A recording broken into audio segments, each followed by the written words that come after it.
We're going to do in all signs. In this one, we will look at the past, present, future. I haven't done the past, present, future in a while. I say a while, meaning years. So,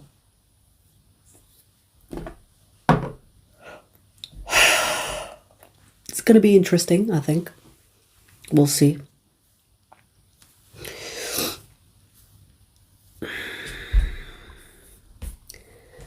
I'm gonna take my time because I just ate a big ass meal, so I'm a little bit lethargic, but I'm sure once I start doing the readings I'm gonna get fueled.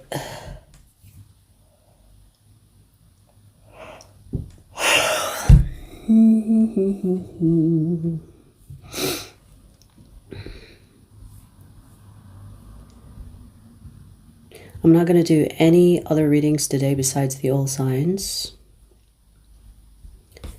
because I think this past, present, future thing, the readings today with the all signs, they're going to be long, because I'm going to do 3 sections of each sign, 13 sign. So it's gonna be like probably 10-minute reading each. So we'll see how it goes. Oh, got it.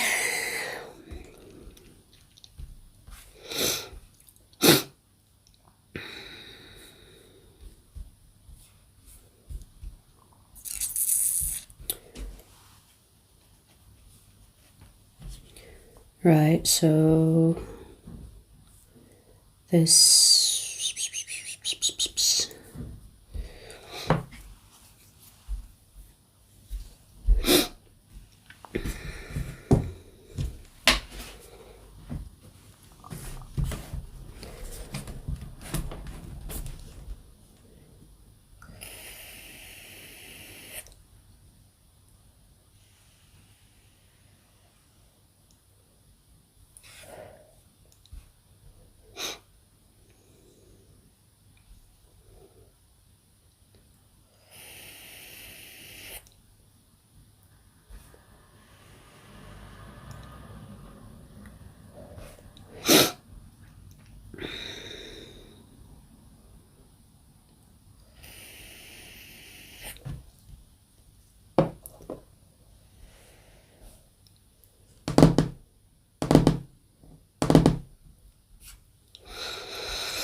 hello, hello.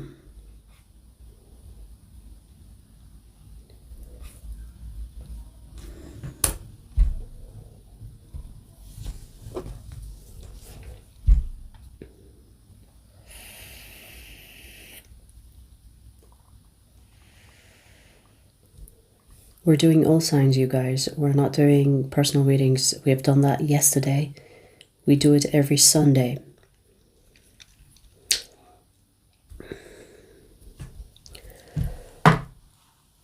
We're gonna do past, present, future today.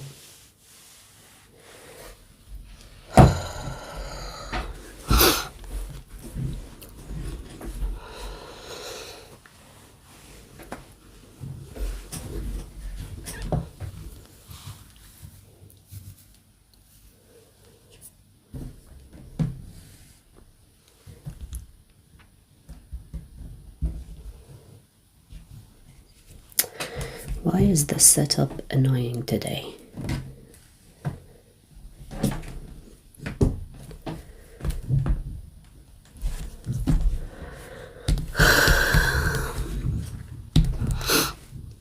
What's up? What's up? What's up? So, let's start with Ophiuchus.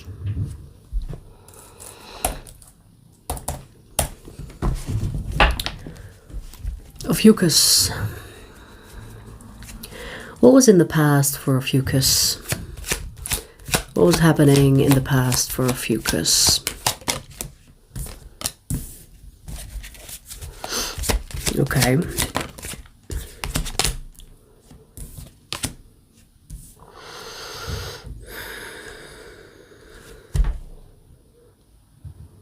I see that you didn't know how to shut your mouth.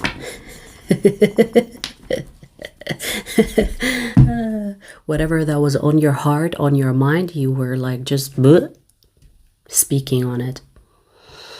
And I see it got you in a lot of trouble, and there are situations where it paid off, where it was necessary for you to speak the truth, or to speak what's on your mind, or to be authentic in that sense.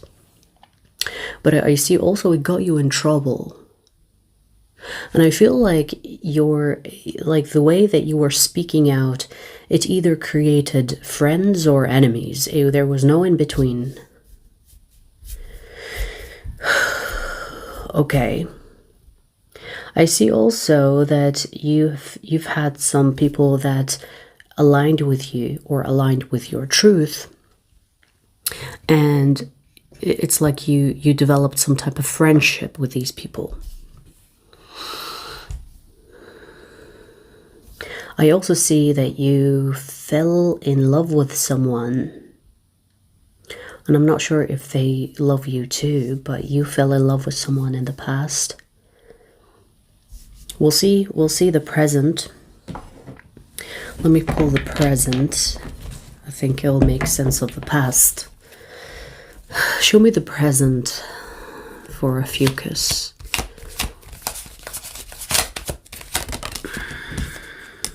Yeah, you learned to shut your mouth, huh? You are learning to choose when to speak and to choose when to keep it to yourself. Because I do see change in the way that you express yourself. And you are being careful with the things that you are sharing with others. Okay.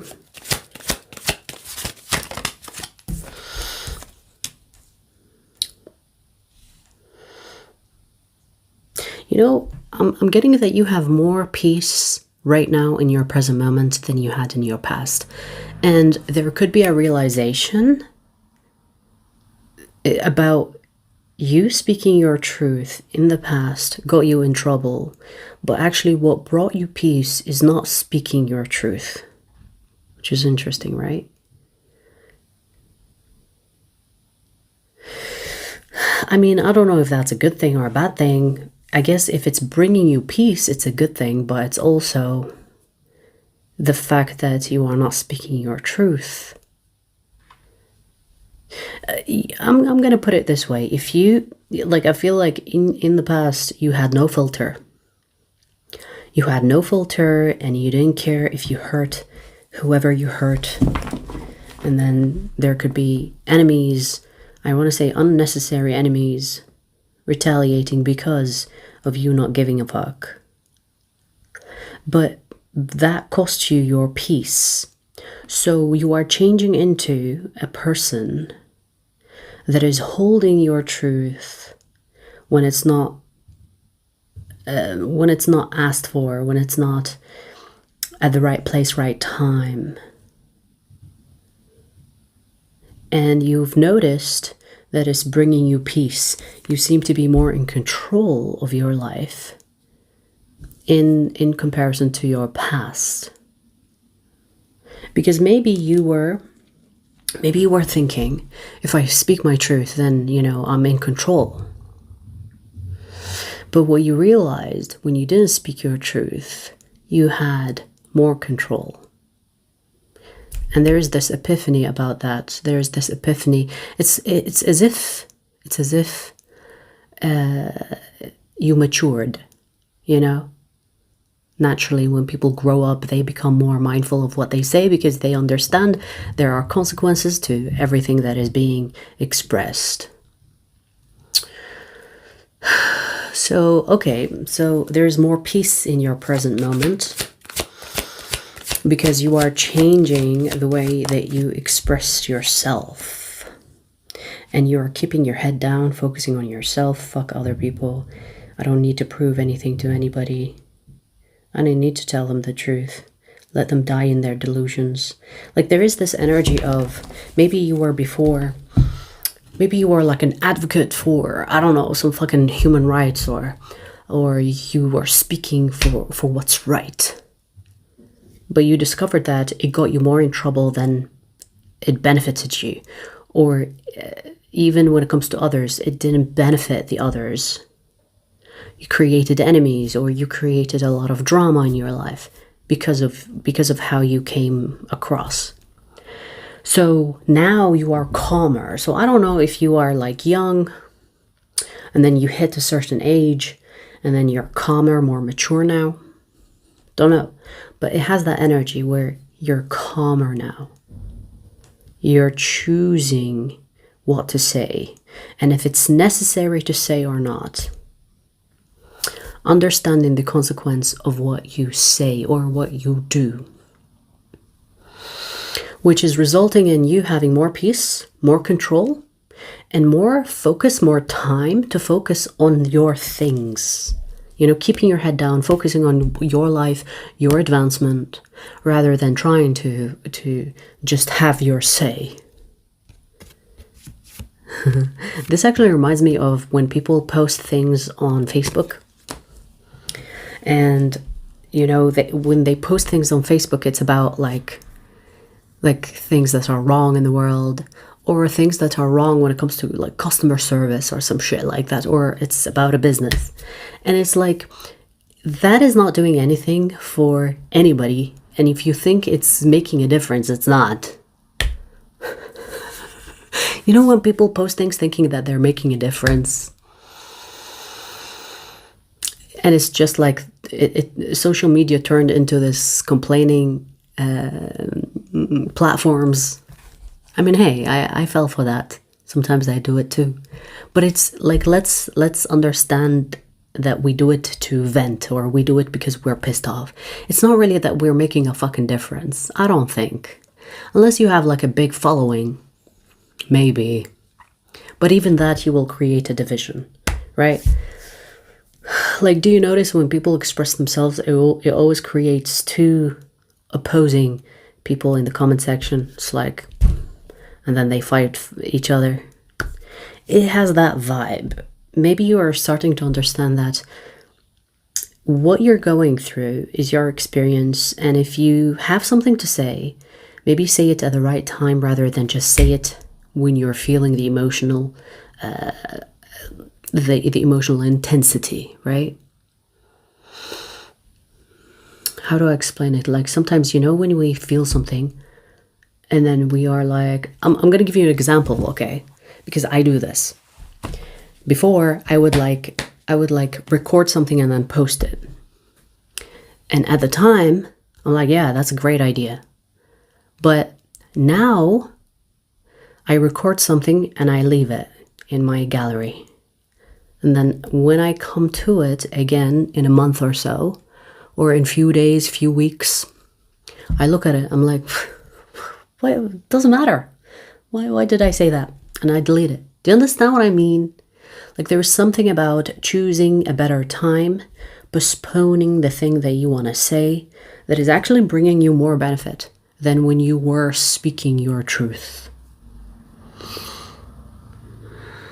Now let's see the future.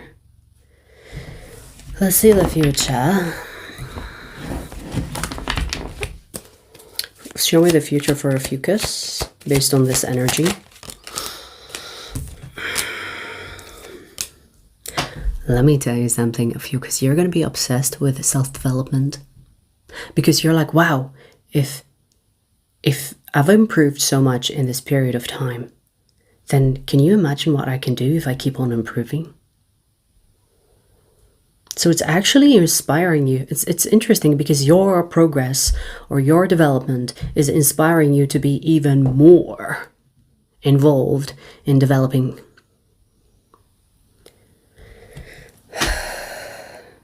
And I see that there is so much self-focus. So I feel like before in your past you were involved with other people too much, or you were involved with, I don't know, the condition of humanity or the condition of the politics, policies and whatever have you. But I feel like that is shifting towards you. It's shifting towards inner work. And you're going to be obsessed with the progress that you accomplish in your life. You're going to be more self-focused, and you're going to keep doing that. Because I feel like your progress is inspiring you. It's inspiring you to keep developing.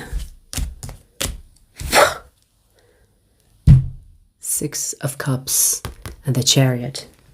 You know that saying, be the change you want to see in the world? Is that how it goes? Be the change you want to see. That is going to be your vibe. That's going to be your vibe. That's going to be how you move, how you operate.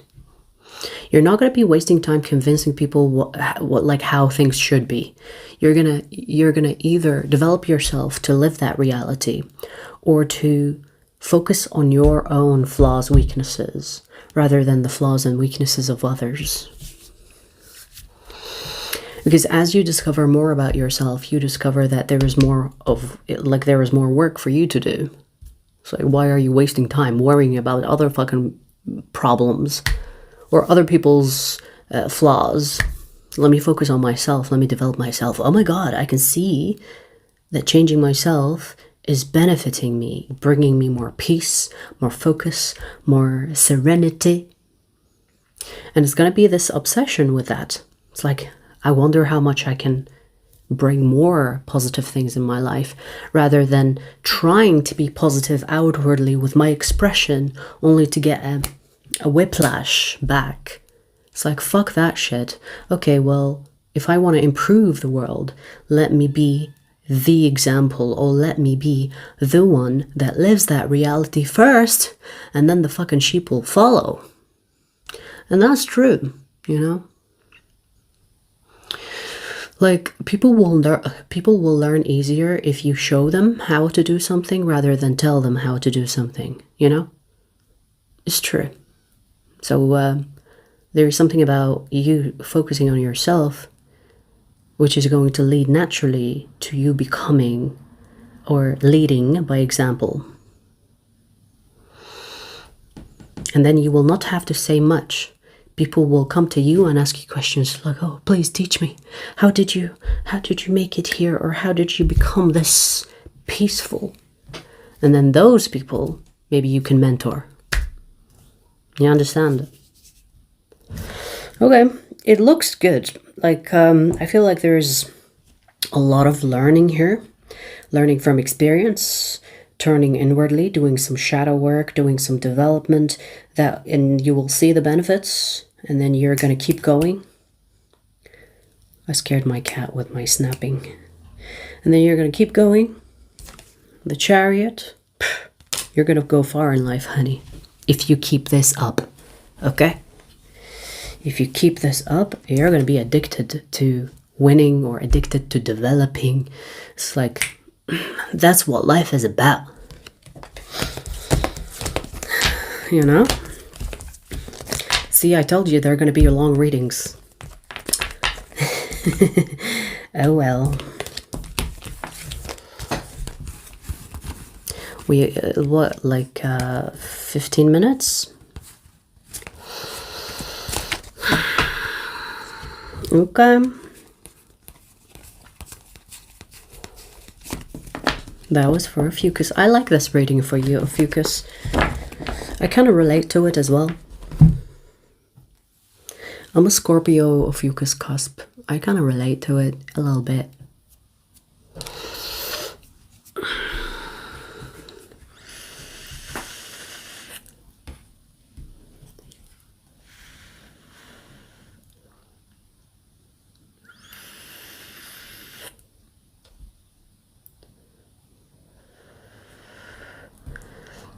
Yeah, you know, exotic, the reason why people don't do Ophiuchus is because it doesn't make money. It does not make money, honey. So I'm doing it as a way to be inclusive, but the lowest paying sign is Ophiuchus. After that, it's Cancer for some reason. I don't know why Cancerians don't like me. I mean, there are Cancerians that do like me, but Cancer is not a fan of me. The Cancer sign. I don't know what their issue is.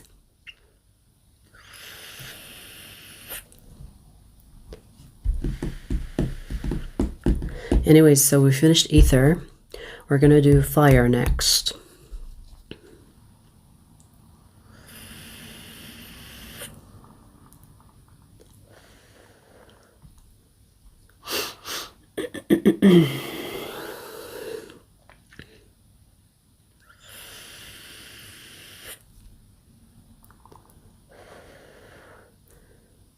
I'm a Cancer moon and I adore you. Oh, so sweet. Thank you.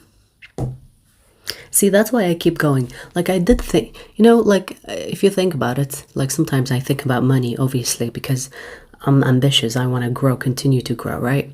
So I think about money. And I look at the progress of each sign. And I think to myself, maybe I should give more time to the signs that actually support me. And then cancel out the signs that don't. But then I think about the few. You know, like I think about the few. I think about the ones, maybe 1, 2, 3, 4, 5 people out of the ones that don't appreciate what I do. I'm thinking, but these ones, they matter to me, even though they don't bring me much money. You know what I mean? So that's why I keep doing what I do, because it is about money, but it's also about people. It's about community. It's about, I mean, I like to think that I'm improving your fucking lives. I like to think that. And I have a lot of positive feedback, so maybe there is truth to that. But sometimes I do think about money. It's like, these signs are not making me monies. Maybe I should fire them. I'm gonna do a cut down. It does cross my mind, but I don't think I can do it. Because I care about people, even though they don't care about me. Anyways.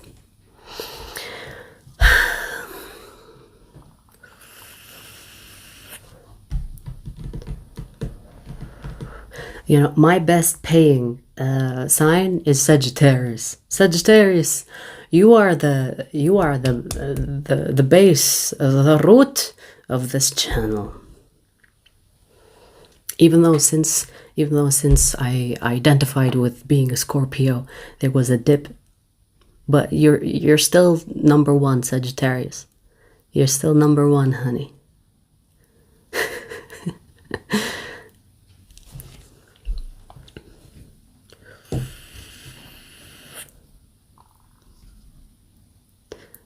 I'm so glad to hear that, exotic. See, that's what matters.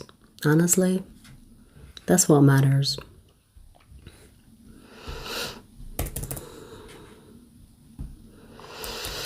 Hey, hey, hey.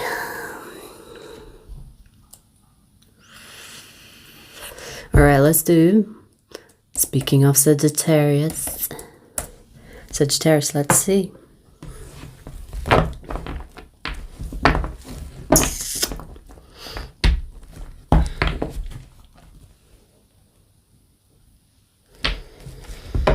Saggy, let's look into your past energy.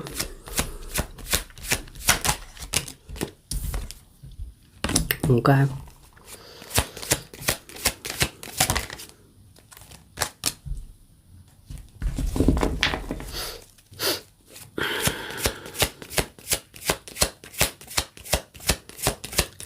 Someone was playing with your feelings and you kind of knew that they were playing with your feelings, but you let them because you have feelings for them.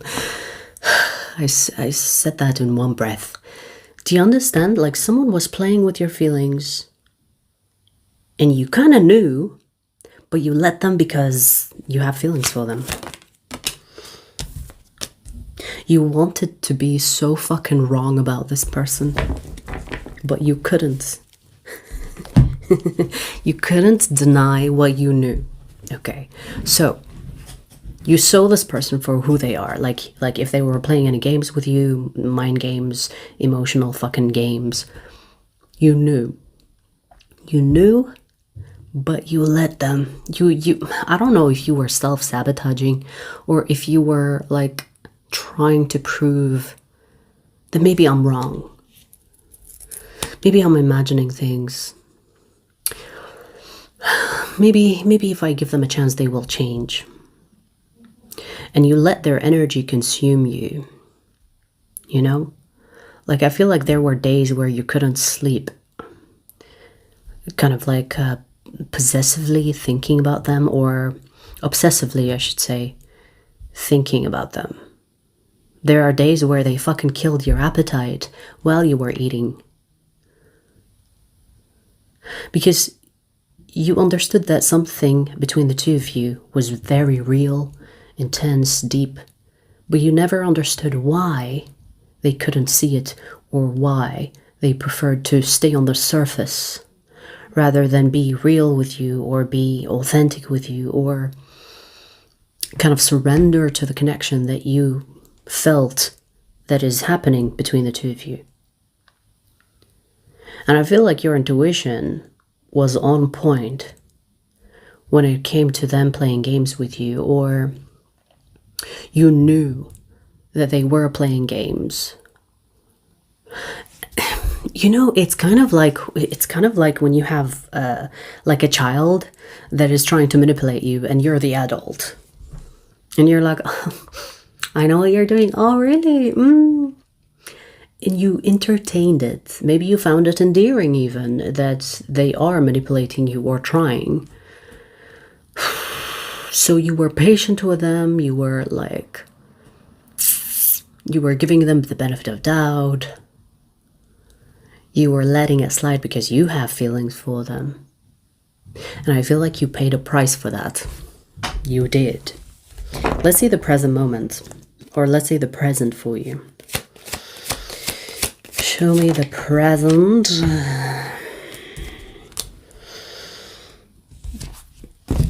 I just heard, fuck this bitch. I don't know if you're talking about me or about them. If it's about me, fuck you too, bitch. If it's about them, I don't blame ya. Yeah, look, you're embodying the Empress, which is also the energy of, I don't give a fuck about this person no more. I'm going to take care of myself. I give them enough time.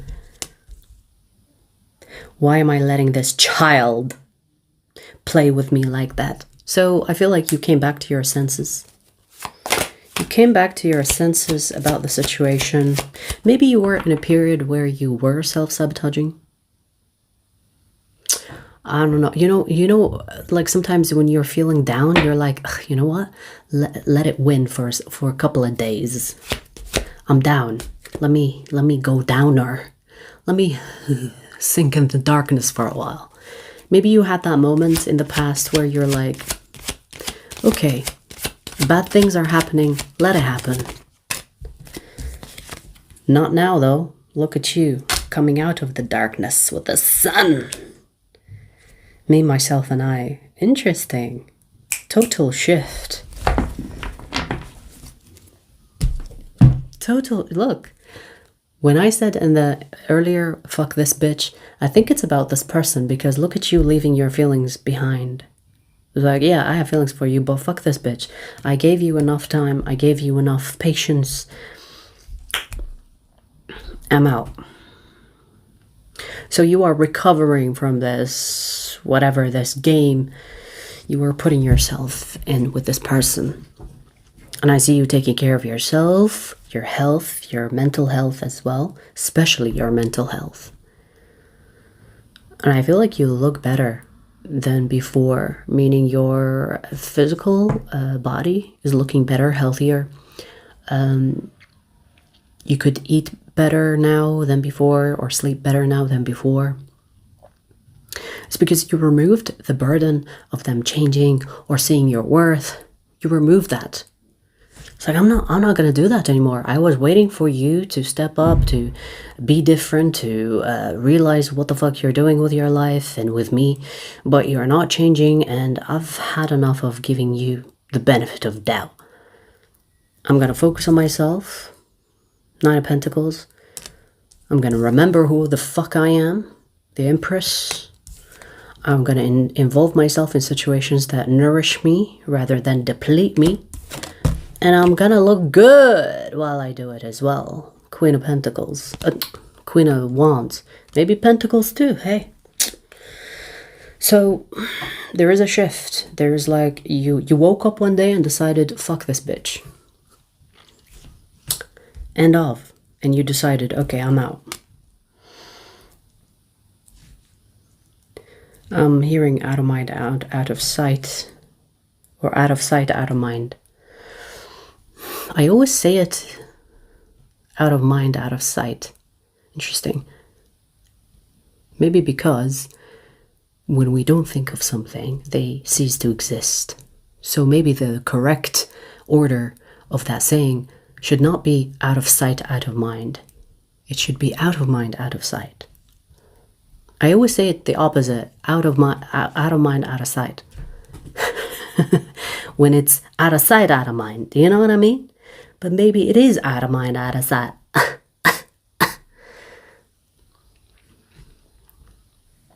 So that is the present. Let's look into the future. Hang on. Because I have a feeling it's going to be spicy. Hang on, I need to change this.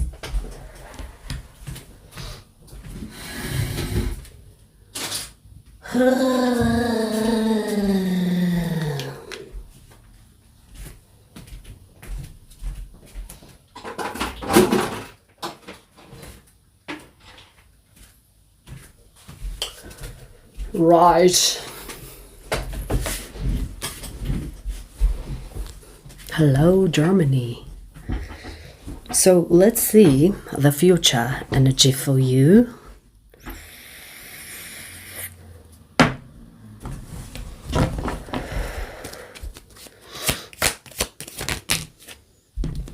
The Emperor. You know what? I feel like whatever you are seeking when it comes to a partner or another person or a friendship or another human being in general, I feel like whatever you are seeking in that, you are finding in yourself. It's like, I'm going to be my own best friend. I'm going to be my own lover. Like, I feel like there is detachment when it comes to people. And you could be saying, well, you know, what I want in people or what I want people to give me, fuck them. I'm going to give it to myself instead. Yeah, I do see you having your guard up when it comes to people in the future. Hang on, my underwear is up my ass.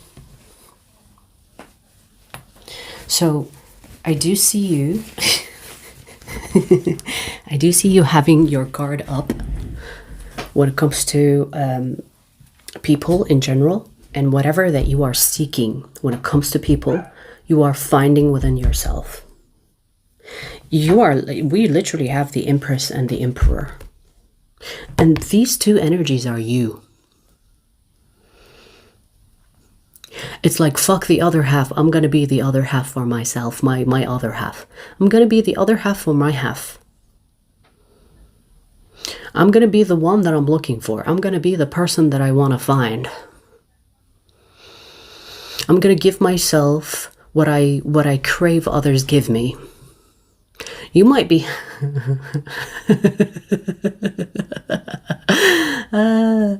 You might be looking at you might be looking in the mirror and thinking, I want to fuck that. I don't know. There's something about masturbation and mirror. I don't know if you're doing some type of fucking ritual, but but I see you masturbating in front of a mirror.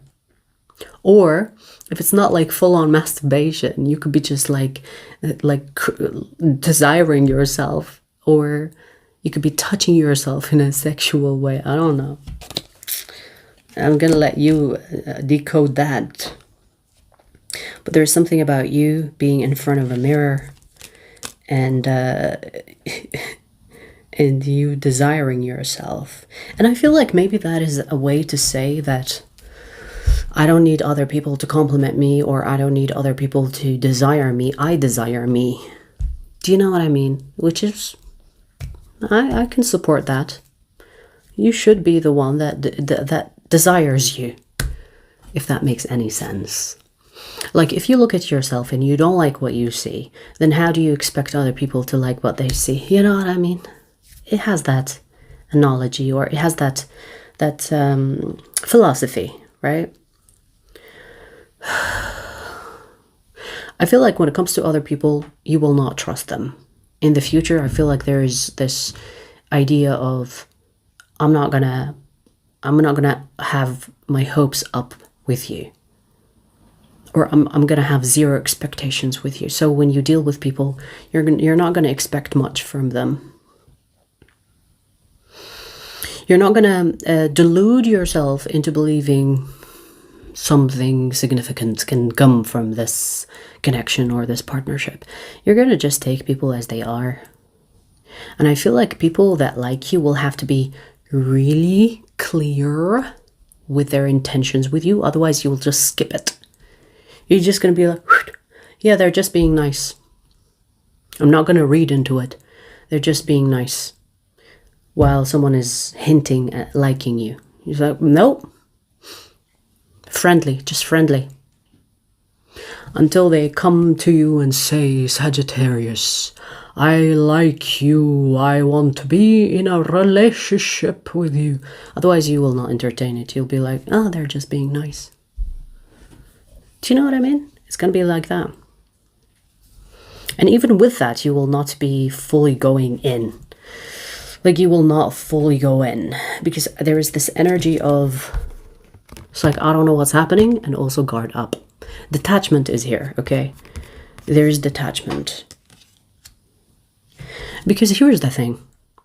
If you successfully find what you crave others to give you, but you find it within yourself, so you don't need other people to give it to you, there is this highly independent energy about that. So you will realize that you don't need people, right? And most of the time when people get in any kind of partnership, there is a need exchanged. It's somehow transactional. But if you find yourself and you make yourself whole, there will be no need. And so when people come into your life, you're going to be on the basis of, for how long? You know, I don't need you. So if you stay or leave, it doesn't matter. It has that level of detachment. I don't need you. Which I feel like is very healthy, in my opinion. It's very healthy. You should not need others. You should want them, maybe. But you should not need them. You don't need anybody but yourself. Like, emotionally, mentally, you are a whole ass person. Why can't you give what you are craving emotionally or mentally to yourself? Why can't you give that to yourself? Now, yes, it's nice when it comes from other people, but it's not a need. It's not a need. It's a bonus. So, oh, you think positively of me. That's nice. But the positivity also resides already within. Do you understand? And I feel like you are coming to that understanding anyway. So you're already on that path. But I'm just validating that experience for you. Okay, I wasn't breathing too much in your reading. I don't know why. Oy, oy, oy.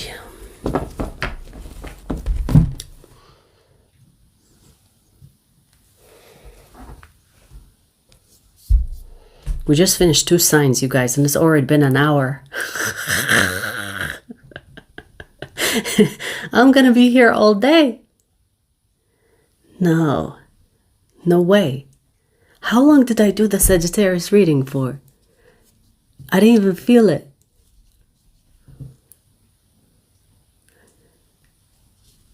"20 minutes maybe, right? More than 20 minutes. Maybe 20 minutes. I'm gonna be here, oh, dude, it's 40 minutes and I just finished 2 signs.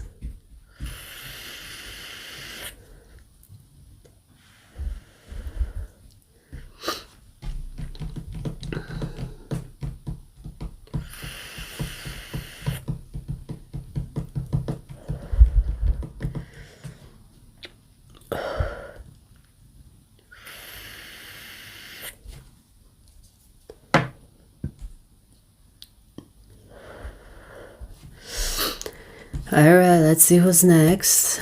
41. Leo. Let's see your past energy. Honey, I just fed you. What do you want from me? Let's see the past energy for you, Leo.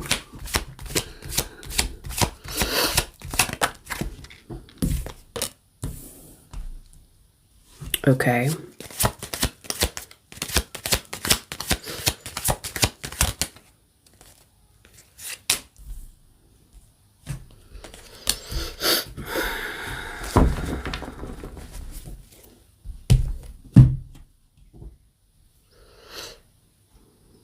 Leo, I see that you gave too much of yourself to someone and it backfired. Let me tell you how it backfired.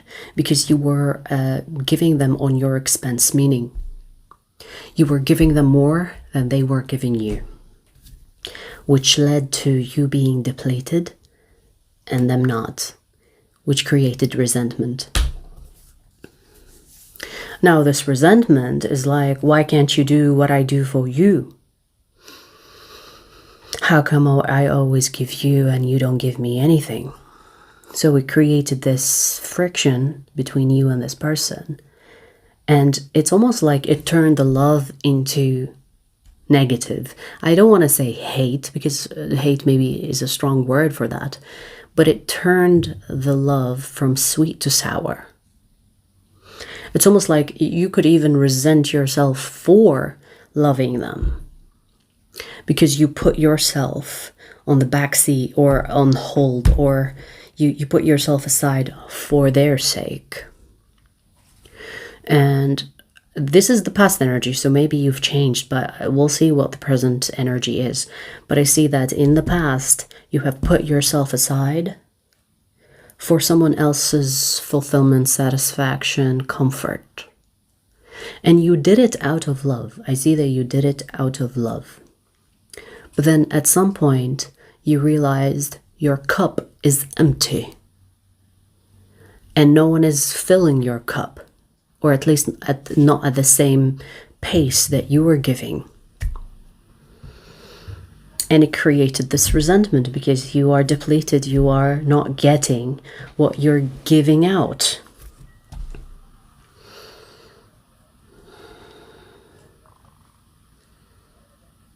Okay, let's see the present.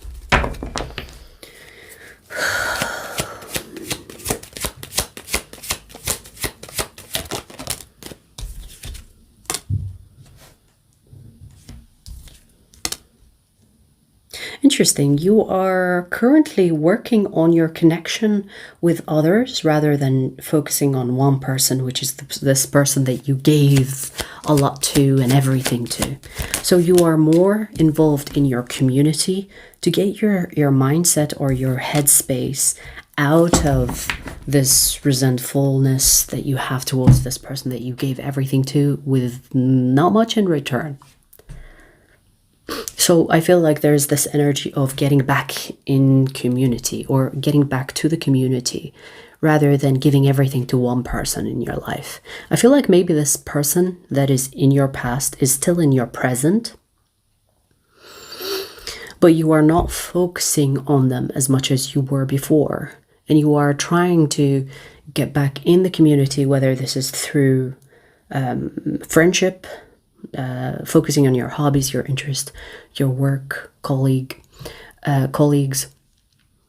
because it's the energy of getting back into the community and making a difference in the community rather than just giving all of you to one person.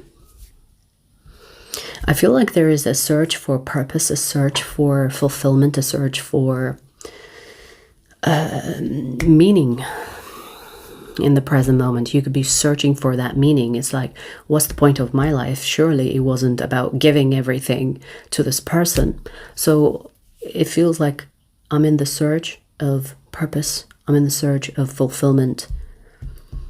And you're not even wasting your time looking for that fulfillment through the person that you gave everything to. Because based on your observation, they're not giving you much in return. And maybe you're making even excuses as to why they can't give you what you want, the fulfillment that you crave. And so you're back into the community. It's like, let's find that through friendship. Let's find that through working with the community in one way or the other, or another.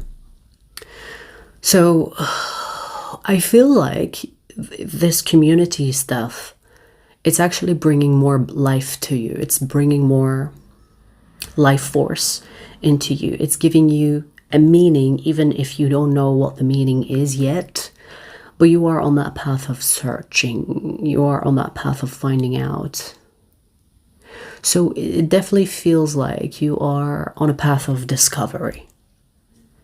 That you are trying to find out that if there is more to life than to just give and give and give to this person that isn't giving back the same amount, that they're not reciprocating the same amount. So I don't see you forcing this person to give you what you want. I see you kind of like taking charge and saying, you know what, I'm going to go get what I want. If I can get it through you, I'm going to get it through the community, the people around me, family, friends, neighbors. I'm going to get that back through the people around me. Because you do know that you have people that love you. But maybe you put these people on hold because you wanted to give more to this person that you love. But it didn't give you much in return. So there is like a priority change. It's like maybe this person that you gave a lot to was your first priority. Now they are your second. You know, your first priority is the community that you're putting in front of this person. It's like I put my life on hold. Maybe there's something about learning as well, especially if you stopped learning. Like sometimes people get in some type of relationship and they stop studying or they stop chasing a certain career. Maybe you're back on that. You know, maybe you're back on that path of picking up where you left off before this person entered your life that you put everything on hold for. Okay.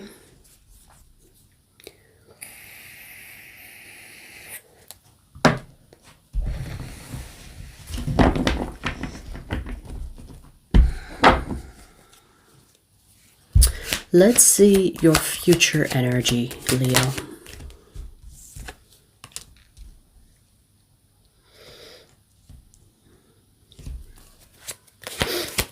You're going to be protective of, interesting, you will not make the same mistake of putting other things that are important to you on hold for this person that you have feelings for. So you're going to be protective of what you love. Whether these are people from your community, friends, family, a career, a hobby, you're not going to let this person take this away from you. So, which tells me that this person that is in the past energy is in the present and the future. But like I said, you are reprioritizing your list. So they are not number one no more. They come second or third even. They're still in your life. You don't want to get rid of them because you love them. But you're not going to allow them to stop you from living. Okay. Yeah, love is here. But you're not going to try to find it from one person. You're going to try to find it from all the people around you in your community. Because you could be thinking, if I can get love from this person a little bit, and a little bit from this person, and a little bit from this person, and a little bit from this person, then soon enough my cup will be overflowing with love from all the people around me, rather than expecting it from one person, and that person cannot even give me what I want to feel. They cannot fulfill me. So you're changing your mindset. You're opening more options for you. And I don't feel like this is like other people that you will be involved with romantically. I feel like I said, this is family, friends, colleagues, love for a hobby or a career. And you're gonna let these people and these energies nurture you back to create this flow again, flow of love again. Because even if you decide to continue to give love to this person that cannot give you as much as you like, you will have at least an overflow of love to give. But you will not be dependent on them alone to fill your cup. Okay, I think that's a smart way of dealing with it, I guess. I see that it's working, and it will work even in the future.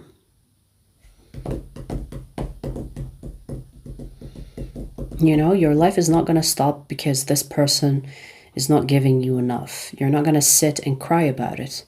You're going to go find it from other things that you know that will be able to give you love and fulfillment. And I don't think, again, like I said, this is not like cheating. This is not like you getting romantic lovers, okay? This is you finding love in other means. Because love is all around you, right? It's like love through a pet, love through career that you love through friendship, love through family, love through nature. Like there's so many forms of love. It's not just from lovers, right? And I feel like that's what you are introducing into your life to refill your cup.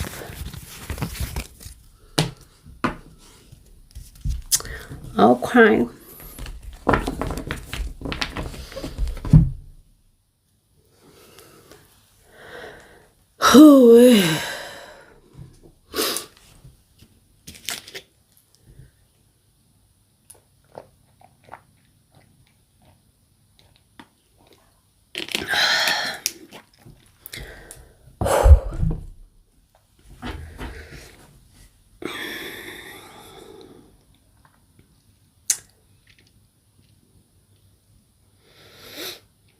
Hello, hello.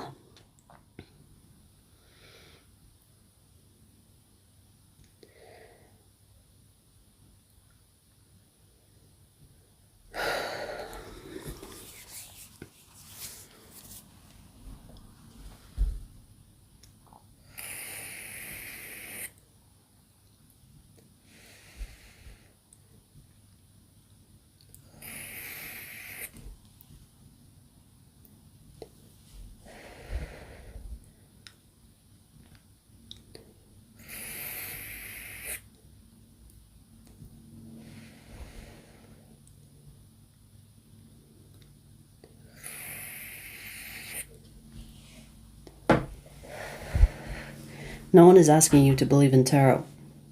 Get the fuck out of here. Scroll away. You can't be this dumb.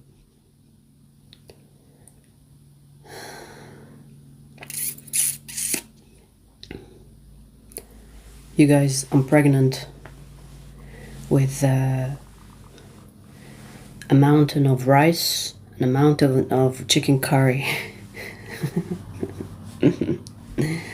I'm currently processing. I can barely breathe. Can you guys hear? Like while I'm doing readings, I'm like, the food is up until here.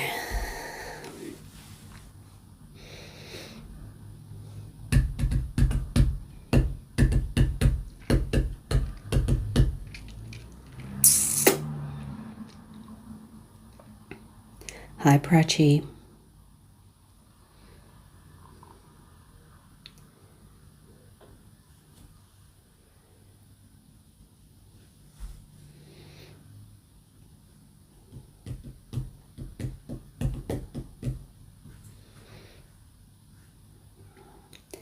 Invite next time. Mexican. A Mexican, if you invite me to all you can eat tacos, I'll think about it. This is not charity, this is a trade. All you can eat tacos. 20 tacos and above.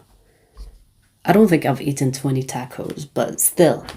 I like the idea of all you can eat.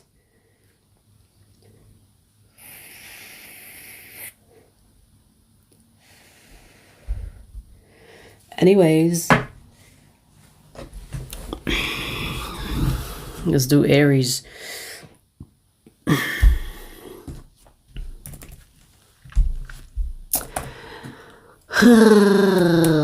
Aries. Let's see the past for you, Aries. What is in the past?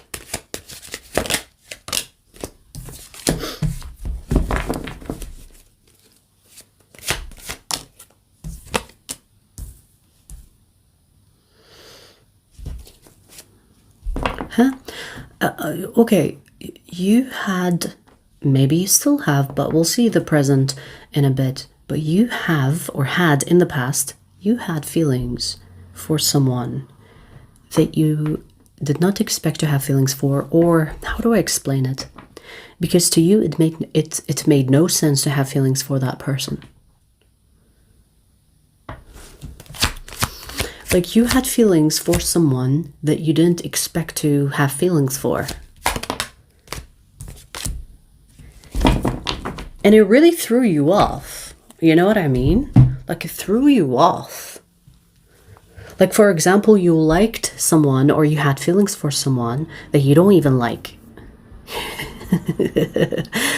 For example, let's say there is someone that goes against your values, your morals, what you stand for. And maybe you don't like the fucking look of them, but somehow you have feelings for them. And it just baffled you. It's like, why do I have feelings for you? You are everything I don't want. You are everything I despise. Why do I have feelings for you?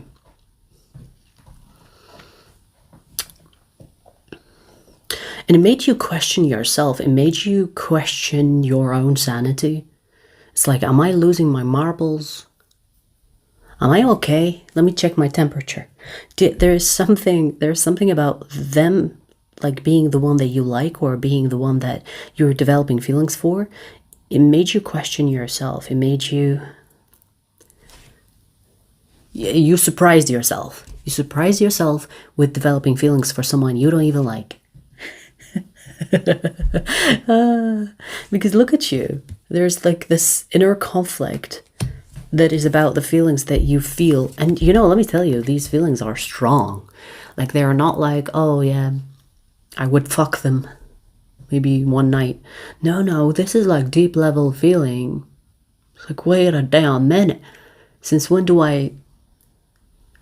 What is wrong with me? It made you question your own sanity is what I'm getting. It made you... It made you check if it's some type of medication you're taking. It made you check if you have changed anything in your diet, if you have been poisoned, if there is something wrong with your brain, maybe you have a brain tumor.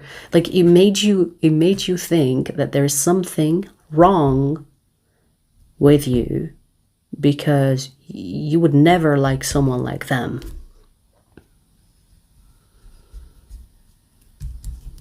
It made you question your sanity. Damn, was it that bad? Was it that bad? Let me see the present. Let me see the present.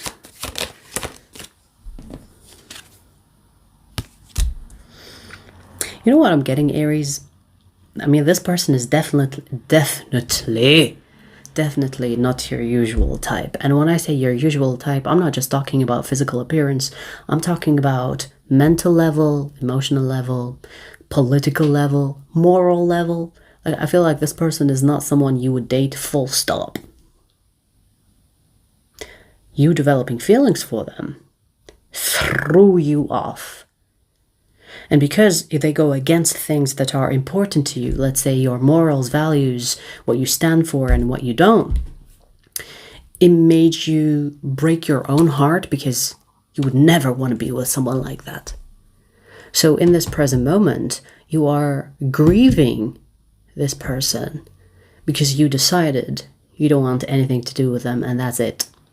You know, it's giving me that energy, you know, when your parents, or when you see a situation with parents, let's say, and they see their daughter or their son is dating someone that goes against the family values or religion or tradition. And then the family will be like, we don't want you to date this person. We don't want you to see this person again. It has that vibe. It has that vibe where you are the parent to yourself. And you told yourself, we ain't dating that shit. Like there is this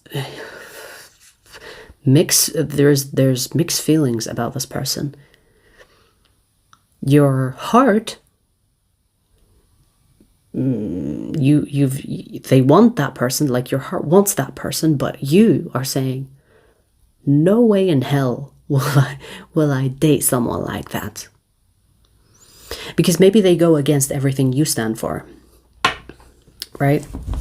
And so you decided, this is the present moment now, you decided, I don't give a fuck what my heart wants.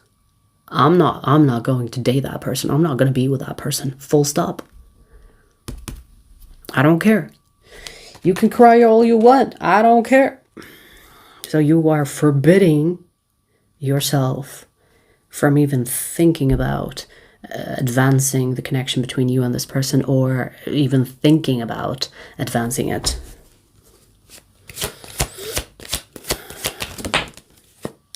Maybe you found out something about this person that you cannot overlook. Yeah, I don't see you giving your heart any space to decide if you should be with them or not. So you're not even giving your heart a chance to have a say. There is no trial. There's only a verdict. There's no trial. I don't give a fuck what you want to say about why we should be with this person. I don't care. And this is you talking to your heart.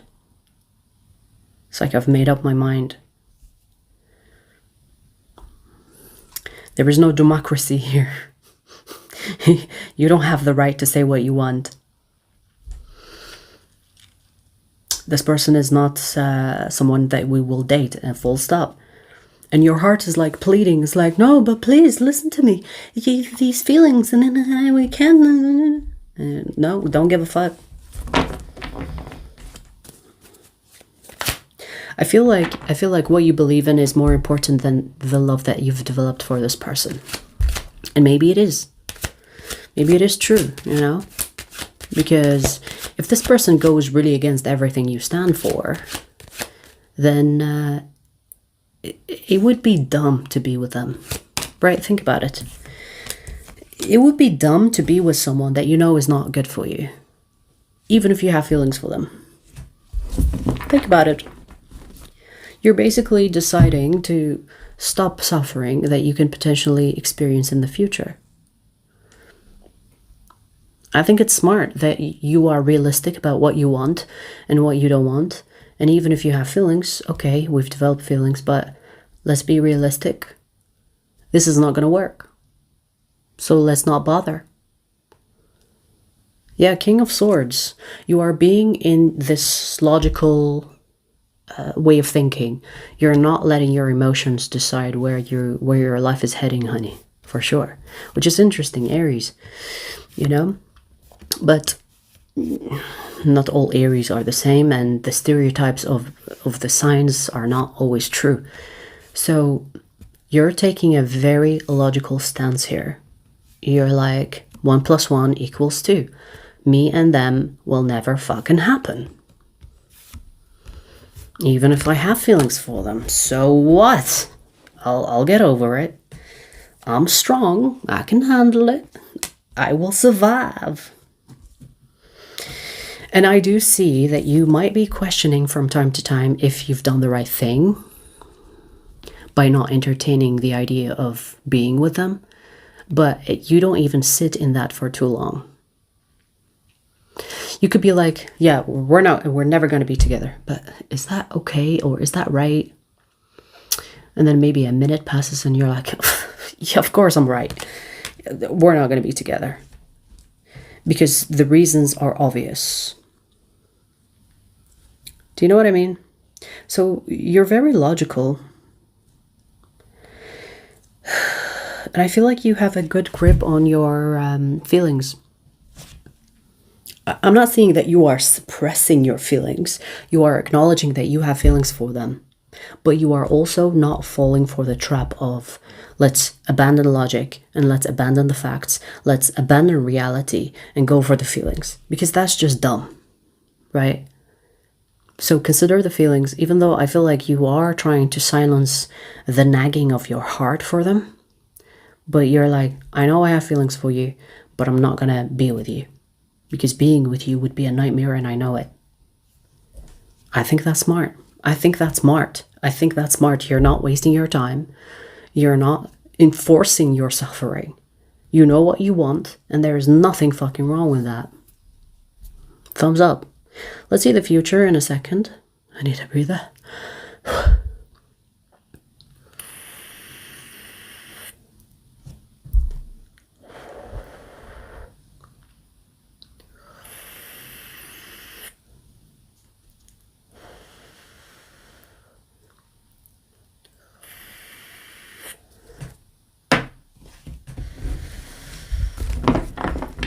Let's see. Your future, Aries.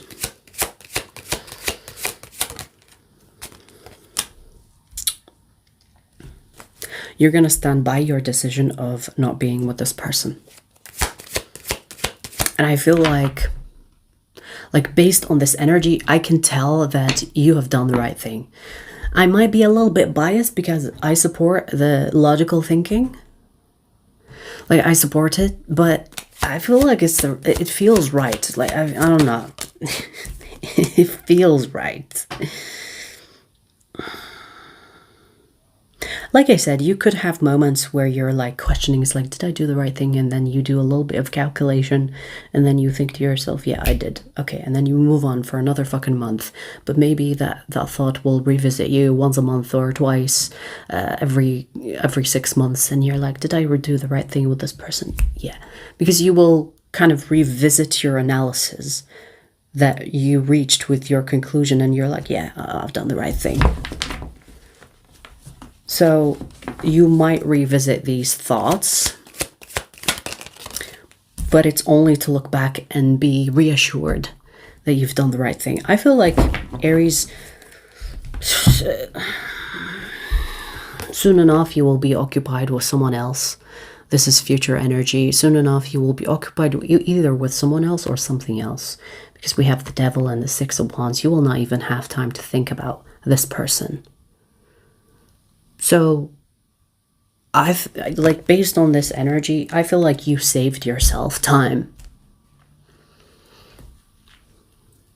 Because think about it. If you end up with someone that from the beginning you think, this isn't going to work. We are way too different, but I have feelings for you. It's going to be arguing all the fucking time. And eventually, those feelings will turn into resentment and it will turn into hate.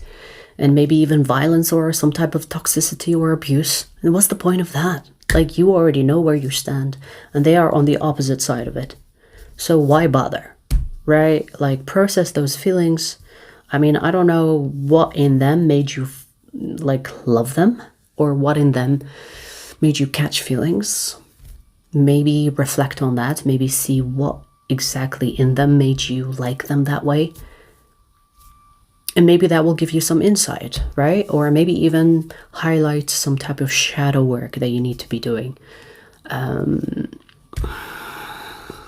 But I think you saved yourself time. So I don't think this energy will matter by next year. I'm just saying, because you're going to be busy. This is going to be something that happened in the past that you will never revisit. You might be even thinking, it's like, oh, what's that person's name?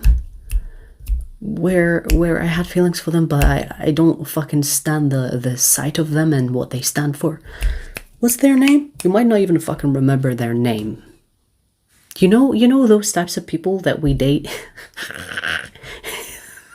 There are people I've dated which I thought that it was going somewhere, and I don't even fucking remember their name. That's how insignificant they were. So it's gonna be one of those situations like, what's their name? It's gonna be one of those, okay? So, okay, well, it's a matter that will soon not matter.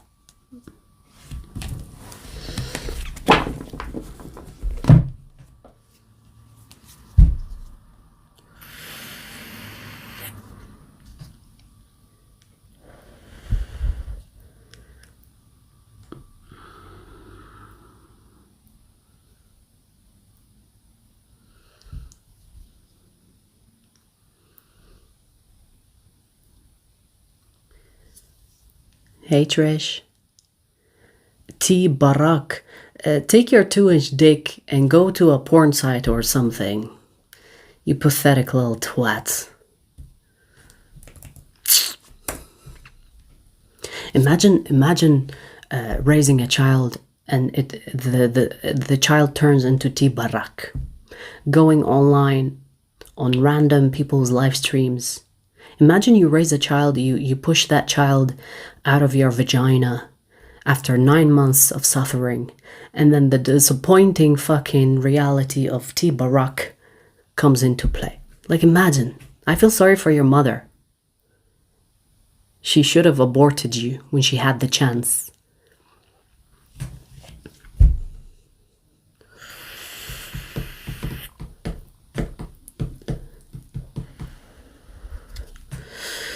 Anyways, we finished ether. We finished fire. We're gonna do earth next. And we are 1:12 minutes. How long do you think we will be here to finish all the signs?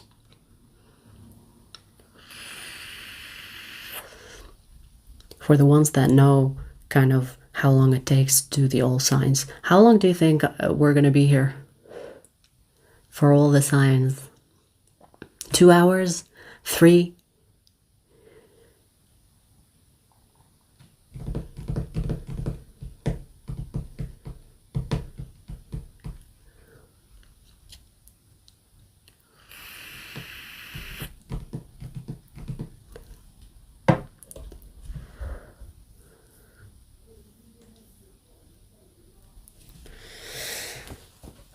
We are already over an hour, honey.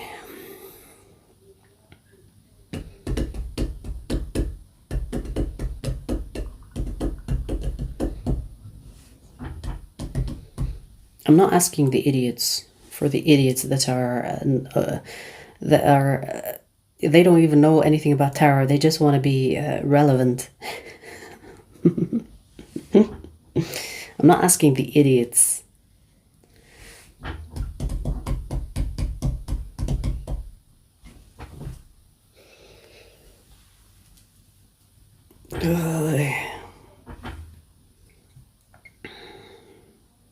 Yeah, I think it's 2+ or maybe 3 hours and something.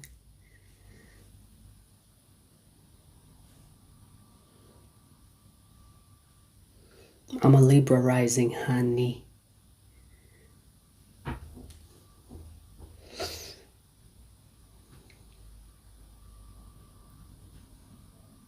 Libra rising, life path number 6. You know, I have like strong Libra. Not like the Venus. The Venus is in 12th house. Libra rising, Libra Pluto in first house. I think I have a strong Libra. And we're talking Vedic, we're not talking Western.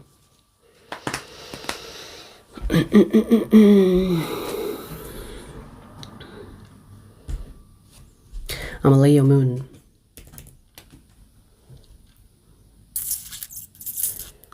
Leo moon in 10th house.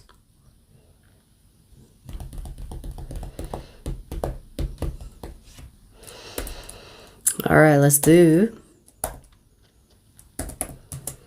Virgo. Virgo, let's see your past. Let's see your past energy.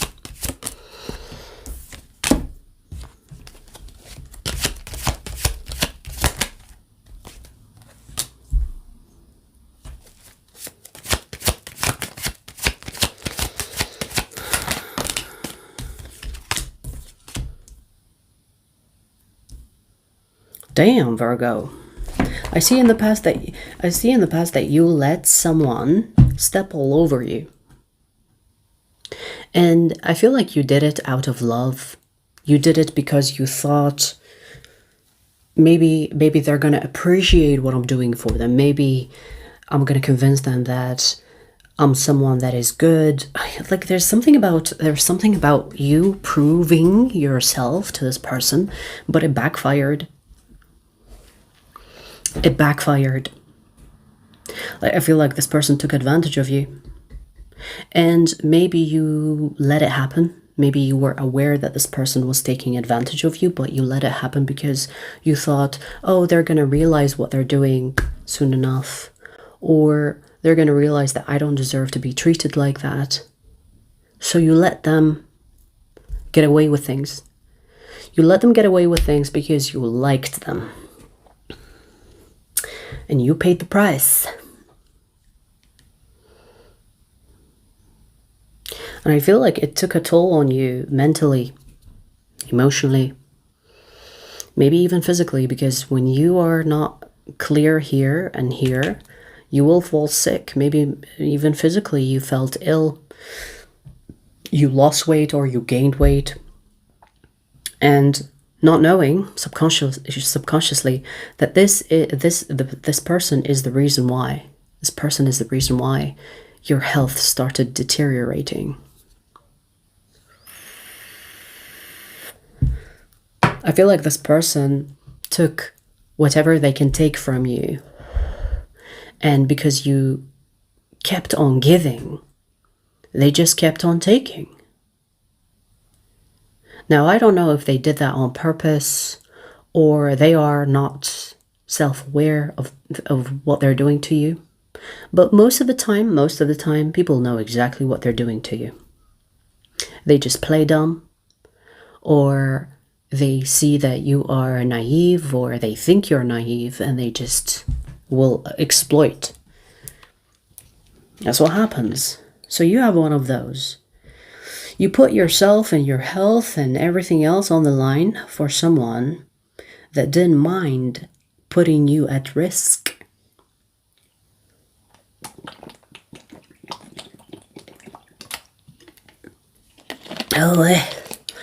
Oh, you understand? So here's the thing. You put yourself in this situation because I feel like you were aware that this person is taking, and with no intention to return any of the shit they take, right? So maybe you were aware that they weren't going to reciprocate anything, but you kept on giving. So you are a little bit to blame. Because enablers cannot play victims. So I'm going to call your house on that bet. Let's see the present. Okay, let's see the present. Because, I can understand that people do stupid shit for love. But let's see the present.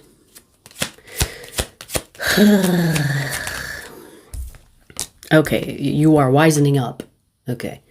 You're getting out of the delulu. You're wisening up.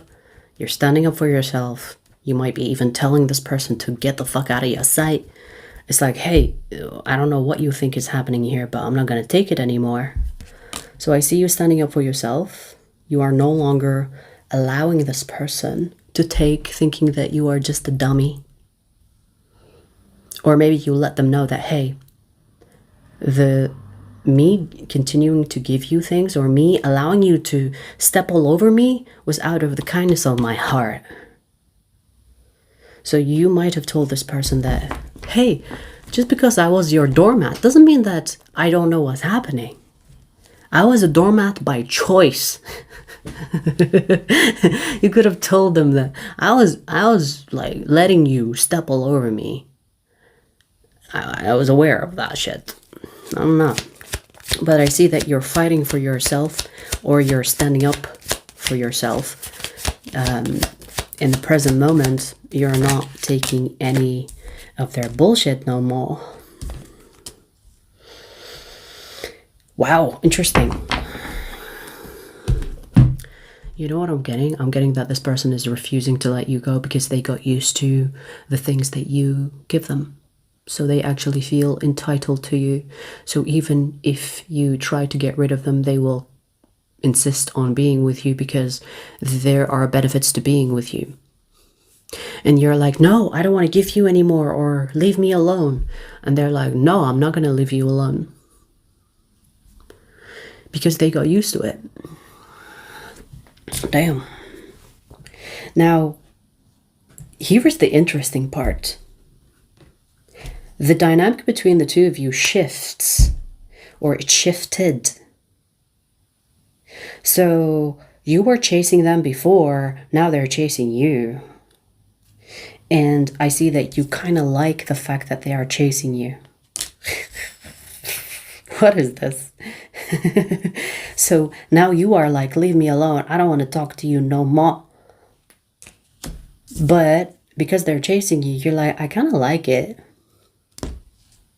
And you know, I don't feel like this person is chasing you because they are like, it's not because they are a better person now. No, it's because they got used to exploiting you. And it's like, no, give me access to you because I'm used to that now. You can't just take that away from me. I have a right to you.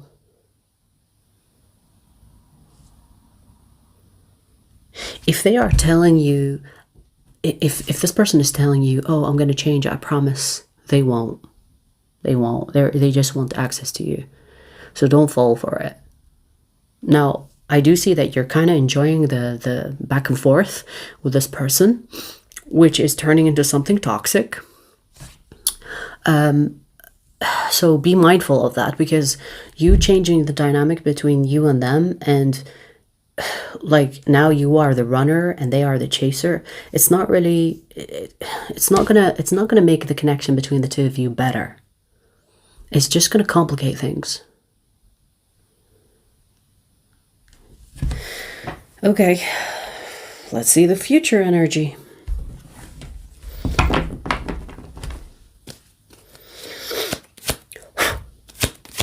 Future energy for Virgo. Yeah, you're going to wisen up, because I see that you're going to realize that this connection is not good for you anymore. I feel like even with them chasing you, just to exploit you a little bit more, is going to wake you up to the fact that humans can be really cruel, or humans can be really selfish, self-centered, and it might actually kill whatever that you liked about them. You know when someone does something and you're like, oh my God, thank you so much for doing that, because you just made me leaving much easier. You know when people do something and it's like the cherry on top. It's like, oh, you just made me leaving much easier. Thank you. And I feel like that is the energy in the future for you, because you realize, what the fuck do I even see in that person?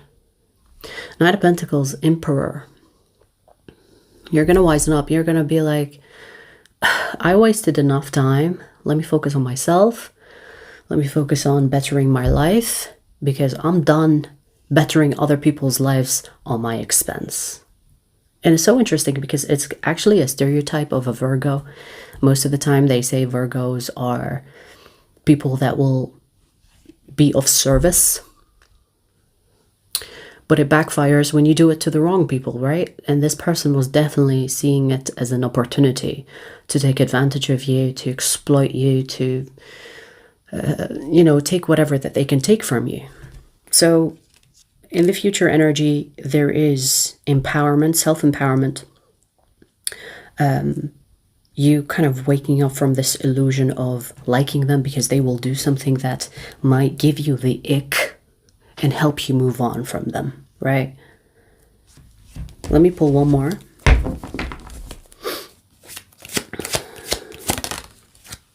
Yeah, you're going to start investing in yourself rather than in others.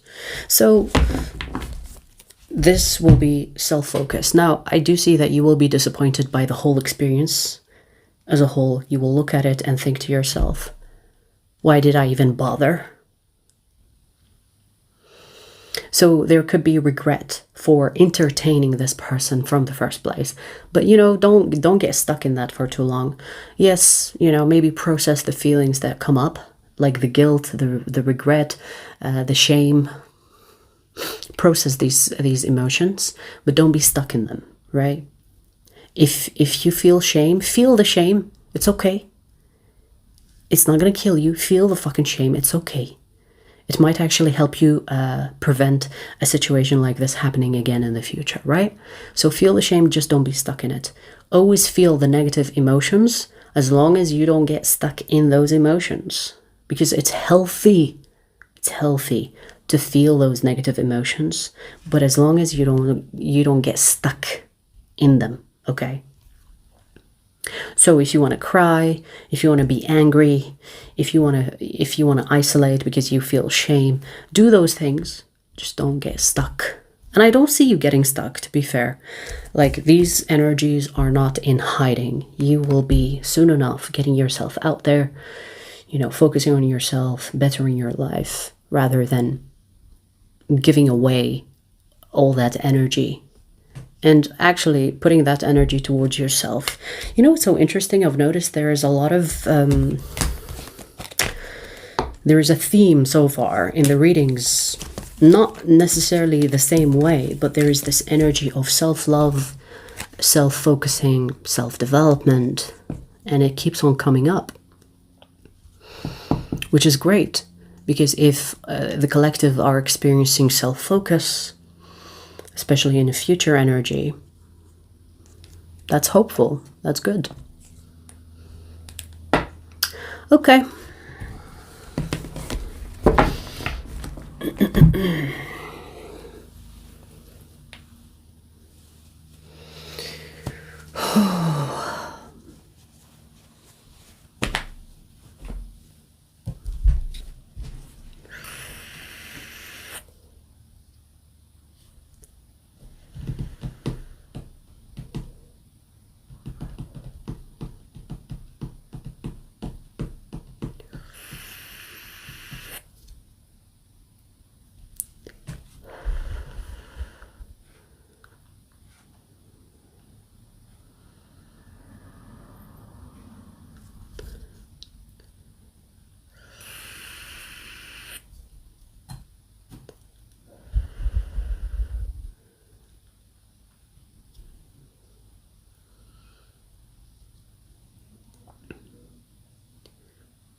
Hooey.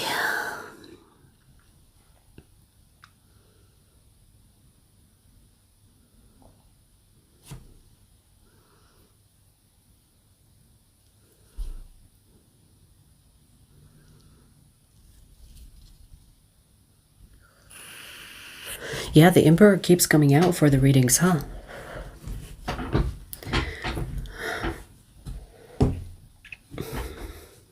Cerise says, that's wrong. I'm literally addicted to you when I said about Cancerians not being my fan. You know, maybe I cause an extreme effect on Cancerians because I get a lot of hate from Cancerians, but I also get a lot of love, okay? So I get both. And with Cancer readings, Cancer signs, or Cancer people leaving comments, I get people that are really nice or really nasty. There's no in between. There's no in between. That's the experience. But I feel like the Cancerians that really like me are minority, to be honest. They are the minority of the people that watch the Cancerian readings.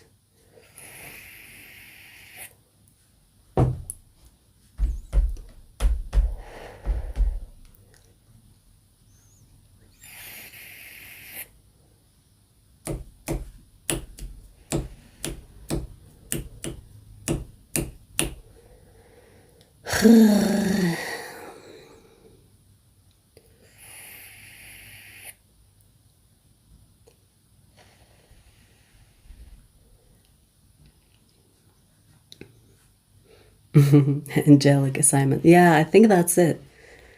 You know, I'm just being honest. Like when I give readings, I'm not gonna sugarcoat anything. Like when it's good, it's gonna be good. When it's bad, it's gonna be bad. I'm not gonna tell you anything less. And also, when I'm doing readings that are, let's say, negative or warnings, because because that is when I trigger people, right? When I give people warnings, bitch, you should be thanking me that I'm giving you warnings. Like, why is that a bad thing?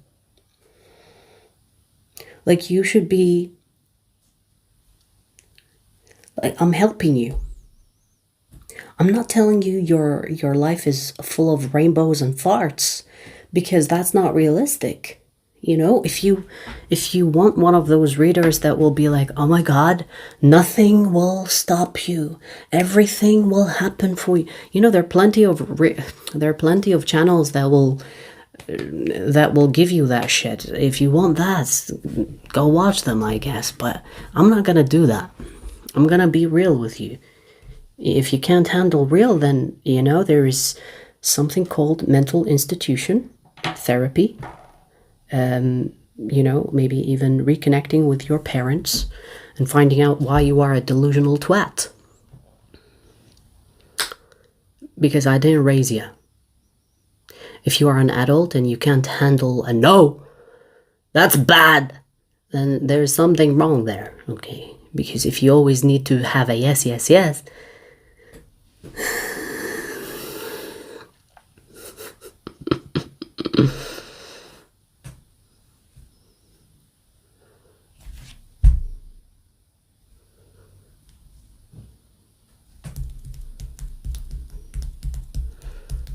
yes, Cindy, I agree with you. You know, personally, I am also like this. I would rather know the truth. Like nothing rubs me. Nothing rubs me the wrong way than a deceptive person. I will respect you if you are a piece of shit and you are showing me that you are a piece of shit. I will respect you because at least you're being real. But if you are like those nasty, like passive-aggressive little shits, you rub me the wrong way. Like, I will hurt you in every possible way. I will hurt you. But the ones that are real, whether good or bad, I can respect you. You know, I might not like you, but I can respect it. At least you know yourself. I don't like deception. So you're not going to find me deceiving you, or you're not going to find readings where I'm like nice when I don't want to be nice, or the reading is bad and I sugarcoat it and make it good for you. To make a couple of dollars. Okay? YouTube doesn't even pay that well. So I'm not going to get karma for your ass. Simple. You should be kissing my hand, thanking me for giving you warnings. so that you become more aware of yourself, your journey, the shitty people around you, because I'm warning you. It shouldn't trigger you. Damn. Anyways, fuck those hoes. Fuck them hoes.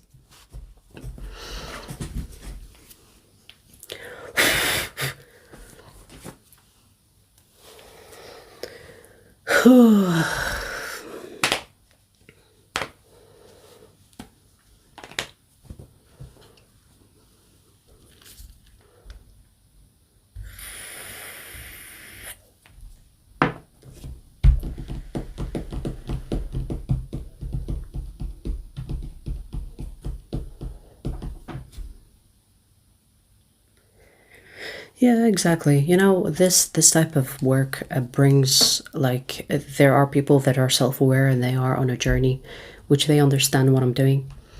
But there are people that are delusional that actually need some type of supervision. They are not supposed to walk among us. Walk amongst us. Among us? You know what I mean? So they walk among us, and they are not supervised. They have access to the internet, and they are delusional, and they continue to be delusional because tarot can delude people further, right? The amount of people that think that I'm talking to them just because I'm talking through the screen is fucking crazy. Like right now I'm talking to people, like, yes, live chat, but there are people that think that I am targeting them personally, as if I give a fuck about their existence. I don't. That's the reality. If you benefit from a reading that I do, a general reading specifically, great. If you don't, I don't give a fuck. I'm not even fucking targeting you as an audience. I do not want an audience that is delusional.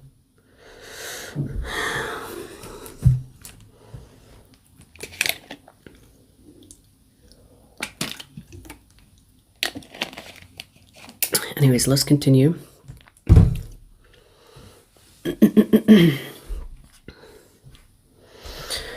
Let's see.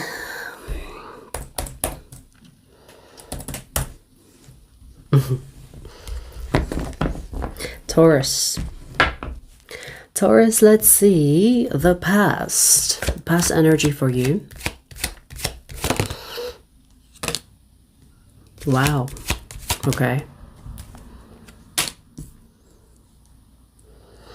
I see that you had something that didn't work for you, even if you invested in that thing. So this feels like some type of investment, career, a business. It could be even a person. But you really thought that this thing or this person is the one. Like that's going to be the thing that changes your life for the better. But it didn't. It did not. And I feel like you realized, because this is past energy, so you realized that where you're putting your money, there was a hole in the bag. And every time you put money in it, it just leaks on the other end. So there is this realization that happened to you in the past about an investment. And you're like, even though I really wanted this to happen, I can see now that it's not happening. So maybe I should like be realistic and face the facts. It was hard. Like I can see that it was hard for you to come to this realization. It was hard for you to face that fact because you really wanted this to work. But I see that you kept it real, or you kept it realistic. And you thought, okay, I've done so much with this situation, with this person, but it still didn't pay off. It's still seeping out on the other end. So I'm going to stop investing. I'm going to start over. And maybe it took you years for you to build this, whether this is a relationship, a business. It took you years. It took years of your life. So it was very difficult to come to that conclusion of, I need to start over. Now let's see the present moment. How are you doing now?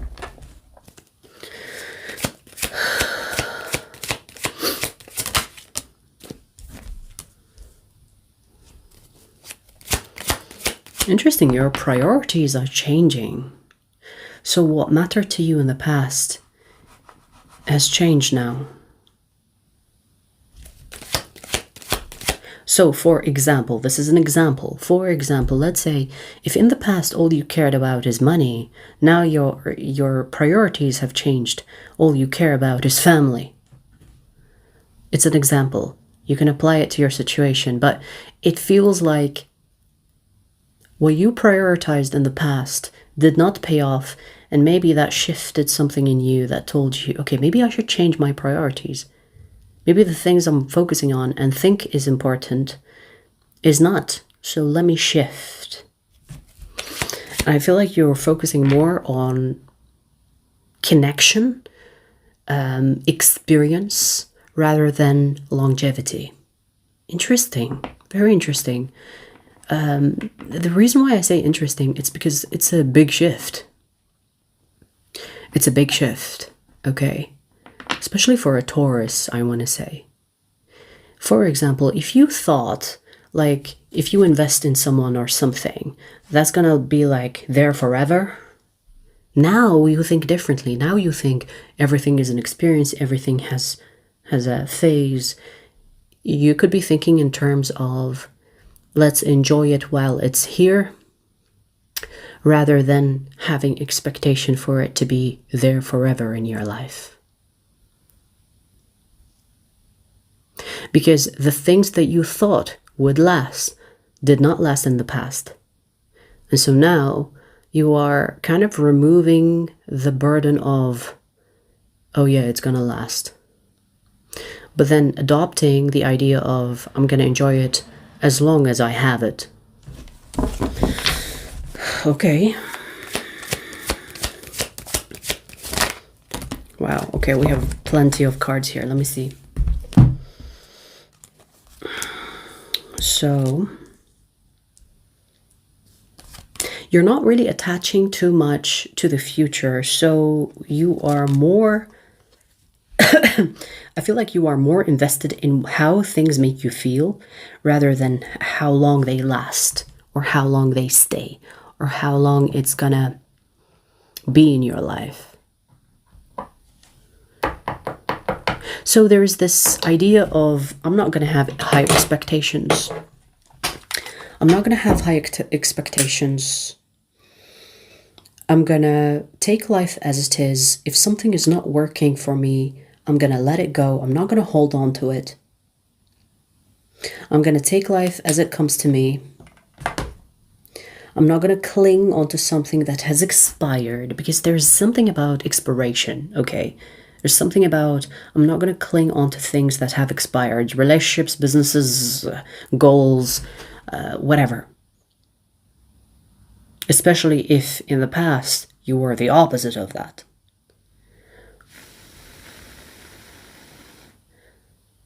Now I do see that this is like a shift that you could be experiencing setbacks with, because even when you are trying to be like this non-attached person, there's still that there is something in you that is longing for something permanent, the idea of having something long-term.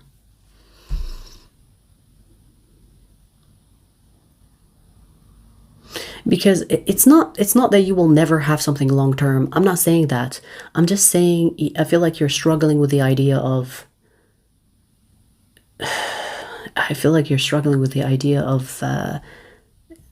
taking life as temporary. I mean, if you think about life, life is temporary. There's no such thing as permanent. Think about that. I mean, your own fucking life is temporary. You're not like immortal.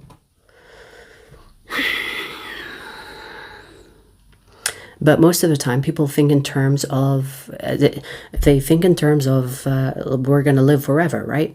It's like people plan as if they're going to live forever. People save and people organize their whole life as if they will live forever. So maybe there was something about the human programming or the programs that we got used to. You know, the idea of, oh, you know, build for the future or build for tomorrow. And these things are like playing a role in how we think about the future, right? When the future is not fucking promised. And that is a simple fact. You could right now choke on your food and die. You know, it just that's something that happens. It's not like that far-fetched. You know what I mean? So I feel like you could be trying to entertain the idea of everything is temporary, let me not get attached to things or people. But I also see you struggling with that because you do want something long-term. You do want something to last. And I think it's very normal to feel this way. Like, it's very human. But I do see you challenging that because of this past experience. This past experience really put things in perspective for you. Because I feel like you put a lot of energy and years, effort into it.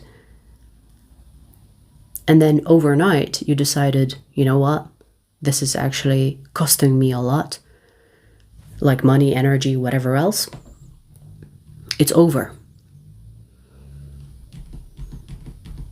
And it's like it never existed. And maybe that is traumatizing, right? And so you're trying not to make the same mistake. You know what, Taurus? If you are stuck in this energy, I would advise for you to find balance. You know, don't try to go on the other side of the equation. You know, find the balance. Find the balance. Instead of thinking, oh, I'm not going to attach myself to anything. Let's see the future energy. Let's see the future energy. Taurus.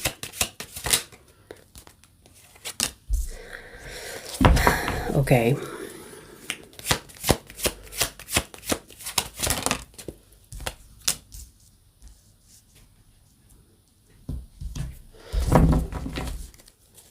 You're going to have an interesting future, let me tell you why. Because this this idea of I'm not attached to anything is going to actually make your life more interesting.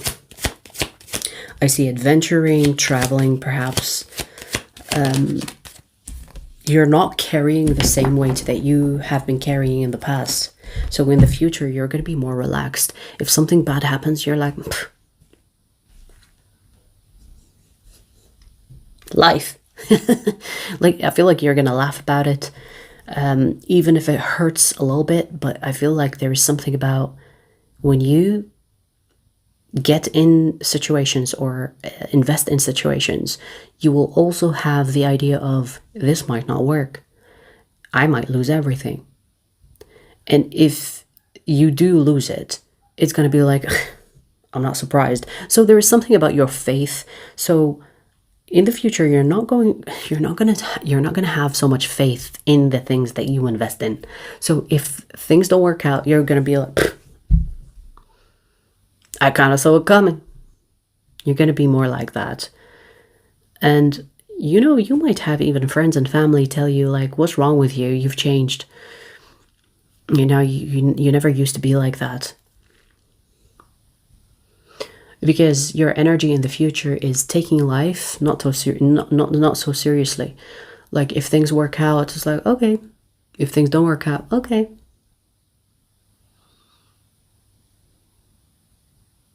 Temperance is here. Temperance is a beautiful card. You know, I feel like it's a good way to kind of live life. It's not like attached to things. If things don't work out, you're going to self-sabotage and destroy yourself in the process. I feel like your future energy is like, okay, if it didn't work out, it didn't work out. And you know, I feel like even if this is about relationships, let's say in the past you were in a serious relationships, I don't see you in the future being in serious relationships. Because you will have the mentality of, what's the point? At some point, we're not even gonna like each other. At some point, you're gonna be sick of me, I'm gonna be sick of you. So let's just enjoy this for as long as it takes, and then when things change, I'm just gonna leave. You're gonna be one of those. And I feel like it's not just relationships, even in business or even in career, even when it comes to jobs or when it comes to life in general. You're gonna be whatever. Like, okay, whatever. Now, I don't know if that's a good thing for you or a bad thing, but I want to just say, find balance. Find balance, because not giving a fuck too much is not that great. And giving a fuck too much is not that great. So find the balance. Okay. Don't go to the extremes. Because if you're going to go to the extremes of nothing matters, then you might as well be a homeless person. You know what I mean? Like, that's a stupid example, but like, if nothing matters, then why are you working? Why are you... I mean, you could have this existential questioning happening with you, but find the fucking balance. Find the balance, okay? That's the best way. Like, the key to life is balance.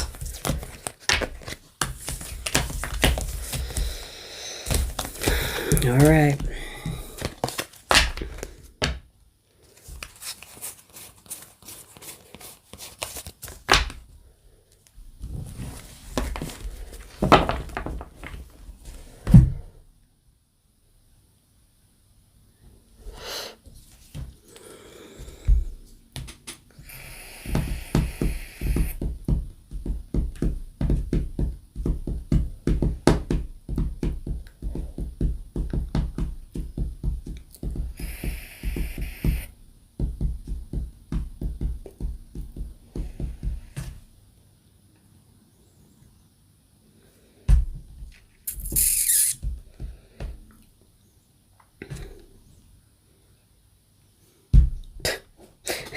I read this troll's username as Yash wants dick.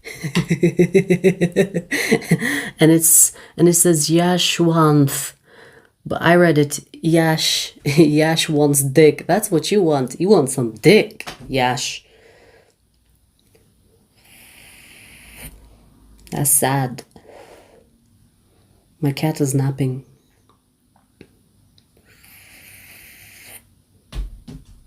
You know a Taurus like that? I have never met... Well, have I met a Taurus like that? Maybe. But the Taurians usually are very, like, stable. But you will... Like, if a Taurus is not stable, there's something wrong. I don't know. I see it as a red flag. If Taurus is not stable, there's something wrong. Like, they're depressed, maybe, or... something going on, because I've never met a Taurus that is like happy, healthy, that is not stable. I don't know. So I'm sure they exist, but if there's a Taurus that it doesn't, maybe there's something wrong. He is depressed, see? That's exactly it.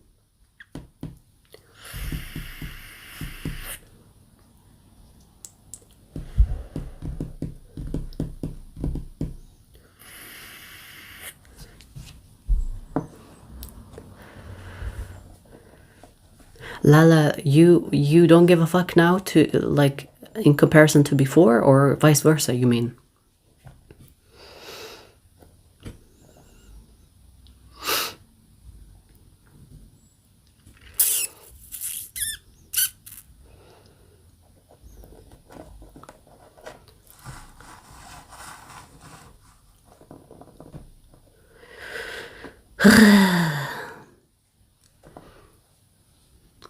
Do you want me to bring my cat?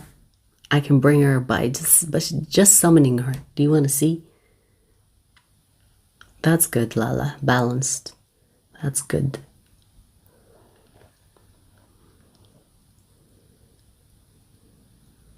You want to see how cute she is? Like, she will do whatever I say.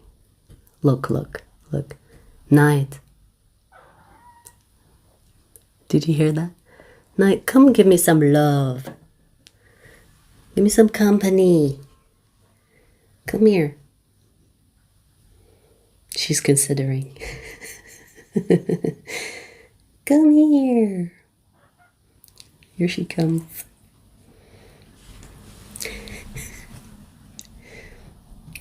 Oh, I woke you up from your nap. She's so cute.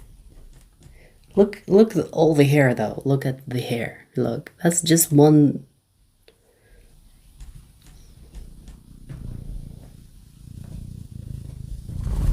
She was sleeping, by the way. She was napping.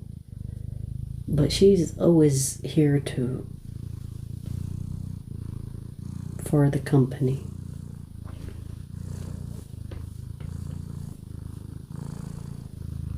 Since I woke her up, I'm gonna have to give her a good petting session, even though the hair is all over.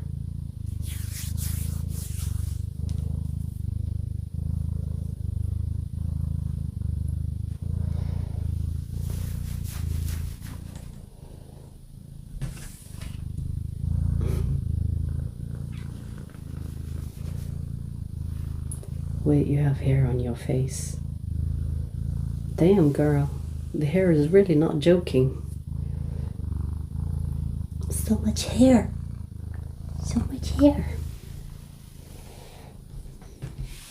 She's such a good girl. She is, you know? She truly is a good girl.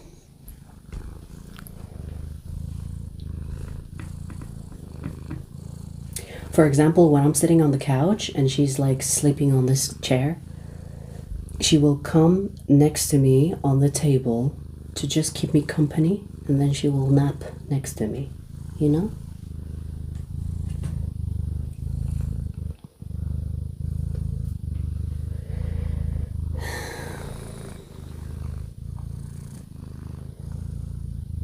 You know, Crystal, let me tell you, this girl brings all the stray cats here.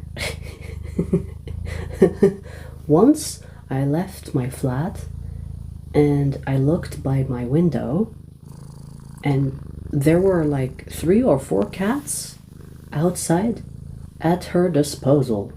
Like I suspect she is the leader, but through the window, you know? Like some type of royalty.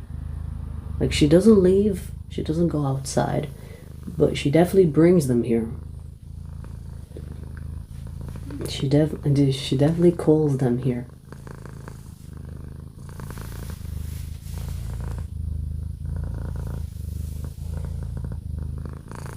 She is very clingy as a cat. But not clingy, like she doesn't like too much petting. She doesn't even like sleeping on my lap all the fucking time. She's not like that. But she likes to keep me company, you know? Just like near me.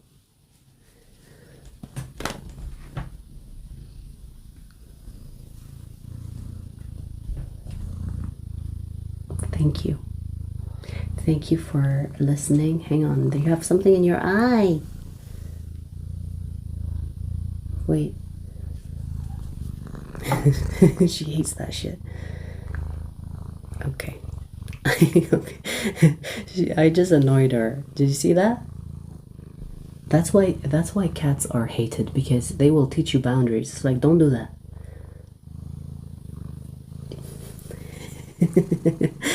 Did you see when she bit me? It's like, no, I don't like that. Don't do that.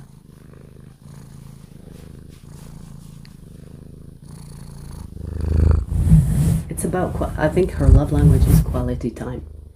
Quality time and acts of service. Right, Betty? Right? Right? Quality time and acts of service. Acts of service meaning give me food and treats.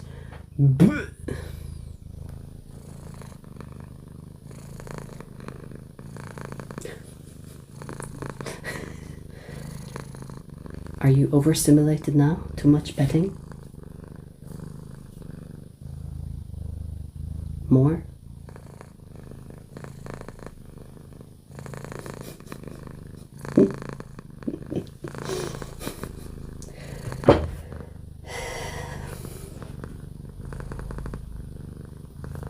So much hair, baby. So much hair.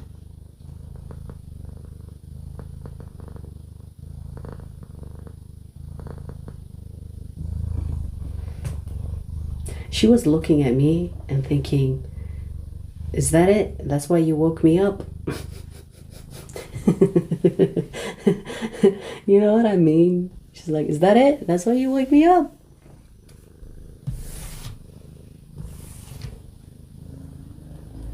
I'm getting rid of the hair.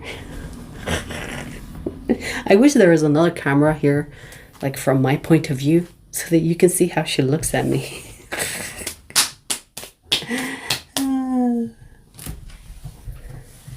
Yeah, she was born on the 7th of July.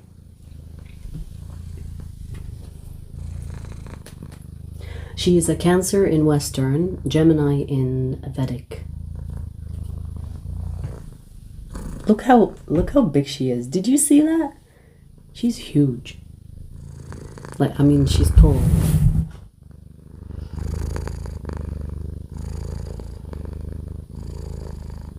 You're such a good girl. You're such a good girl. That's like her affirmations. You're such a good girl. You're such a good girl.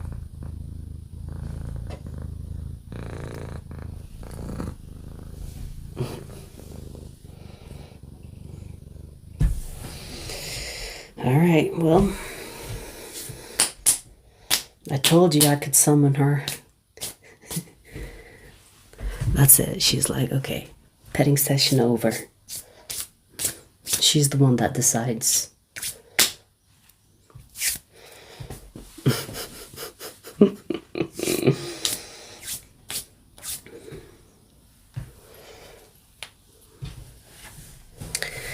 Okay, so let me get rid of all the little hairs because they're gonna end up in my mouth.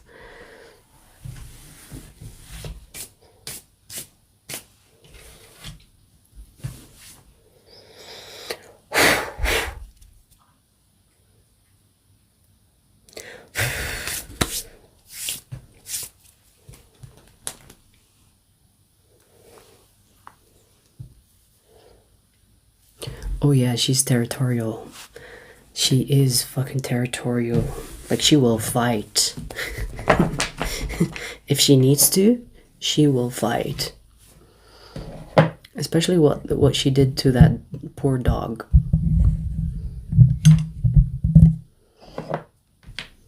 I still have the scars, you guys. Still have the scars of me getting between her and a dog. She was seeing red because I was trying to prevent the little dog from dying.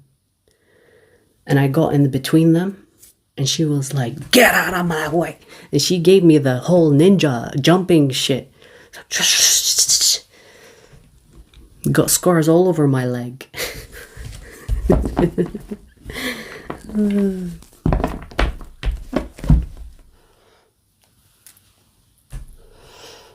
She don't play, that's for sure. Like her mama. She don't play.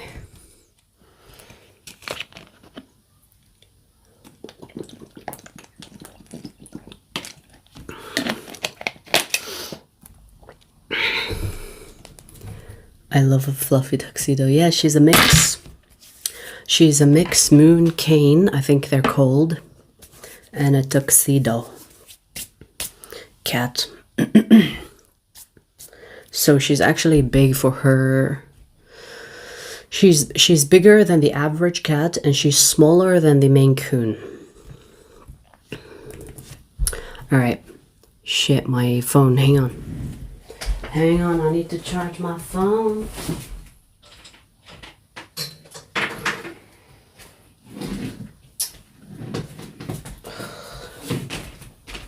Hang on. There's literally fluff everywhere. It doesn't reach, you guys. I have 28%. So I don't want to do two parts. Like, I want to go on. My laptop is okay. Hang on, let me figure something out. Because...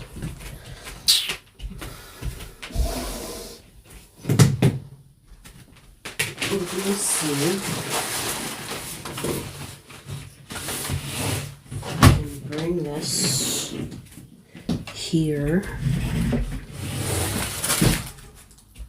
Don't fall on me now.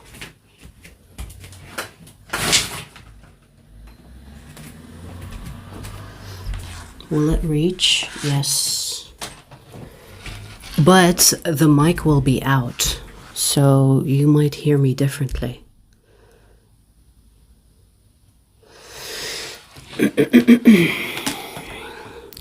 Let's see. So it's gonna be different.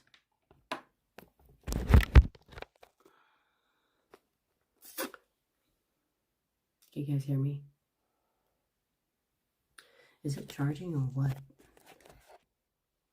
Okay. Can you guys hear me? It's not as crisp, right?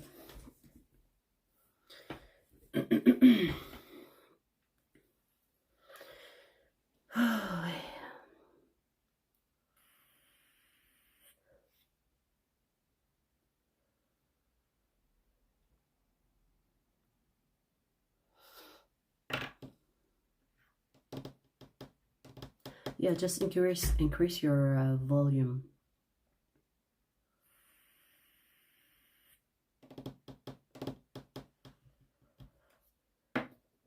All right, so let's do Capricorn.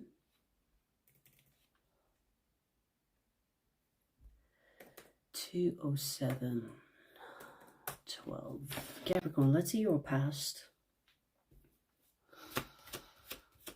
Let's see your past. 3 of Swords, okay.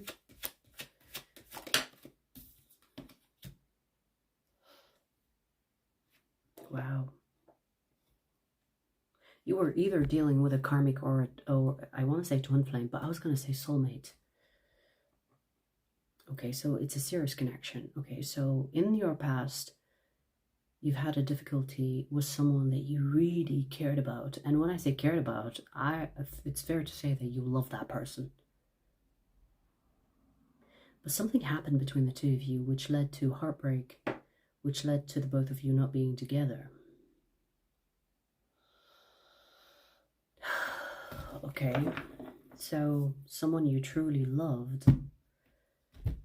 broke your damn heart.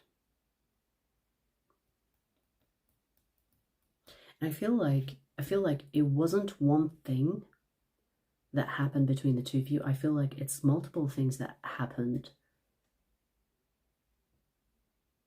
So I'm going to give you an example. It doesn't have to be the exact situation that you experienced with this person, okay? For example, let's say this person cheated on you, you found out, and they promised they will never do it again, but they cheated again. Yuck. So, okay, I mean, based on you think that this person is your twin flame, soulmate, or maybe even karmic. Most likely karmic, most likely, if you felt so strongly about this person. But it ended up with betrayal, hurt. It could be a karmic, but I see that you loved that person. And even when they wronged you, you forgave them. But they did it again, whether it's the same thing or they did something else that you cannot forgive. So you felt forced to move on, even though you didn't want to.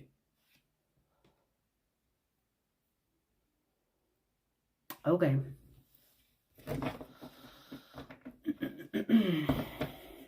Let's see.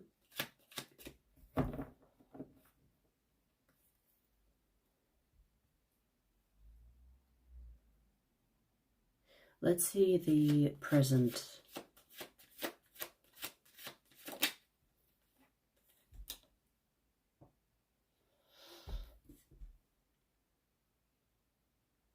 Are you becoming the person that hurt you? Ay, ay, ay. Let me see. Let me see.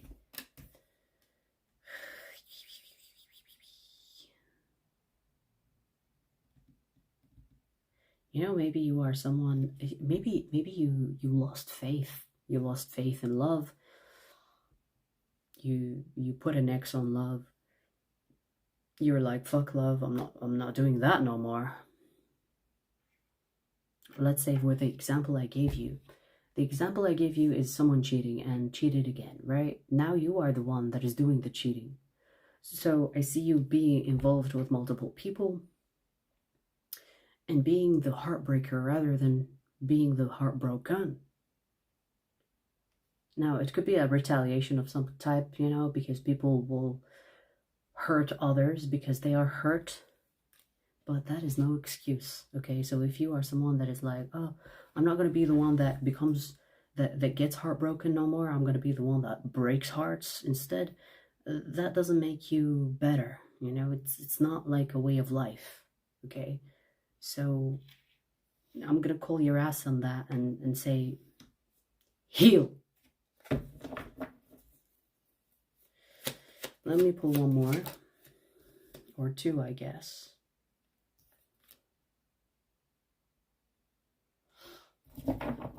Currently, your energy is, I'm going to leave before you leave me. I'm going to hurt you before you hurt me. I'm going to break your heart before you break mine. That's your energy. And people, possibly, that you're dealing with right now have nothing to do with what this person from the past did to you. But they are paying the price for your past person?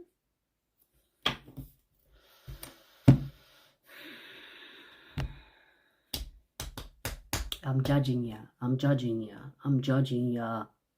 Okay, fix that shit.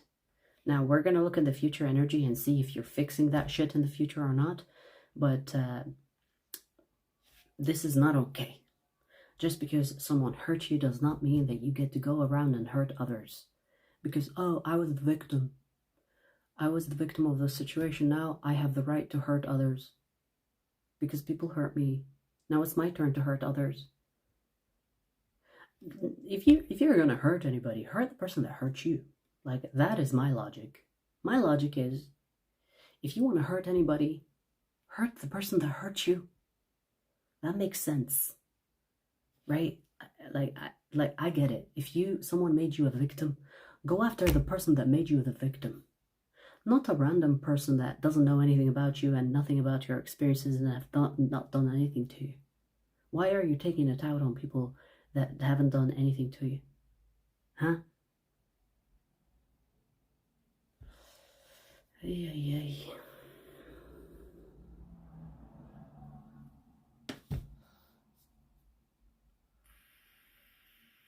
Let's see the future energy. Let's see if you're going to fix your shit or not. Let's see the future energy of Capricorn. Or at least of this Capricorn. Let's see.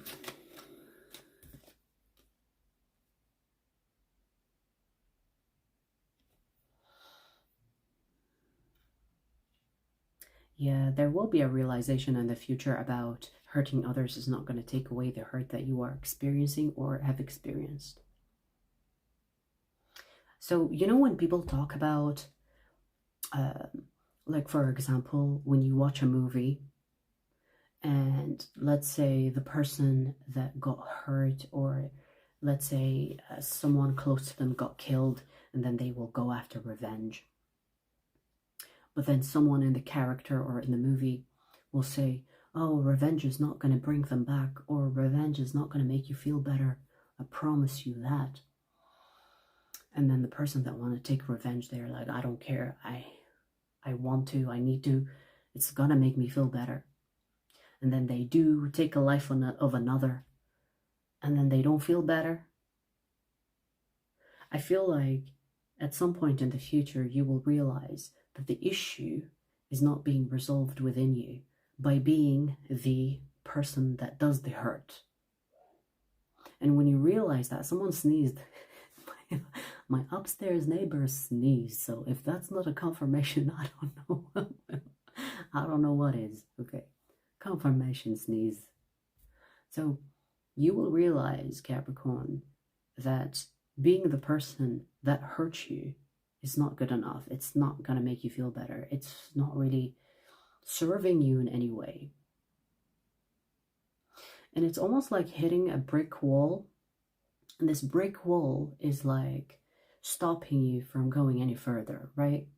And it's going to force you into facing yourself and facing where you're heading in life and why you are the way that you are. And maybe if you know why you are the way you are, how to resolve it within you properly so that you are not becoming something or someone that is not really you. The real you is the person that fell in love but got hurt in the process. That's the real you, right? And I'm gonna add something before I pull the other cards. When you become your abuser, okay, when you become your abuser wins. So if you want any reason to not be your abuser, let that be a reason. Because when you become your abuser, or when you become the person that hurts you, they win. And I don't know about you, but like making abusers win is not a good thing. Like, let that be a reason for you not to be like them. Let me pull the other cards.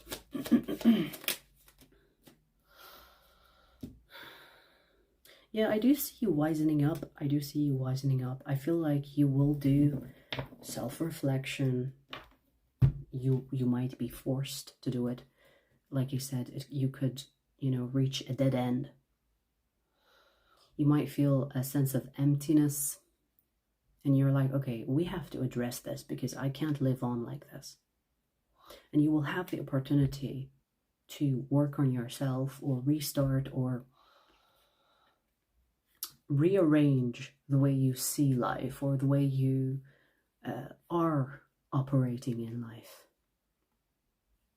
We have the Ace of Pentacles, and behind it we have the Hermit. So there is some type of awakening happening here in a good way, I mean, this is an awakening you need, because if you continue to go on the way that you are, the likelihood of you feeling this emptiness and accumulating the fucking karma from all the people that you're hurting, even if it's one person, it's dangerous. Like, you do not want to accumulate karma, okay? Because it's gonna bite you in the ass sooner or later.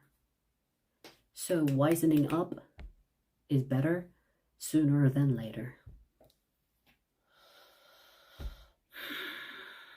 There is a realization of, I cannot escape what happened to me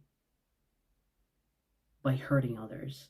I cannot escape what happened to me by not hurting others. Do you understand? So there is a realization of, it doesn't matter if I run or not.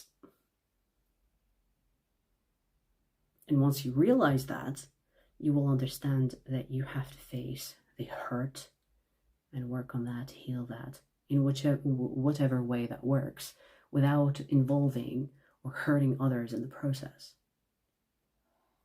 Because maybe you thought if you become your abuser, then life will be easy, because from your perspective as the victim, you saw that your abuser was living their life, no consequence, and they got the best of life by being the bad person.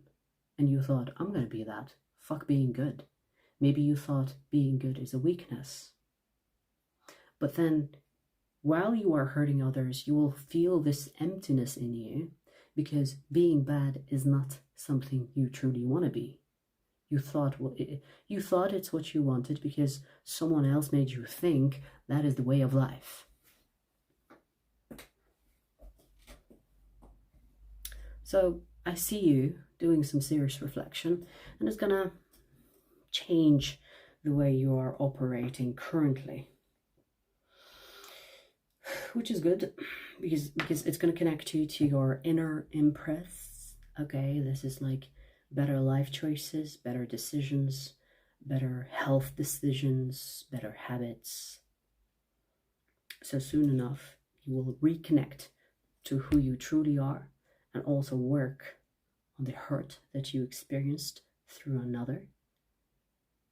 And then truly let that die out in the past, rather than taking it into your future or your present moment because you think that's how people should be. It's a world of dog eat the dog, so I have to be the dog that eats the other dogs to avoid being eaten. No, not really. If you want to live that reality, then you will. But if you are someone that has any sense of complexity within you, you will realize that that is not something that smart people do. And isn't it true that the abusers, the bad people in life, are actually dumb? I don't know if you've noticed, but for you to be bad, you have to be dumb.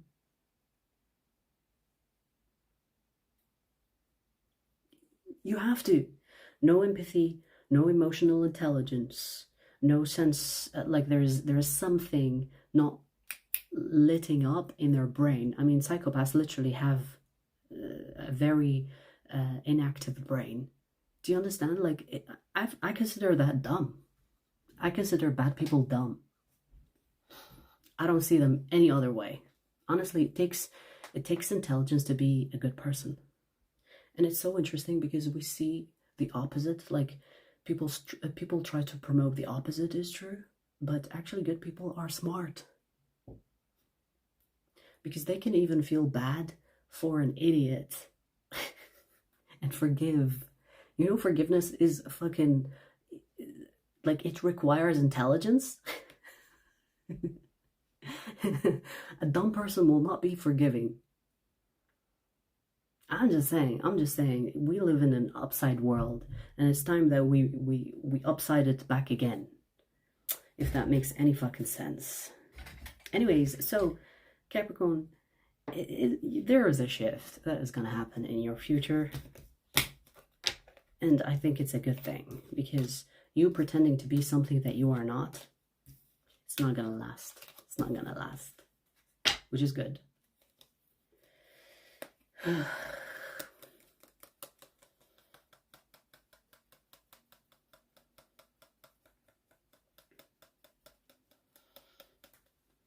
222 on the timer. And I'm using your cards as a fan.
I'm glad, Lala.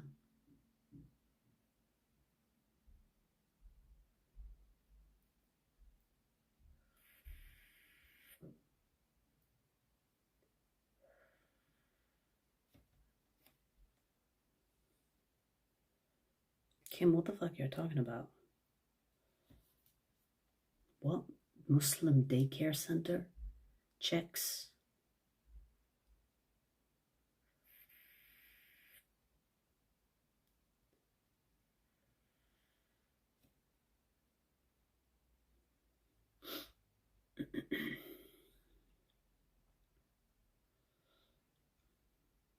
Your moon sign and your rising sign are more important than your sun sign.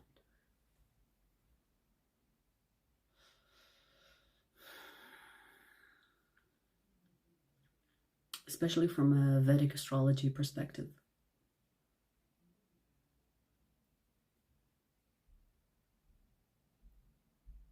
So for the ones that don't know, we finished ether, fire, earth.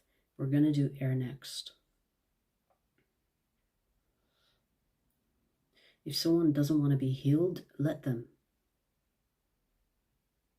Leave them alone. Don't deal with them.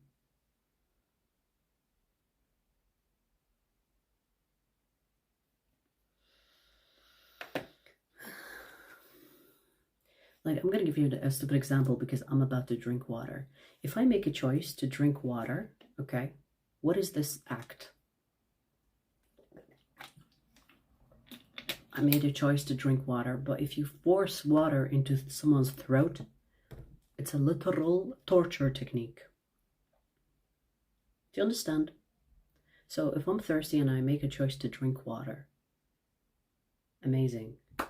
If I don't want to drink water, I'm not thirsty, and someone is like, drink water, you have to. It's torture. So if you are trying to force someone to heal, it's like torturing someone because they don't understand that you're helping them. You are trying to force yourself onto them. Don't help anybody that doesn't want to be helped. Don't try to heal someone. They either make that choice that they want to be healed, therefore the water will serve its purpose in being positive acts, or it's going to be perceived as torture because they did not make that choice.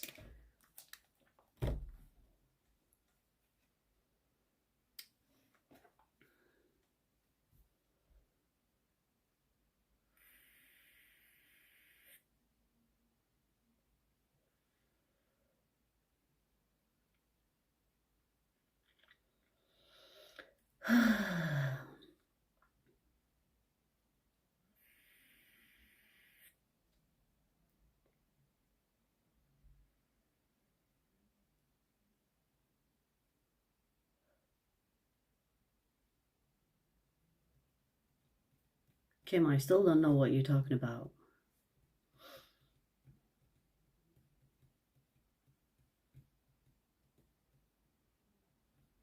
I agree, honey. Being good takes a lot of fucking strength. Like, especially when I see someone that is sensitive, that maintains their innocence and purity as an adult. Okay, like being innocent as a child, it's automatic. Being pure as a child is automatic. Children are pure and innocent. But as an adult, if you maintain your innocence, your purity, and when I say purity, I'm not talking about sex, okay, because people are so fucking dumb. I have to clarify. So purity, innocence, whatever good characteristics that you have in your character, being genuine, having integrity. If you are someone like that in this day and age, you have my respect. Because it requires of you to be strong for you to be able to be these things. It's so fucking easy to be bad. It's so easy. Think about it. It's so easy. So easy to be bad. It's actually encouraged in this day and age. It's like, be heartless, be selfish. I mean, selfish has good and bad, don't get me wrong. Be a piece of shit. It's so fucking easy to be these things. It's for the dumb people. It's for the dumb people that lack complexity. That's it.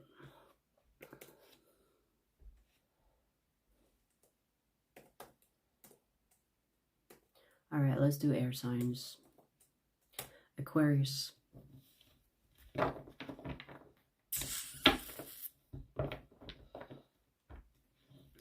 Aquarius, let's see your past.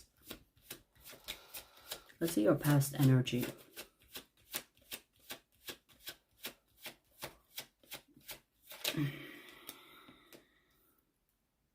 Okay. Look at you being eccentric and all.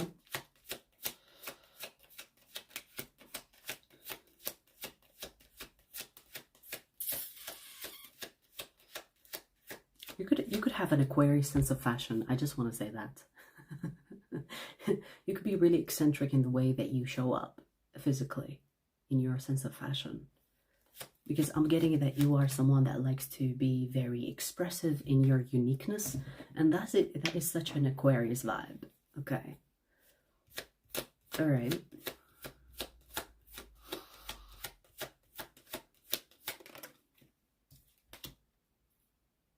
Okay. Eccentric. Hard to get. Like, I feel like people struggled getting your attention, or you were dismissive of people trying to get your attention.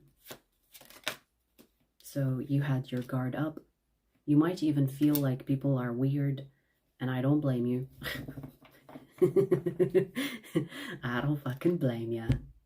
It's your, like, in your past energy, there's like me, myself, and I. Don't bother me. I'm not bothering you. Don't bother me. Okay.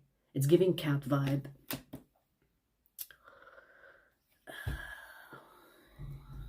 I do see that you are a little bit judgmental. Not, I mean, I don't see it in a bad way. Honestly, you might have a very good, or accurate, I should say, accurate way of seeing people around you. Most people are fucking weird. Okay. Especially when it comes to people you deal with on a face-to-face situation. I mean, I don't know about you, but that is my daily life. People are fucking weird. Every day I go out, even if it's for 5 minutes, I'm gonna be like, woof, people are fucking weird. Literally today, I only left my flat for 5 minutes and something weird happened with a person. Like, people are weird. People are fucking weird, okay? So you have this energy where, don't bother me. I have my own self-expression going on. You want to talk to me? I'm not interested in talking to you. You can be interested in talking to me all you want, but I'm not going to give you that attention. That's the vibe. You are definitely an introvert, or you have become an introvert, I want to say, even if you weren't always. Let's see your present,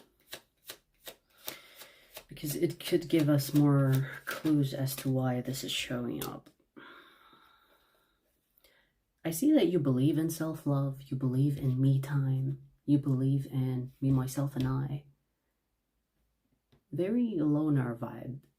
Not lonely, because there's a difference between lonely and loner, okay? So you are a loner. You like being left alone. Don't bother me. And you know, I'm getting that you have many hobbies. So this energy of me, myself, and I continues into your present. Nothing has changed about that.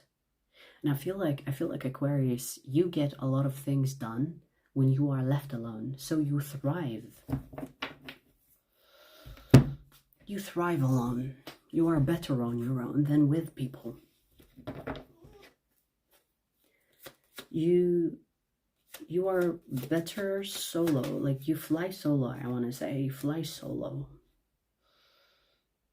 Interesting, I say fly solo. Maybe you travel alone as well. Maybe it's something about that. Your cutting off game should be studied. I laugh because I can understand it, but your cutting off game can be perceived even cruel. Like, some people are like, what? I didn't do anything. Yeah, you did. I'm not even going to tell you what. I don't have to explain myself to you. You could ghost people. And people are like, why did you block me? And you're like, I don't owe you an explanation. Damn. I can respect it. I can respect it because you don't owe anybody explanations. It's true. You're cutting off game. I feel like if people just say something and you don't like it, block. I'm never seeing you again. And I don't see that you make a hassle out of it. I don't see you like making a fuss. I see like in your brain, you're like, I'm never speaking to you again. You could be smiling on their fucking face and never seeing you again. Bye. I do that shit too.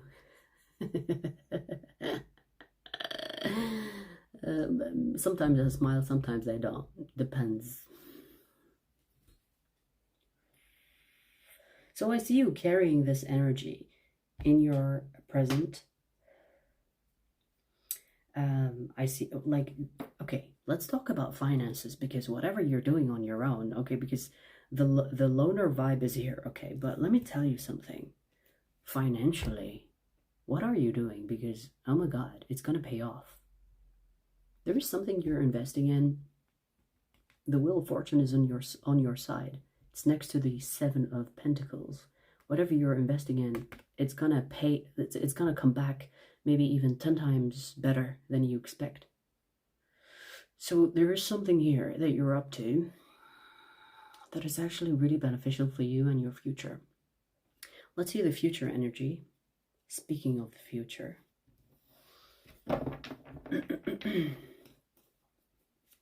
Let's see the future energy. The star under Seven of Pentacles. You're getting recognition for something you are currently investing in. You are definitely getting recognition for something you are putting effort towards, like right now.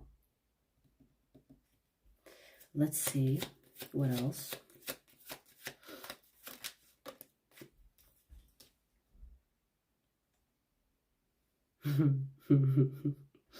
You know what, Aquarius? I see that people will want to collaborate with you because they will see your success. So whatever the success is in whatever endeavor, whether it's, I mean, it doesn't have a financial aspect to it, but it could be a hobby. It could be something you become good at, like a skill you develop. But I see that people will want to have, will want to be part of that. Like they might be like, oh, you know, Aquarius, tell me more, or how did you do that? They will be like a kiss ass, I want to say, kiss ass, because they want to be part of that success or part of that journey towards success.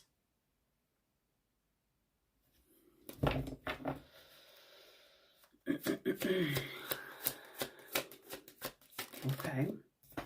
Fucking Empress. Dude, whatever you're up to, I feel like, you know, your energy, I like it. I like it. Like, you seem clear, you seem focused, you refuse to entertain distractions, which is like weird people. You know, you're self-focused. The amount of times I said self-focused today, I think there is a theme today, but your energy is all about that, like from the past, present, and future perspective. But anyways, beautiful energy, especially the future. The Star and the Empress. The Star and the Empress. You're not wasting no time, honey.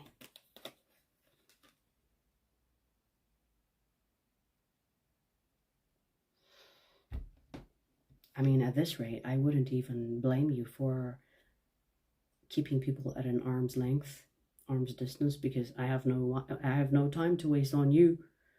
What do you want? Waste my time? I'm seeing, you know, when you do that to flies, you do that shit with people. Someone could be talking to you and you're like, You're like, get the fuck out of my face, bitch. That's a little bit rude, but hey, it's funny. It's like, Aquarius, let me just talk to you. Get the fuck out of my face. Like an annoying fly that insists on buzzing near your ear. I like it. I like it. I like it.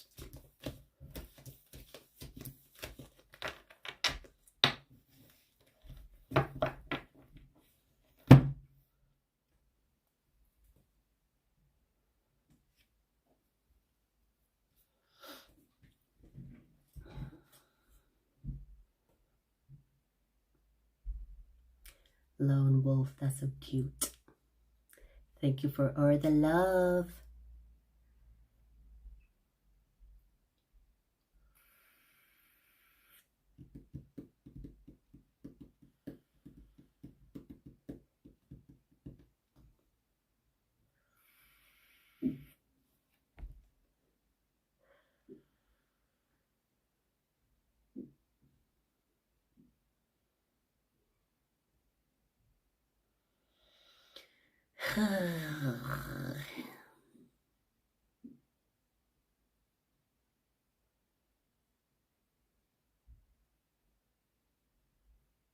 You know, earlier I was thinking, should I do readings about the things that we see on the news? I don't know. I'm not talking about politics, okay? Because we all know how that will go, okay? But I'm talking about, should I do like readings about current conflicts, about like people, celebrities? But you know, I thought it's just like gossipy shit. And trust me, I don't care for what, like, who acts in a movie. I'm not talking even about actors or actresses. I'm talking about, like, people that have channels or accounts and they talk about things. But I thought, I don't want to be one of those that talks about other people and what they fucking think. But then I thought about, what if I make readings about where the human condition is going to be in 10 years. You know what I mean? Like things like that. Like things that are very generic. And you can, without having to mention names or people directly. Or, for example, I could do readings about, you know, because I've heard people talk about aliens will come in contact with humans in the next few years. And I was like, should I do readings on that? What do you guys think?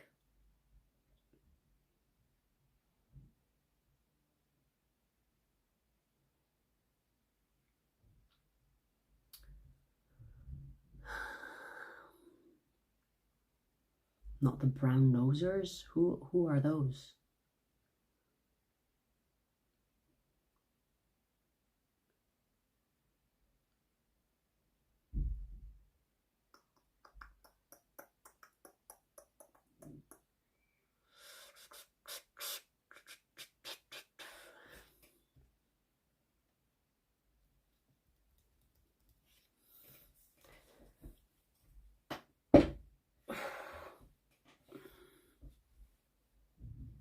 I might do a reading about the human condition. Where are humans headed in 10 years? I'm curious. Because you know what? Based on my observation, some days I believe that humans are progressing towards better. And some days I look at them like they're a bunch of fucking frogs in boiling water. And they are not jumping out because they can't feel the temperature rising. You know what I mean?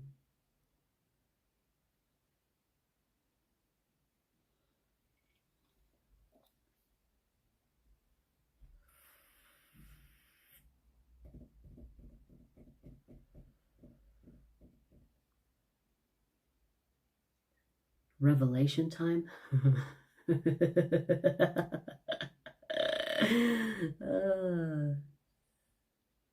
What religion is that? Christianity?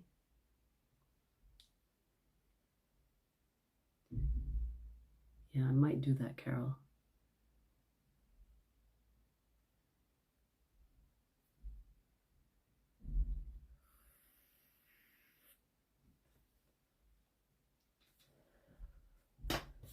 What?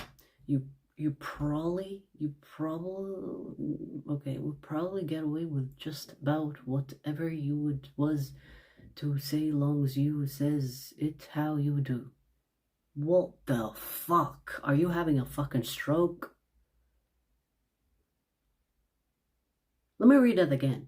You probably get away with just about whatever you was to say, long as you says it how you do. You see what I mean? you see what I mean? People are fucking weird. The fuck is that?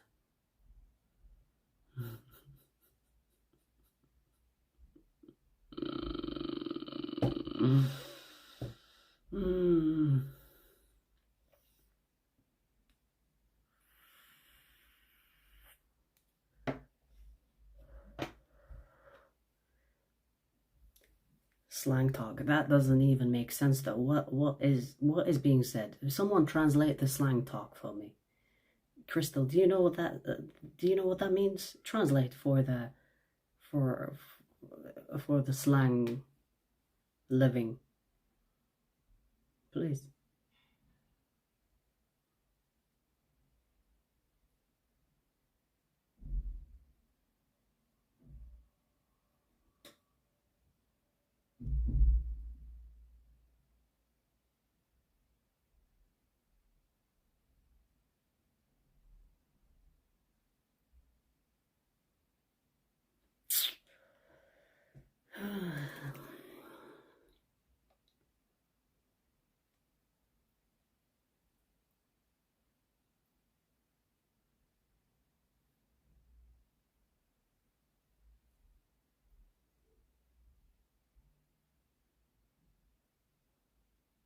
Mr. Wanton there.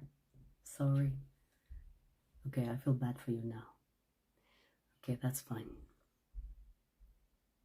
All forgiven. Don't worry about it.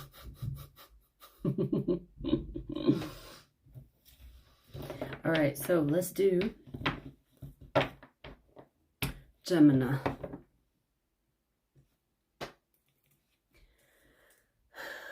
Two, 4, 8, 04. Gemini.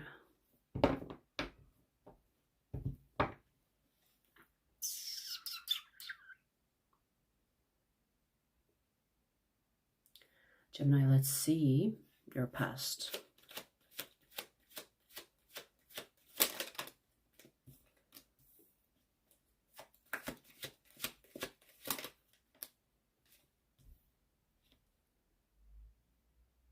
Damn, Gemini. I see in your past you were not even given people the chance to explain themselves. It's like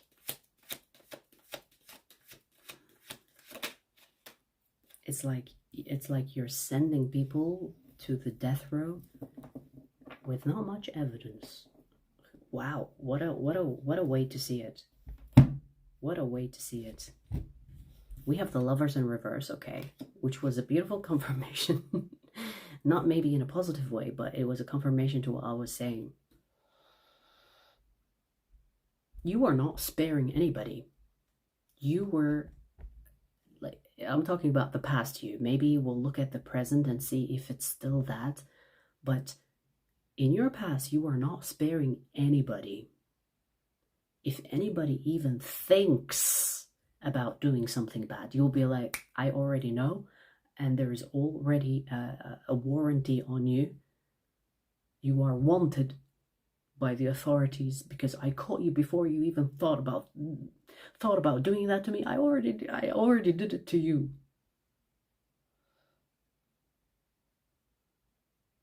There is an energy of before something bad happens, you it's almost like you see it and then you deal with it before it happens. You must be a psychic or close to a psychic. Maybe you have crazy pattern recognition, because that is pattern recognition and psychic abilities are very similar, but they're just from a different understanding. Like you can predict future based on pattern recognition, but you can also predict future based on psychic abilities. So however you do it, it's kind of amazing, actually. It's impressive, I want to say, you know, because before people even think about doing something to you, you already are like, I already know. I knew before you knew. Before you even thought about doing that to me, I already thought that you would. And I dealt with you before you even thought about it. Like, there is there is judgment before action. Like you were you were karmic. Maybe you were a karmic to these people, because I feel like it's more than one person. You were karmic before they did something. Interesting. Now, let me tell you, from like a health perspective, I feel like it was very, it was taking a toll on you, because it requires a lot of energy, let me tell you. Like this extra thinking, pattern recognition, or this extra energy that you put in your psychic abilities to know before the person knows. So I feel like it was taking a toll on your health. It was also taking a toll on your connections in general, meaning that you really had trust issues. And when I say trust issues, I'm not talking about you being delusional. I'm talking about you recognizing the dark in each and every fatherfucker of a person. Like, when you're dealing with people, they have good and bad, okay? And sometimes the people that are good, if given the chance, they will do bad and create some type of excuse or reasoning as to why they did, right? So in each person there is good and bad. And so if you recognize that, you know, that is something I understand, but if you see that too, it will naturally create trust issues. Unless you kind of like ground yourself and know that in trusting someone there is a risk element, but you're going to take that leap of faith forward regardless and see how it plays out. But I feel like you did not give any person a chance. Because you saw the darkness in them, or you saw the patterns that could lead to them acting in that dark. And you dealt with them before they even thought about it. Wow. Interesting. I like that. Now, maybe it's not the healthiest, but I think it's impressive, because it does require a lot of energy, or a lot of mental energy, to see that in people. There could be people around you that are saying, why would you do that to this person? This person is so good. But you're like, you don't see them like how I see them. I see them, you don't. And maybe after a year or so, or 5 years, they hear something that this person that you cut off, that they did something bad to another person. And then that person's like, oh my God, how did you know? I told you. What I saw in them, you couldn't see. But I saw it. It's so interesting. I like it. So some people could think you're crazy.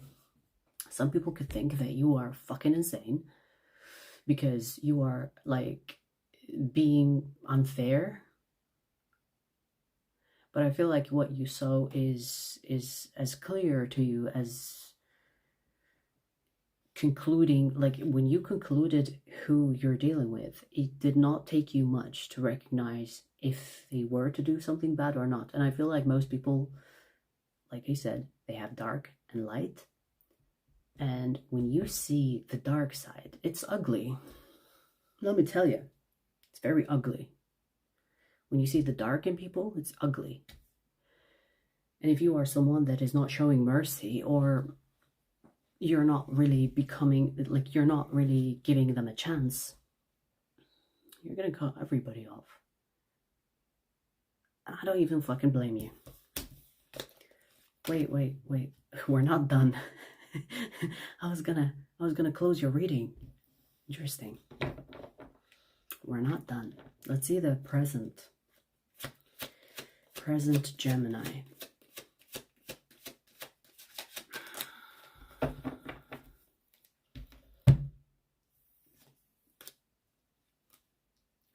I do see, in fact, that you're going to protect yourself from people that could have destroyed your life. Or, wow, I hit the deck to reveal the devil. I hit the deck at the tip of my finger to reveal the fucking devil. Before the devil, the 9 of Cups. And I hit it with my finger to reveal this bitch. If that's not a confirmation, I don't know what is. So I feel like you really got away with people that could have really destroyed you, hurt you in ways where it could have taken time for you to recover. But they didn't even have that chance because you saw them. And you put them through the death row, you know? I feel like you either hurt these people before they hurt you, and whatever that means. I don't know how you did that. I don't really want to know.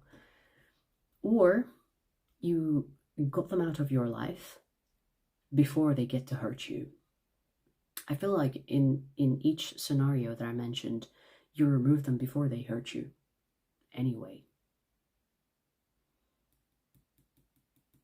And you know, it's interesting because I'm seeing that some people see you as the fucking devil. Some people see you as insane. But it's actually because they don't understand why you behave the way you behave. It's, in a way, you are ahead of your time because you are somewhere in the future. When you see things happening before they happen, people will look at you and say you are fucking crazy because they don't see it. You know, people like evidence, right? But you being the way you are actually saved you from a lot of bullshit that these people could have done to you.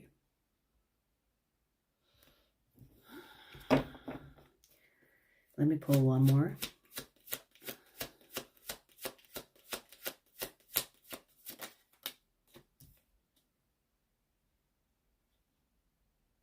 Yeah, people could be saying that you are unfair, that you are like a weirdo, that you do things that don't make sense, that you are fucking insane, crazy. They could be saying all sorts of things.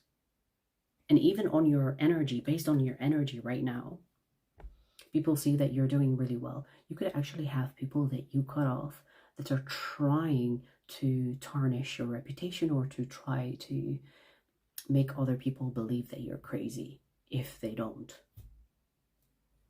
So there is definitely, outside of your life, there are people that are trying to get in. And you are prospering without these people in your life. Like, look at you. We have the King of Wands and the King of Pentacles. This is you currently. This is you in the present moment. So you're thriving. You're living your life. It's almost like you prevented something from happening before it happened. Because in your present, this could have been different if you kept the people that you cut off. You understand? But people don't see it this way. People think that you're just crazy. Or the people that you cut off are trying to make others believe that you are crazy. Because they didn't get to even hurt you. And they are bothered. It's like, I didn't even do anything to you. I might have wanted to, maybe on a subconscious level that I'm not aware of, but I didn't even do anything to you. And you cut me off. That's not fair. I'm the nice guy.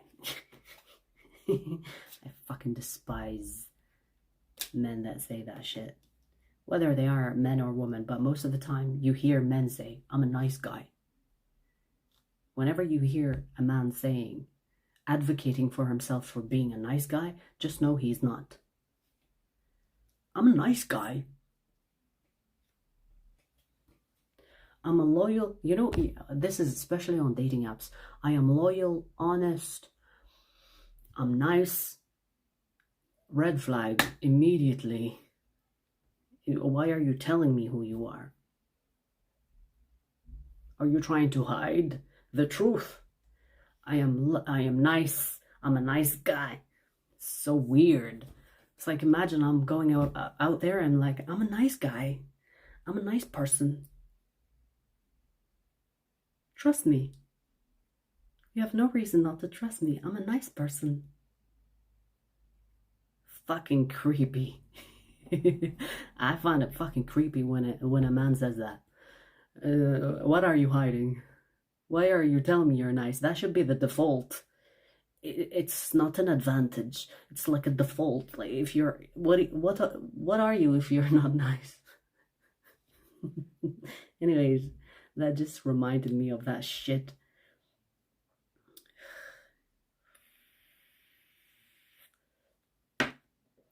So let's see the future energy, because at the present moment you're living your life, but these people that you cut off are bothered by this. Let's see the future energy.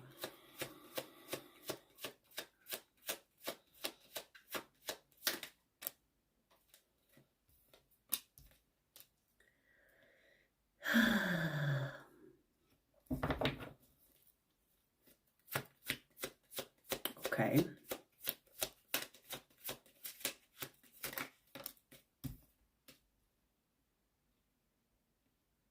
Interesting. I do see that you have someone from your past that will insist on being part of your life. Yep. Look at them trying. Two of Cups. You have someone from your past, at least one of the people that you cut off, that will try to come back in your life, even if you don't want them. It's like, let me try to convince you. I'm a catch. I'm a nice guy. Oh my God, maybe there is a correlation there, because I mentioned it. It's like, let me be in your life. I can prove my worth to you. I'm a nice guy. I don't know why you cut me off, but give me a chance. If you do give this person a chance. 5 of Wands. I'm just saying, they're going to cause some chaos in your life, honey. And you're going to be like, I don't even know why I gave you a chance. So it's, whether you fall for it or not, I feel like you might. Maybe. Because you're like, okay, you know what? Maybe I'm being extreme by cutting everybody off. Or maybe I'm being extreme by assuming what a person would do based on my observation of them. Let me give this person a chance. And you're going to go soon enough. You're going to know soon enough that this person that you cut off, without them actually doing anything, but you cut them off based on your observation of them and your prediction of them, you're going to know that you've done the right thing. They're going to basically prove you right. And maybe you want to prove that to yourself or to the other people that are calling you fucking insane, so that you can say, see, there was a reason. I don't know, but you might actually give this person a chance, because they're going to insist and insist and insist. And you're like, you know what, let's give you another chance. And you're going to regret it. You're going to regret it if you do. Because it's future energy, you might change your mind. But if you do give this person a chance, you're going to regret it, honey. But then maybe you will have evidence to tell people, see, I cut them off and there's the evidence they are a piece of shit. Are you convinced? Because I'm getting something about friends and family that could be telling you, hey, honey, Gemini, honey, what you're doing is too much. Be realistic. And you're like, I am being realistic. Okay, you know what? I'm going to prove it to you. Let me give this person a chance and you'll see why. Maybe you're trying to prove something, right? But I do see that you're going to regret it if you do give this person a chance. Okay? Damn. That was a ride.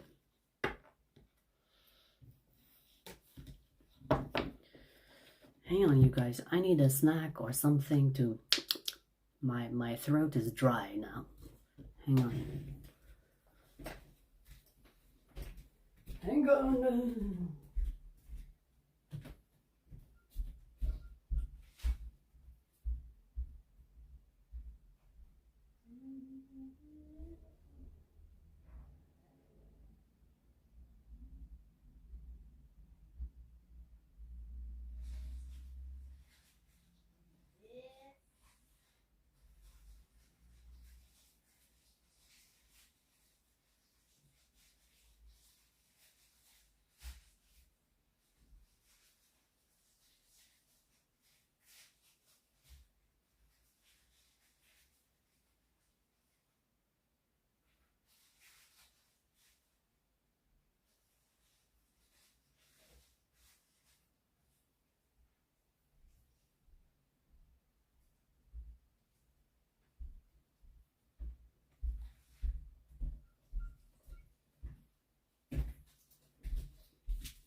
Where's mine?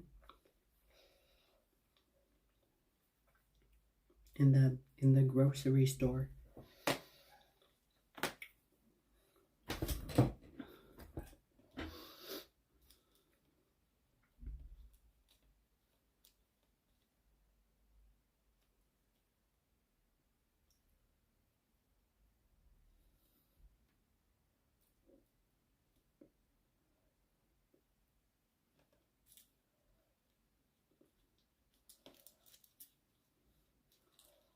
I want yours though. Oh no.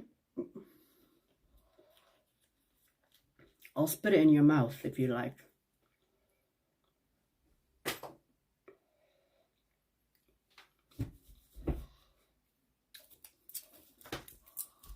I used to be obsessed with these when I was a child. Do you know? These ones.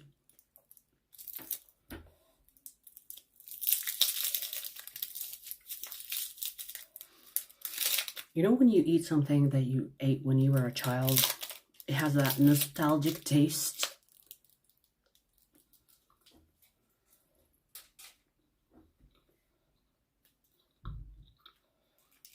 It says coffee toffee.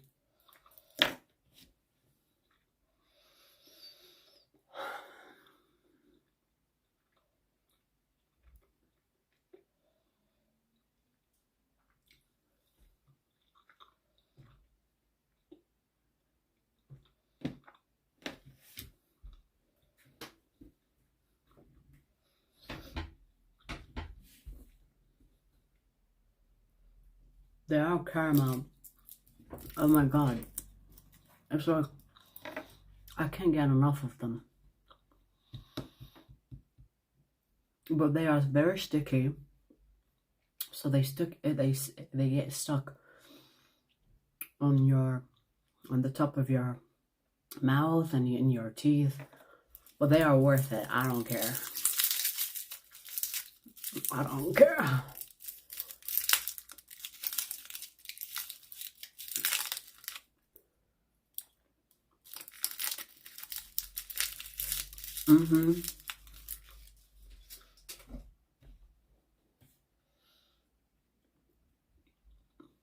I hate when they get stuck in the back though.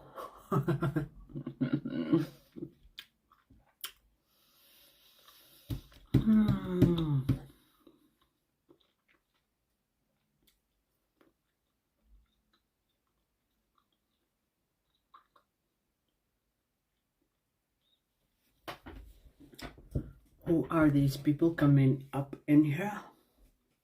Which ones?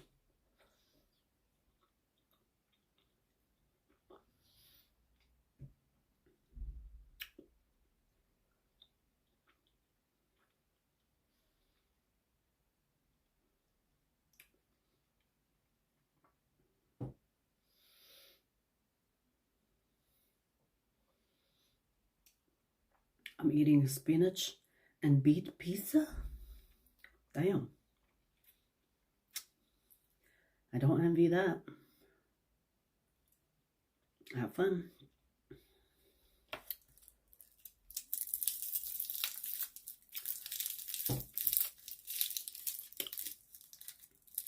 Spinach. Spinach is so fucking tasteless. To add beets, that is also so fucking tasteless. So you're eating nothing? Mm-mm.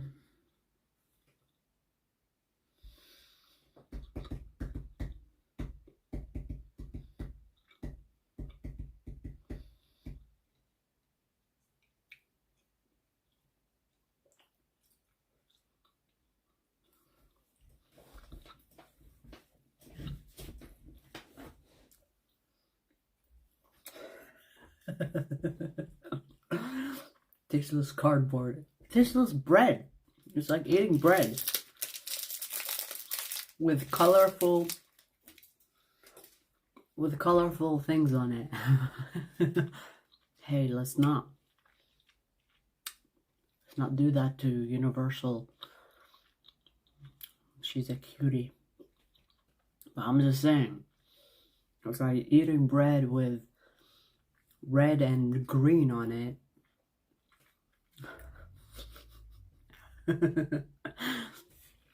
Oh, spices changed the whole thing. Of course, okay. Of course.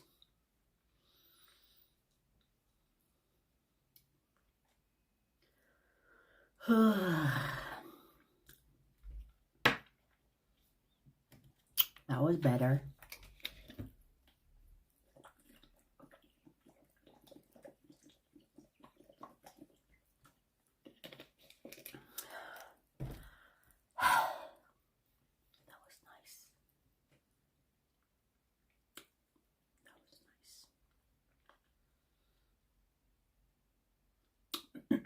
My favorite pizza, honestly, it's so boring. It's the Italian style margherita. There's nothing special about that, but it's cheese and bread. I like both of these things. And it's very important to add the basil and on top. If the basil is not there, you know, the decoration of the basil in the middle of the pizza, if it's not there, it's not good enough. And I do like the chili oil on margherita. It's the basically Italian style.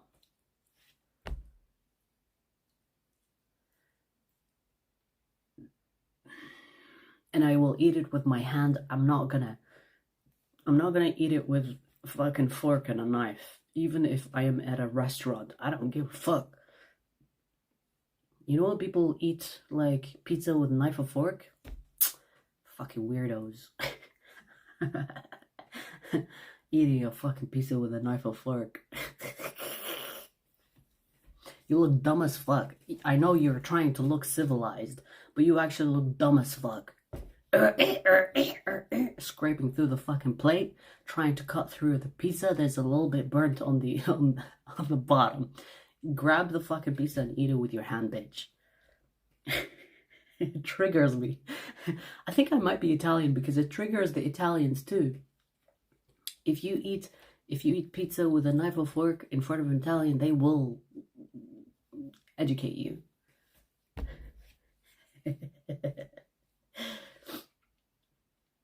Oh, yes, of course, the garlic dip. Of course. I do like garlic dip. That's true. And I don't even mind if like some of the sauce is also mixed with garlic.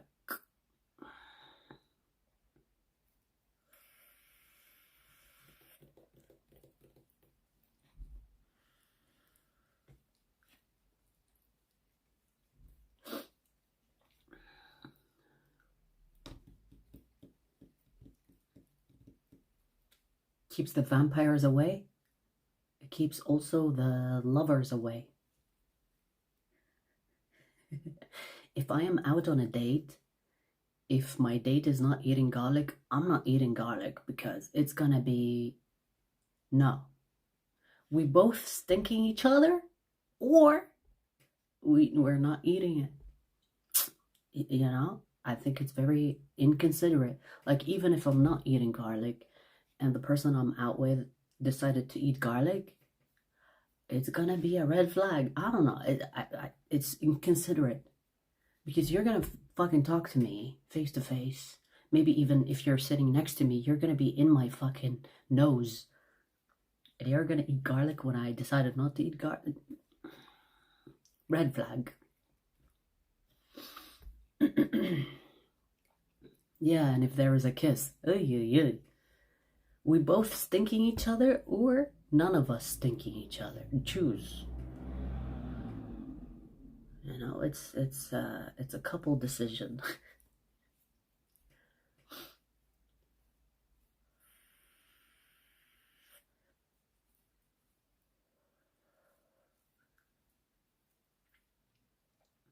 You know what I've noticed when eating garlic? I'll tell you a little secret, okay? If you eat garlic next day, your breath will be fresh. I don't know how to explain it. I mean, assuming that you fucking brush your teeth and brush your tongue.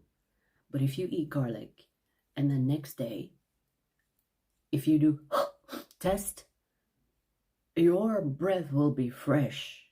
Because I think the garlic kills all the bacteria. So there are benefits to eating garlic. But just don't do it on a date, I guess. Or do it together.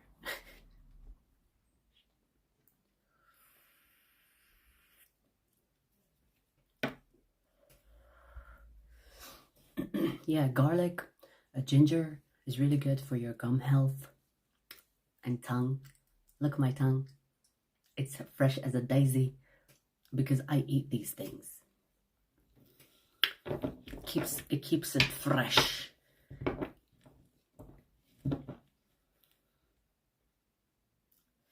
Or before you go to gym and sweat garlic. If you don't eat garlic and go to the gym, that's crazy. Because when you're breathing, it's not even in your sweat, it's in your breath. I don't know if I told you guys, but some of you know. Once I did a hair mask, onion hair mask, and let me tell you, it's so good for your hair that my scalp sucked the shit out of it. Like when I did the when I did the onion hair mask, my hair and scalp loved that shit, that it stored it for a few months. And let me tell you, every time I sweat, I smelled like I cooked onions for 24 hours. I stank. Dude, I fucking stank. And I went to gym almost every day, stinking other people. I felt bad for them because I know I stank. And I probably have a reputation in the gym that I stink from those couple of months that people came near me. I stank like unapologetically. And I will never do onion hair mask, even though my hair loved it. My hair was luscious. I can't even explain the feeling. It was frizz-free. It was smooth as fuck. It came to life. But I stank for a couple of months. And I remember there was a dude in the gym that stopped coming to the gym because of me, I believe. I believe it was because of me. Because there was this dude in the gym that I had a crush on. He was like really cute. Okay, really fucking cute. And I can tell he had a crush on me too. And he never had a chance to talk to me. But on those couple of months that I fucking stank, he decided to talk to me. He came to me And he was like, hi, and a big smile. He had a really nice smile too. And he was like, hi, are you done with the machine? And I was like, yeah. But in my head, I'm thinking, I bet you can smell me though. And I left the machine so fucking fast. And dude, after that interaction, he never showed his face to the gym. He changed gyms because of me. I'm convinced. I'm convinced.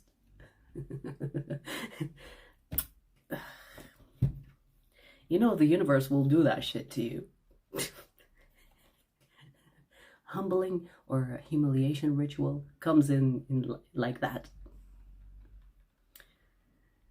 Like, out of all the years and days I've seen this dude come to the gym, he never talked to me. He was too shy. He was just smiling from far.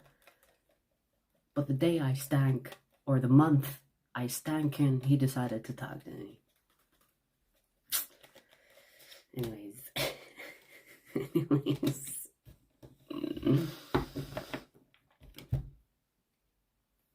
That doesn't matter? Wouldn't care?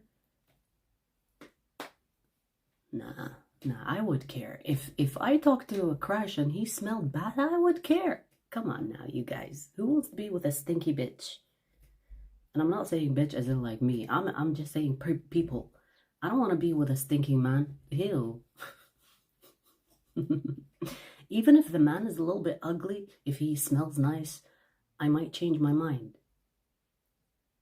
Because if he smells nice, I might be like wanting to be near him.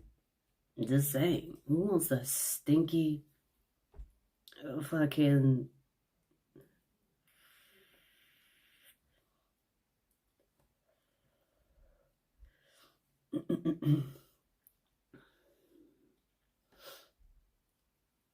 onion rings are not that bad. They don't taste like onions anyway. I don't think onion rings leave onion smell on your tongue. It's not like fresh onions.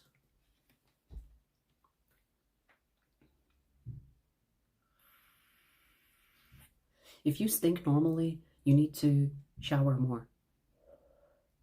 Or you need to grab one of those scrub things. You can even make one at home if you're poor, but you need to scrub the filth off your skin.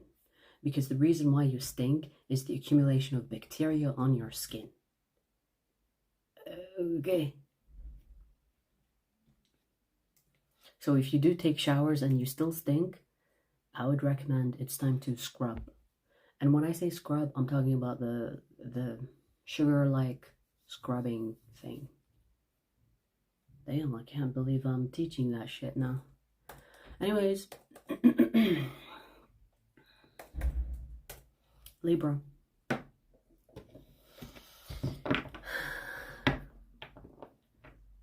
I doubt it, Mary. He doesn't know me like that. We never talked. So I doubt he knows my channel. Even people that know me don't know about my channel. I mean, I fucking hope so. Some people, because some people are obsessed with me even though I don't want anything to do with them. Anyways, so Libra, let's see your past. Let's see the past energy for you, Libra.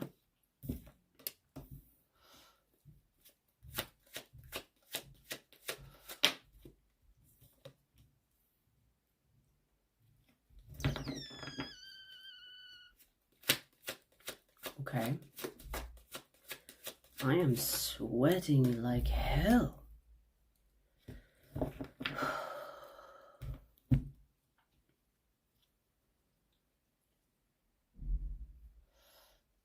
Okay, Libra, I see that in your past you were depressed about something or someone, or maybe you were waiting on someone, but nothing happened, because I see you in waiting. And I feel like that waiting aggravated you. Because we do have the Eight of Cups, so you were waiting on someone, and maybe they didn't give you attention, or they gave you attention but not in the way that you wanted that attention. or they weren't invested in you as much as you would like them to invest in you. And I feel like it triggered you. I feel like it triggered something in you that you don't even like about yourself, which is maybe possessiveness, or feeling obsessed, or feeling angry. You know what I mean? You know when you don't get what you want, you're like, I'm gonna throw a tantrum now. And you didn't like that about yourself. You didn't like getting like that. But I feel like it triggered that in you. And so you decided, you know what, since I'm not getting what I want, and it's actually having a negative effect on me, I'm going to decide what happens here. I'm going to exit. I'm not going to look back. Fuck this. I'm not waiting anymore. Okay, and I think that's fair, you know? Like, if you're not getting what you want from a person, exit, right? Like, you can't convince people to treat you the way that you want to be treated. They either do or they don't. So, you getting out of this maybe is the best thing to do. We'll see. We'll see how this is affecting you in the present. Or let's see the present energy for you.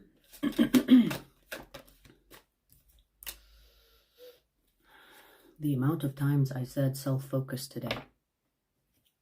There's definitely a theme about people taking their power back, taking control back, taking control of their life. Because I see you're not really invested in connections.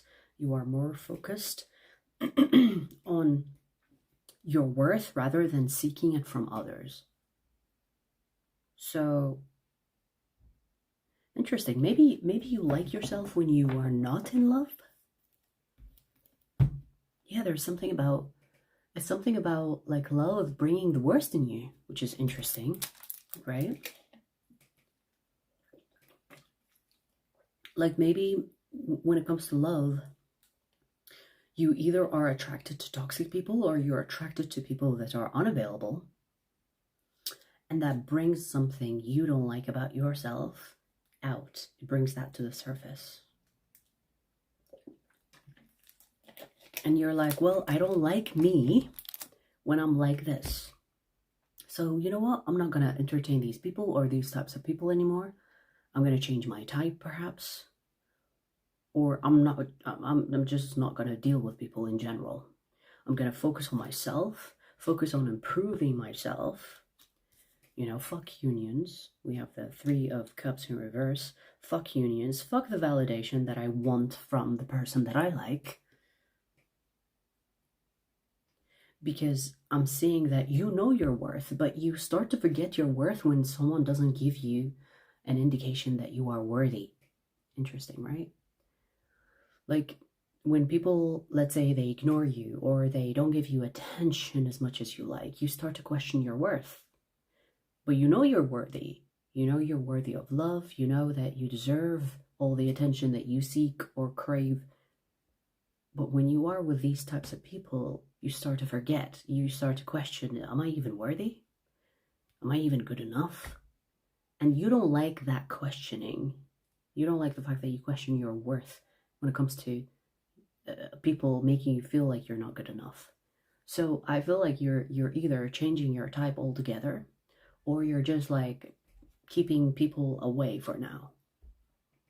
Because you want to keep the idea of you knowing your worth intact rather than risking questioning it when you are with someone that is not really seeing your worth. I feel like you are attracted to the bad guys, bad gals. You are attracted to people that are not really good in partnerships, or just they have the bad stereotype. And if you have that type, if you are attracted to that type, of course you're gonna feel like you're not good enough, because they are not people that will shower you with love and attention. So your type is actually against you feeling good. Okay, let's see the future. Let's see the future energy. Because so far I see that you're keeping people away, or you are staying away from people that are your type. Let's see the future.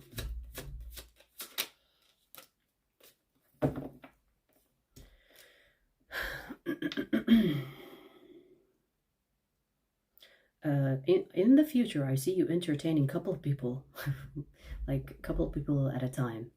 You're not like being exclusive with someone.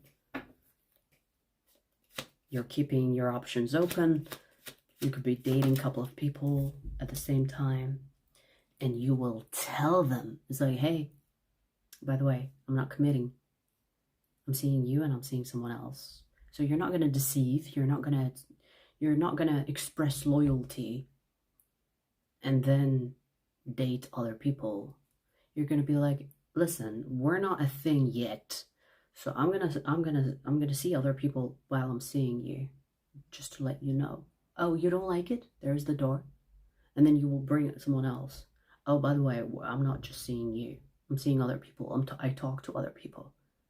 Oh, you're okay with that? Okay, cool.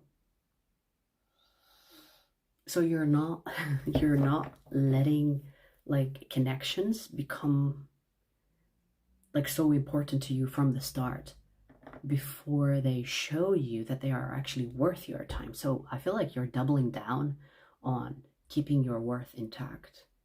In the future, you will open up again to people, but you will do it in a way where it does not harm your self-worth. It does not change anything about your self-worth.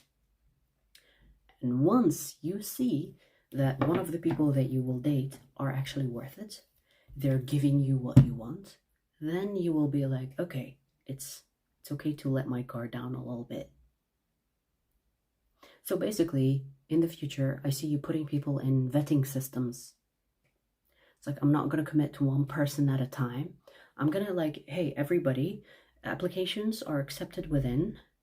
Come apply and let the best man win. Okay, who wants to go first? Do you know what I mean? That it has like that interview vibe.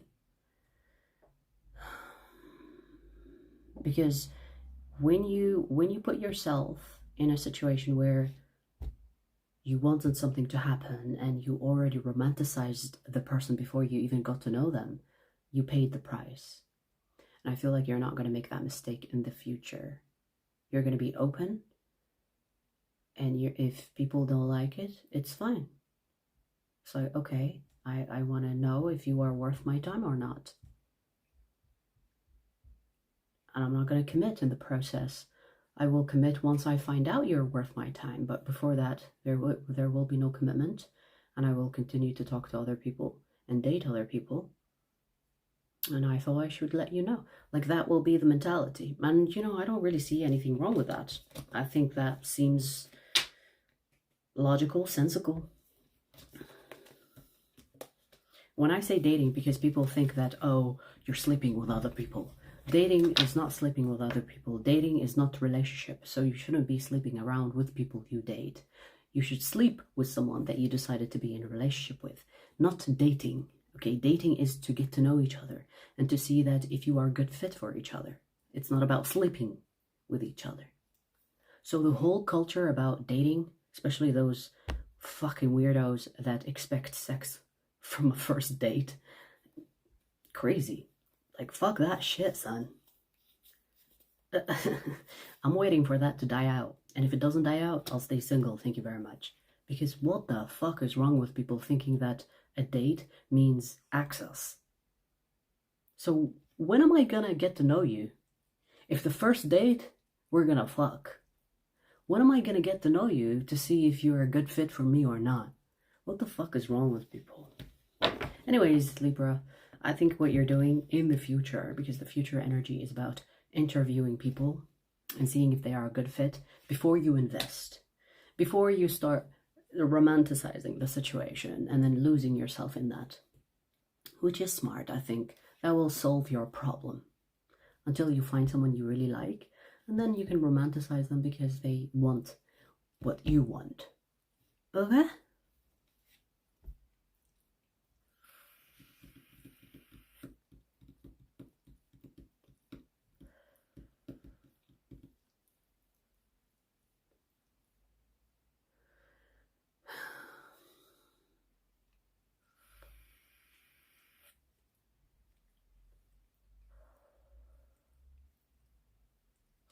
if you're gonna sleep with someone because you like them, you should have that conversation before you sleep with each other.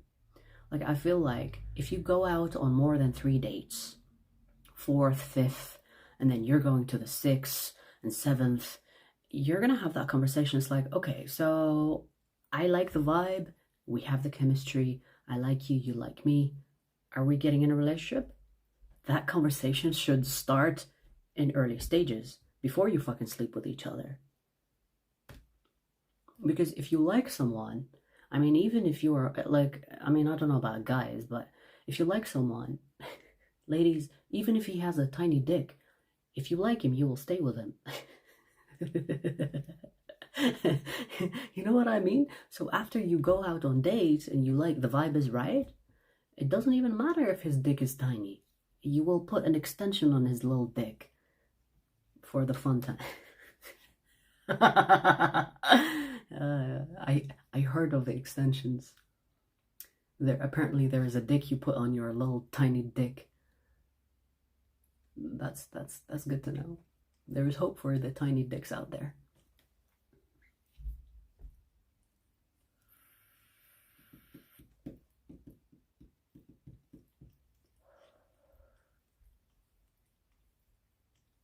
Normalize having conversations about relationships, because the reason why people are so confused when it comes to dating people and they mix loyalty with dates and sex with dates is because they don't even have the conversation of what are we?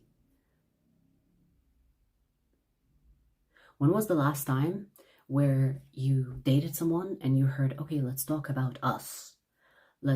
Okay, are we getting in a relationship? Are we going exclusive? What are we? Normalize asking that fucking question when you go on a lot of dates. Don't assume that you're getting in a relationship, because that is when the confusion happens. That is when you're like, oh, I thought we were in a relationship, and the other person's like, I don't know anything about that. Normalize asking that fucking question. What are we? Okay, we've been on many dates now. So are we getting in a relationship? And I prefer that the man actually ask that question. You know, it's more of a masculine thing, right? Like, will you be my girlfriend? Don't be like, I don't know, like, I don't like when women say that shit. It's like, will you be my boyfriend now? I have a strap on for later. Will you be my boyfriend? I like you. I don't know. Let the fucking man do that thing. So, I don't know. I fucking hate people. The dating is so pathetic these days. Anyways. So we finished ether, fire, earth, air. We're gonna do water next.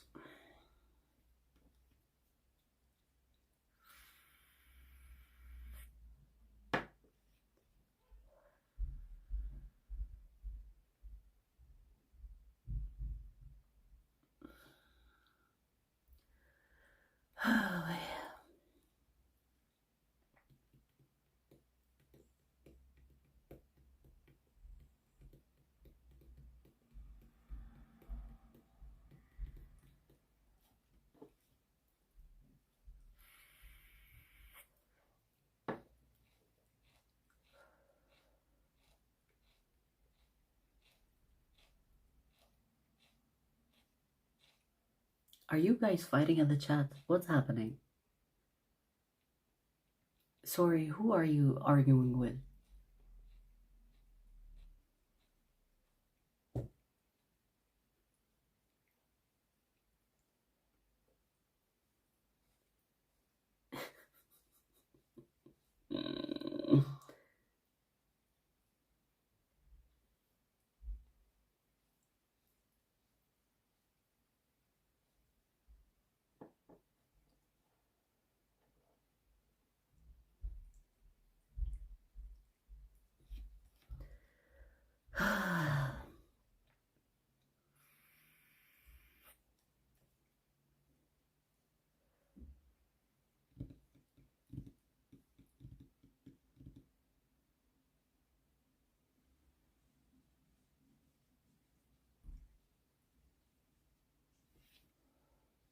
I'm trying to figure out who these two are talking to. Are you arguing? Because I don't like when people argue in the chat. I'll block you both.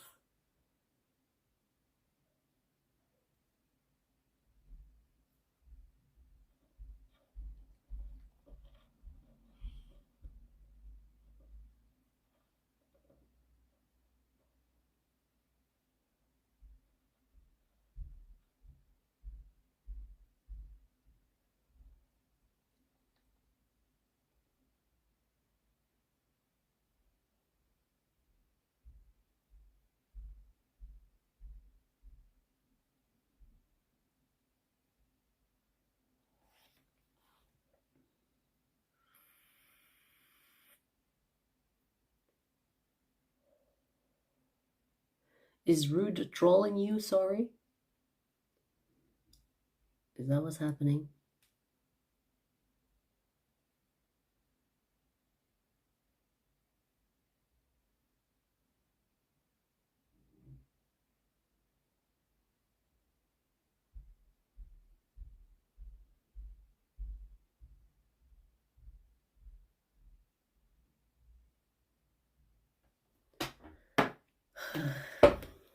Okay, well, as long as you both are happy with trolling each other, I guess.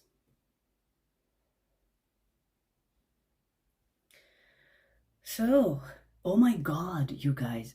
Remember when I said, how long do you think this all signs will be?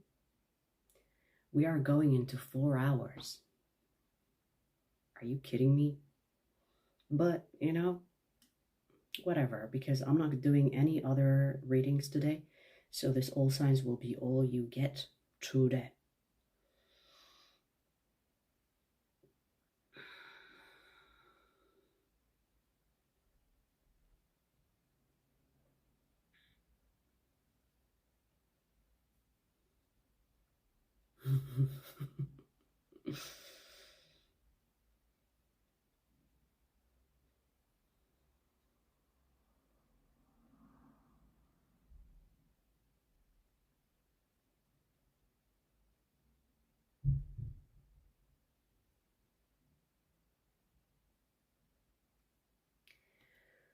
Oh,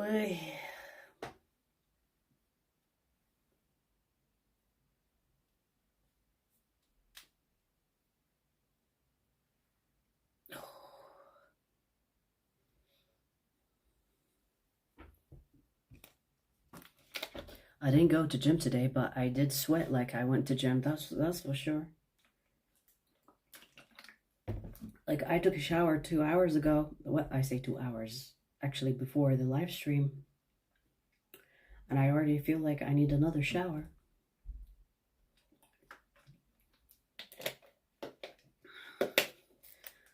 And I will say this again and again for those that don't know, when I do readings, I sweat. Because believe it or not, energy work is physical labor. Even though I look like I'm sitting here chilling. Alright, anyways. Thank you, Konbeski. Let's see who's next. Pisces. Pisces, let's see your past.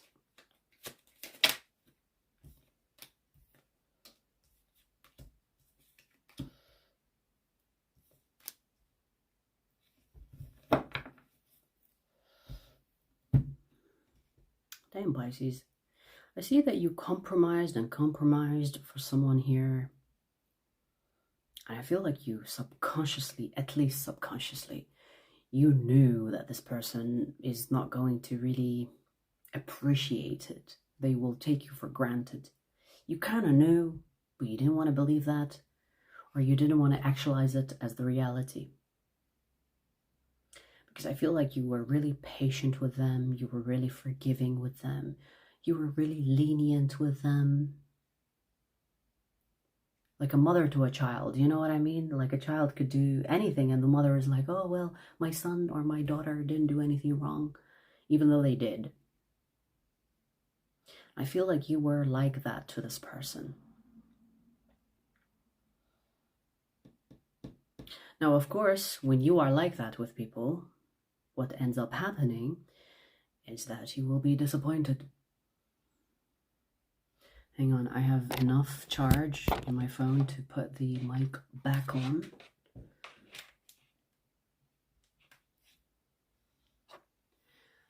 Lower your volume because it's gonna be loud now. Hello. Hello. Okay, anyways, so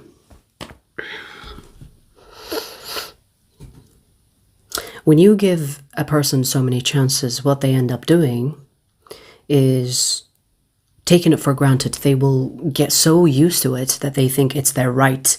It's their right to use you the way that they have been using you, technically. Even if it's by choice, even if you chose to be used, they got used to it. So, okay, you know, it's interesting because I feel like you knew at some point that this person was taking advantage of you, but you let it happen anyway. Because I feel like thoughts of, oh, you know, this is not fair, or why are they doing that to me? It's like, I've been so good to them. Why are they treating me like this? Like, I feel like these thoughts crossed your mind. So you are aware, at least to some extent, even if it's like somewhat on a subconscious level, you knew it was wrong. The way your dynamic with this person was unfair. It was not balanced. So let me see the present.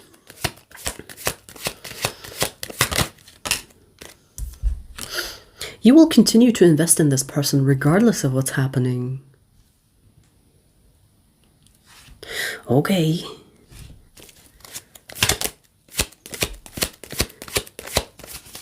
You know, I feel like for some of you, this person cheated on you and you forgave them. Which is interesting. Like they betrayed you and you forgave them. Oh my god, you will continue to carry this burden of a fucking person on your back. And I heard out of love. Interesting, right? So in the name of love, you are letting this person step all over you.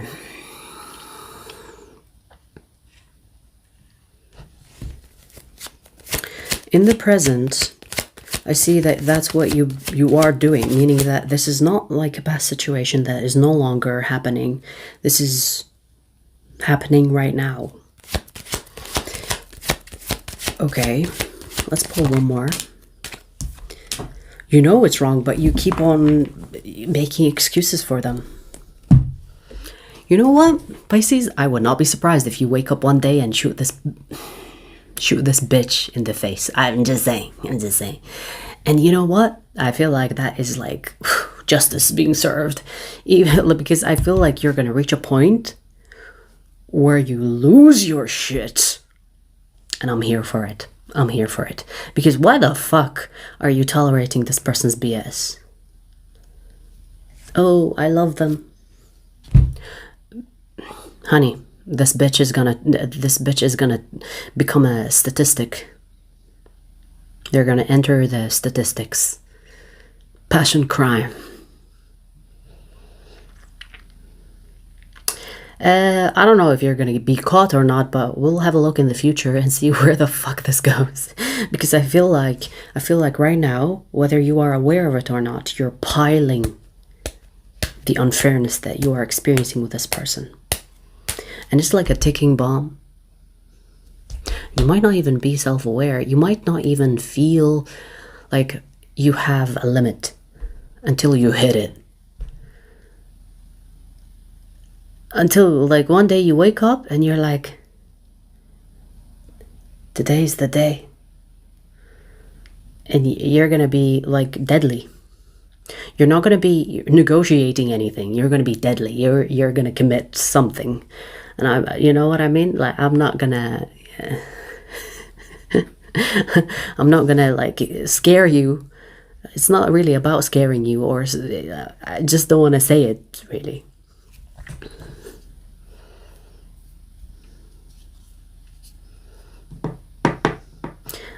I don't blame you. But the only thing that I would say is that why are you tolerating it? Why are you tolerating it? Why are you with them? Because you know that this is not fair. Yeah, but I love them, but, until one day you snap.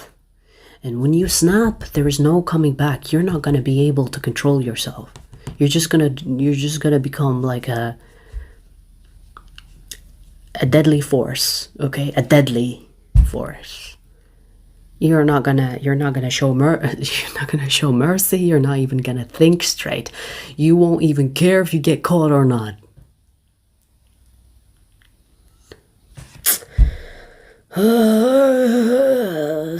I'm telling you, I'm warning you. Honestly, I'm warning you because I feel like you are closer to that limit than you think.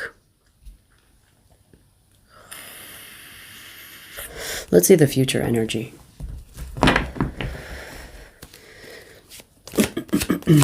Let's see the future energy.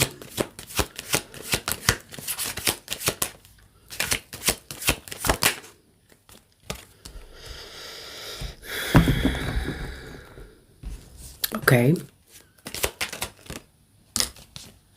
Wow. Someone is going to save you. Is it me? Am I saving you from committing murder? Someone is going to save you. I mean, we are talking about the future, so maybe it's not me.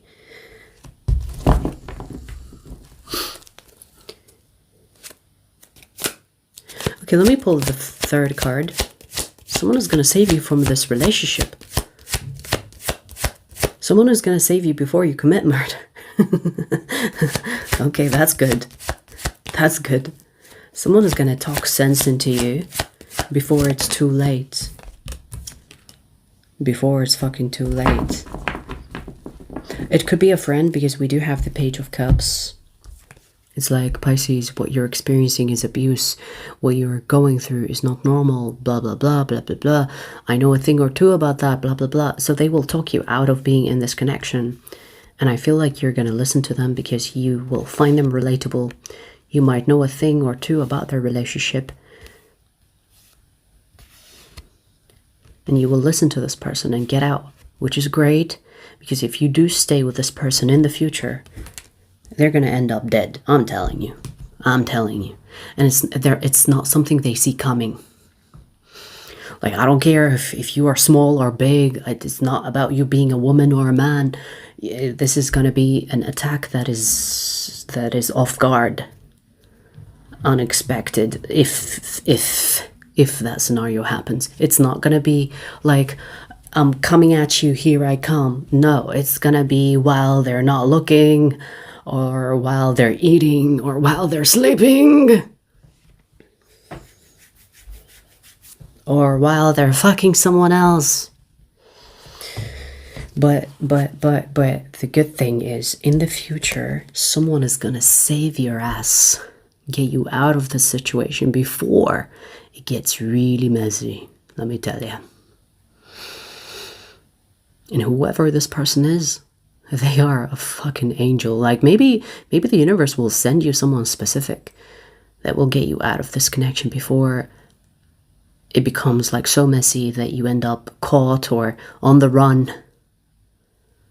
I don't even fucking feel sorry for this person dying. I'm just concerned about you, because if you end up caught, then you're gonna spend life in prison, or you're gonna be on the fucking run all the time. It's not worth it. This person is not worth it. Get out of this fucking relationship. Damn. This friend is an angel sent from the heavens to get you out before it gets messy. And I don't know why I'm seeing for the first time, I'm seeing the Ace of Swords as a bad card. Look, like I'm more focusing on the blood on the knife. Ace of Swords here, it's not a bad card, but I'm just focusing on the blood on the knife, okay? So before it gets bloody, someone is going to come in and snatch you out of this messy situation before it gets messier. Damn. Damn.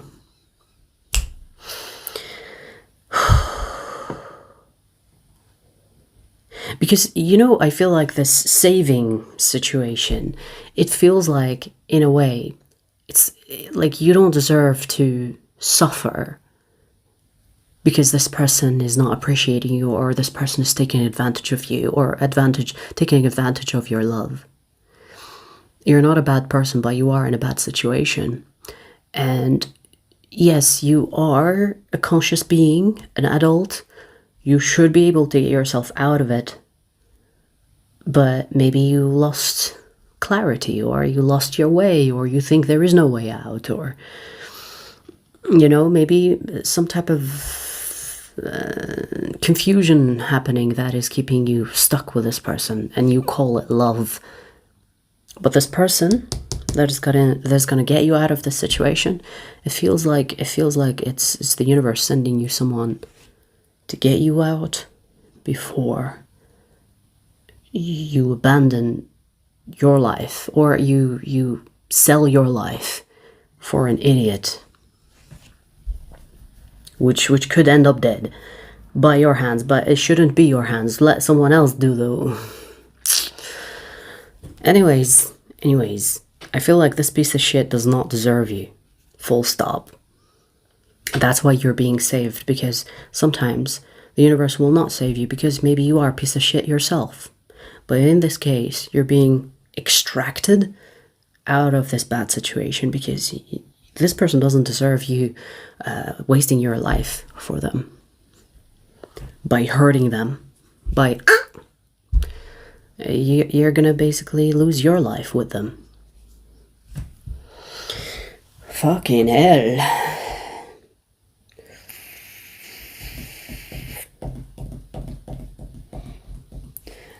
This person is prevention.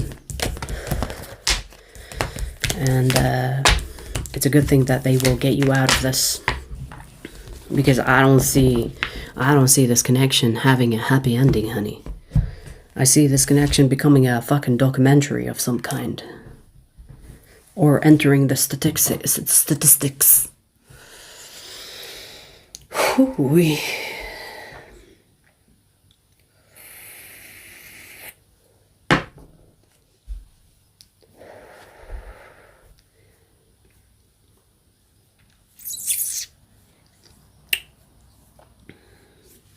Yeah, I don't like the song Petal. I've seen it. I don't like it. I like the idea of it, but I don't like the song.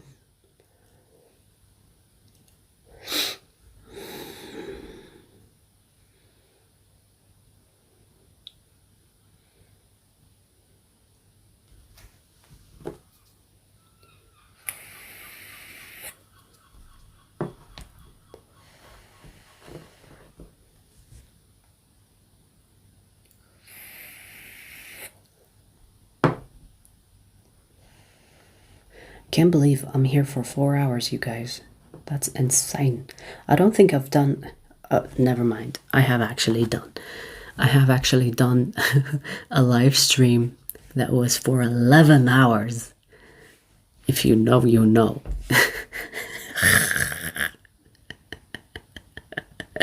I've done 11 hours live stream before. Years ago. That was crazy. That was fucking insane. And YouTube was like, we are not paying for that. YouTube was like, no, you can't get money from that. Fucking piece of, you know, YouTube is declining. YouTube is, we need another app. They were like, no, we ain't paying you for 11 hours. Hell nah.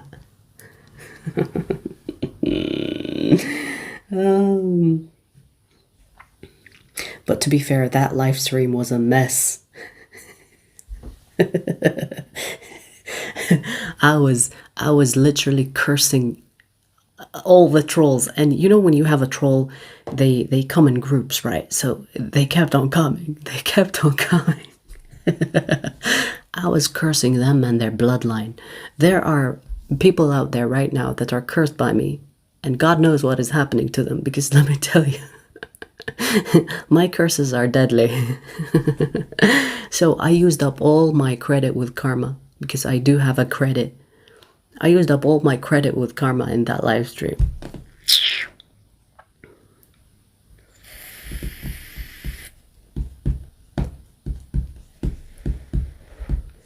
We are about to do Scorpio, honey.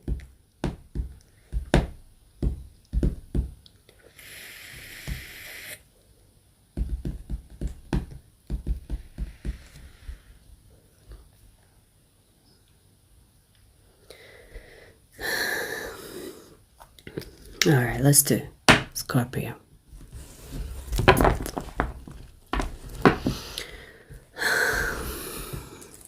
(40131) Scorpio. Let's see the past, Scorpio. Let's see your past energy.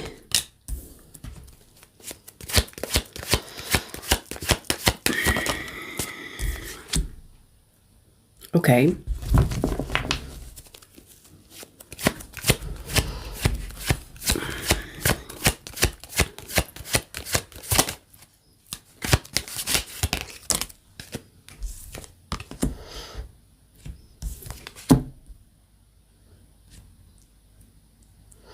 Okay, I don't really see much.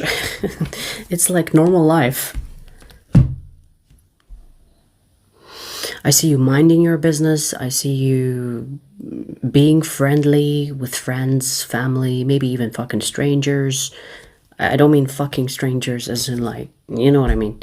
So I see normal. I don't see much in your past energy, so maybe there is not much of significance happening in your past or happened in your past.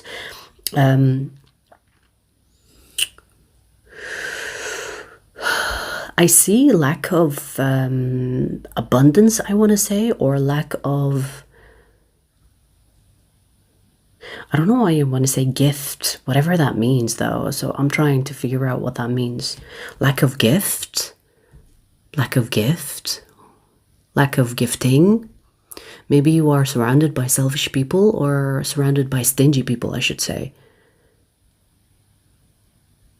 Maybe you're the type that when you're going out with your friends, you pay for them. I don't know. Like, well, okay.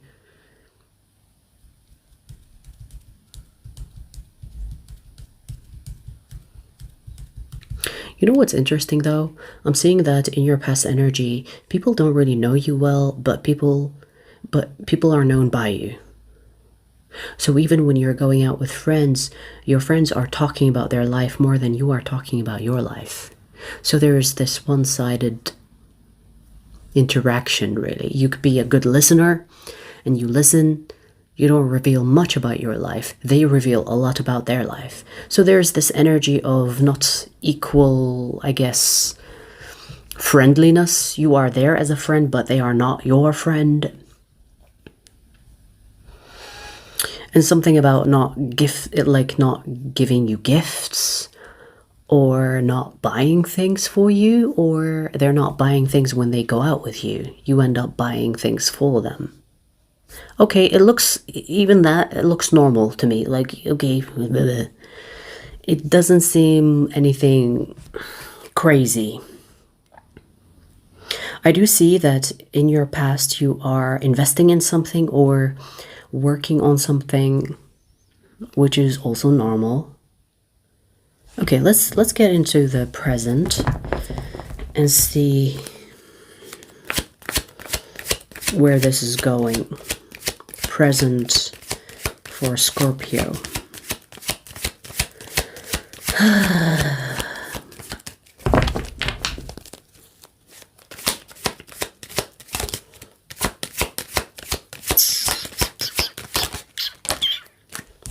Okay, your present though. Your present though is a little bit more spicy, honey. I see in your present you found out that someone was lying to you or cheating on you or betraying you in some way. Could be those friends that I mentioned. Yeah, it is a fucking friend. It could be more than one person, but I'm getting one specific person that betrayed you, lied to you, and you've been nothing but good to that person. Damn. Okay. A Scorpio being betrayed. Damn. Okay. They are in danger. They are in danger.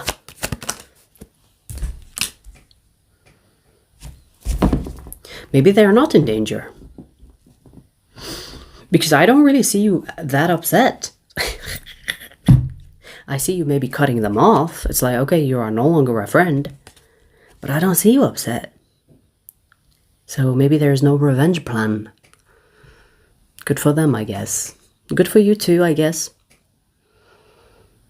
Because even though they come across as someone that is a liar, a cheater, a deceiver, you're not taking it too close to heart. You're like, okay, you know what? People do these things. You're not like in a punishing mode, or in a punishing mood. You're just like, okay, I'm gonna cut you off.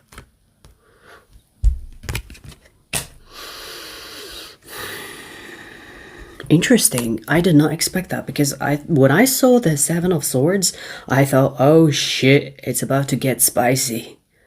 But no, you know, I feel like you are a healed Scorpio, or you are cool as a cucumber. You could have like a lot of air in your chart, or a lot of mutable signs. Because I feel like you are someone that is like, okay, well, people do shit like that. And there is a level of understanding as well. So you could be even feeling sorry for them, or you could even understand why they betrayed you. You could be like, yeah, they betrayed me because this and that. And you're not mad. You're not mad. You're not going to hurt them. You're going to cut them off. You're not going to deal with them anymore. But you're not going to go after revenge. So, like I said, you are either a healed Scorpio, because Scorpios will just cut you off. If they're not healed, though, you're in danger. If a Scorpio is not healed, you're in danger. But it seems to me like you're not that. So, good for them. Lucky for them. Let's see the future energy. There is actually a strong level of empathy here. Like with the Six of Cups, you could be even putting yourself in their shoes and thinking, if I was as miserable as them, I would probably do the same. So you're actually feeling sorry for them. Strong level of empathy. It's like understanding the human condition. It's like, oh yeah, they're miserable. Can I blame them? They have it bad. I would be jealous of me too. You know what I mean? Okay, let's see the future. Look at you. Maintaining your peace. Look at you. Look at you. Dude, you not going after revenge is actually going to bring you abundance of some type. Or bring you a blessing. The universe is like, Scorpio, thank you so much for not being karma yourself and punishing this person. Here, we're gonna give you a gift. You've been so good. Because usually you would fuck a bitch, but since you haven't, we're gonna reward you. Look, dude, 10 of Pentacles. 10 of Cups, 10 of Pentacles. I feel like the universe is scared of you. It's like, oh shit, Scorpio, don't do anything, don't do anything, don't do anything. It's like, I'm not gonna do anything. Why do you think the worst of me? I'm not. I actually feel sorry for them. Like, really? You feel sorry for them? Here, take everything. And we're gonna bless you. 10 of Cups, 10 of Pentacles. You deserve it. Oh my God. I'm so proud of you. I'm so proud of you for not making them bleed. I'm so proud of you.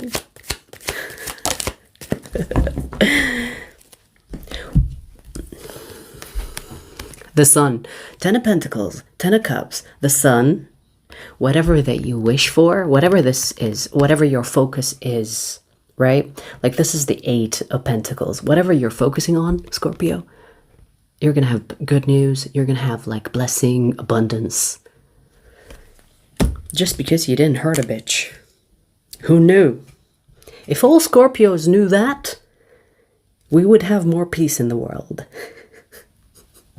If all Scorpios knew that if I don't seek revenge, I'm gonna be rewarded, I think more Scorpios would want to heal. Silent Room, thank you for the sticker. Thanks. So, oh my god. Like, I don't want to be a biased reader because I'm a Scorpio, but I don't want to be a biased reader, but I think this is the best reading. Especially the future part. The future part. Do you understand the fact that the 10 of Cups and the 10 of Pentacles are sitting next to each other? Oy, oy, oy, oy, oy. Beautiful.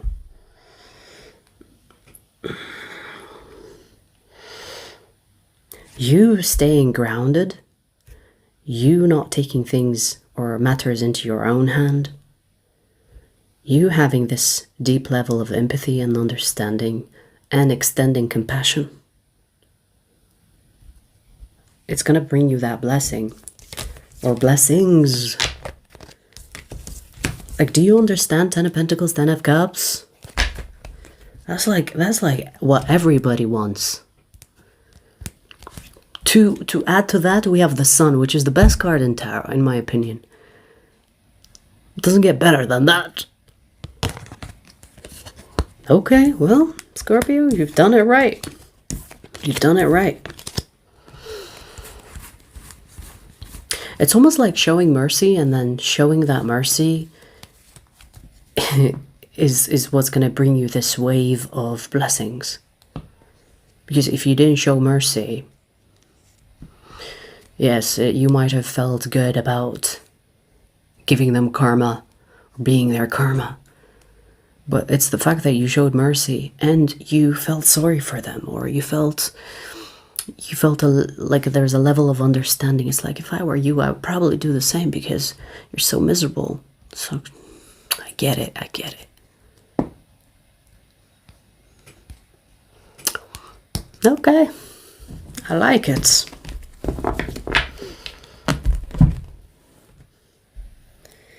Crystal Waters, thank you for the super chat. Thank you guys. I appreciate it. This is the best live ever. I might do it once a month because instead of doing like readings separately, I might do like all signs here and there instead of doing the individual signs. I don't know, you know, I like to switch it up a little bit because sometimes it gets boring for me when I do the same thing, like doing the same routine. So I'm switching it up for me a little bit, but I hope you like it.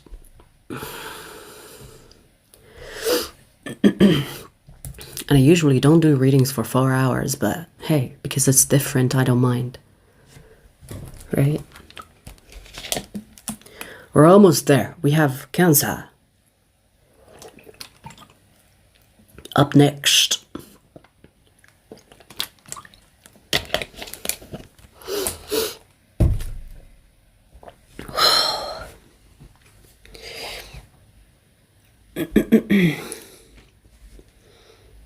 Guest house, I'm glad.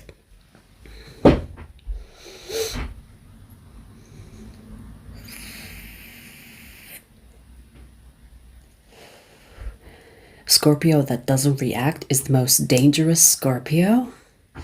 I agree with that. I agree with that.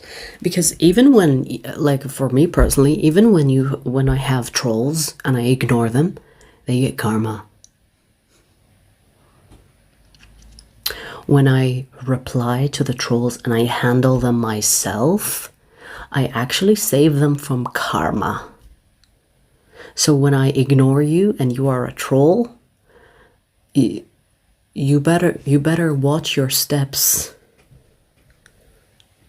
Because I just decided that you deserve karma. And trust me, when I troll you back and I save you from the karma, it's much better than when karma handles you. I'm just saying, when I choose and pick the one I ignore, no joke, you guys, I'm not even what do you call it? Boasting or whatever the word is.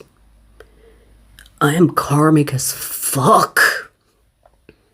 That I have to watch myself. By the way, the karma is not just for other people, it's also for me. So I have to watch myself and others, and I will only be nasty to nasty people, and that's how they don't get karma. But when someone is nasty and I decide not to do anything about it, it's because I want them to suffer even more with karma. I know, a little evil, but hey.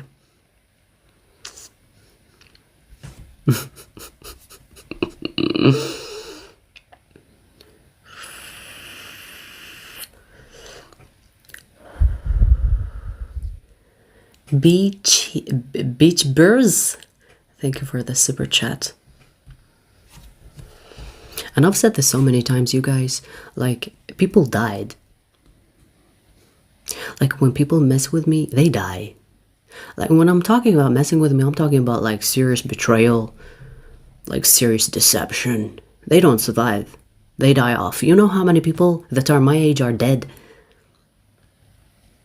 And sure, I can feel sorry for them. But they kind of got what they deserved. I don't really think about it too much.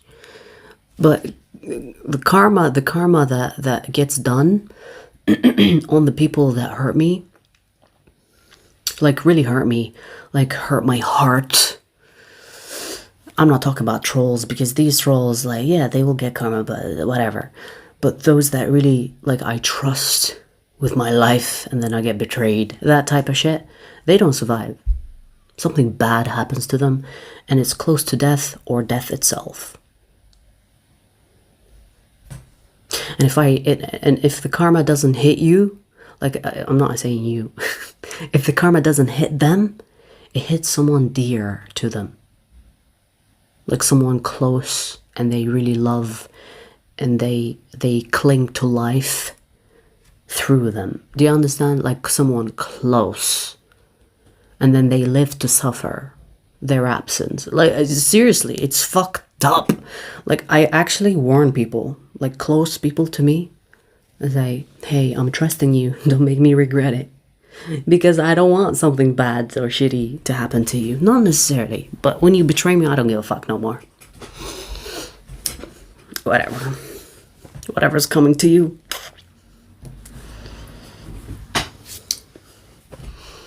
Crazy though. It's crazy how I hear about it too. Like the news that get to me, it's not like I'm searching. It's like, are they alive or dead? The bad news come to me through like one of them. I read it through the news. One of the people that died, and I think they were killed actually. I read it on the news. I didn't look for it. It was so fucking random. I read it on the news. And I didn't check lately, but when I read that news, they said that that person died from natural causes. Natural causes. She was 21. Natural causes where? She was naked in some alley, and she didn't, you know what's interesting, she didn't even like betray me that badly. I only found out about her betrayal after her death, when I started asking questions, because I was like so weirded out by her death. But anyways, this is some fucked up shit. Some fucked up shit.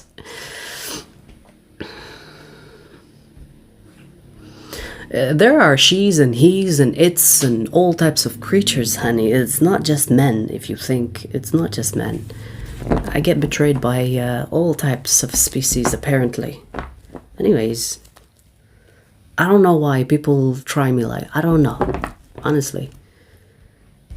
Because if I was truly a shitty person, you would not be harmed if you harm me. That's how karma works. Like if you do something shitty to a shitty person, the karma gets canceled out. So I don't know why people try me like that. I don't know.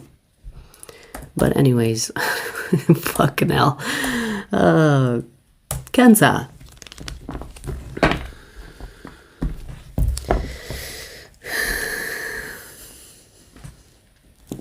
Cancer, let's see your past. Let's see your past. Speaking of karma, we have justice. Okay.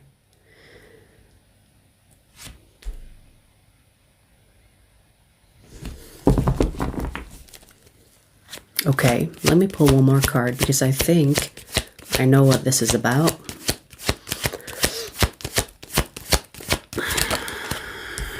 Yup. Wow, judgment. There is... Okay, so interesting because we were just talking about karma. So, you have someone here that wasn't really ashamed about how they tricked you or how they betrayed you or how they hurt you. And I feel like with this Four of Pentacles in reverse, it's kind of like they did it shamelessly. They did it in front of others.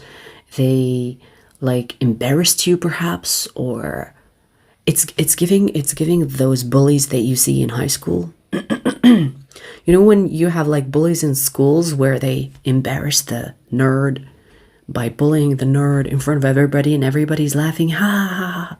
Like there is that embarrassment vibe to this betrayal or to this hurt that this person put you through in the past.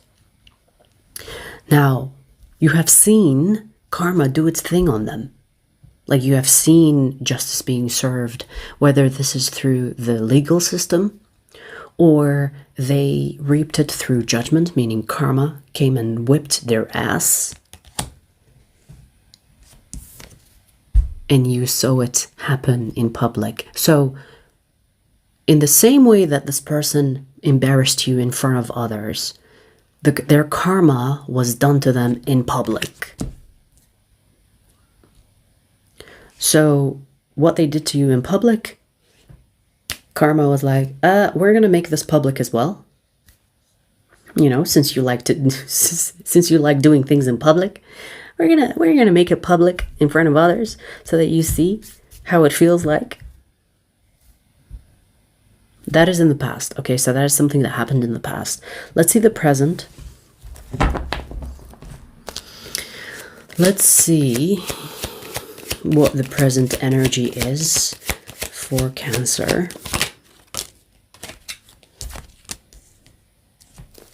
Okay.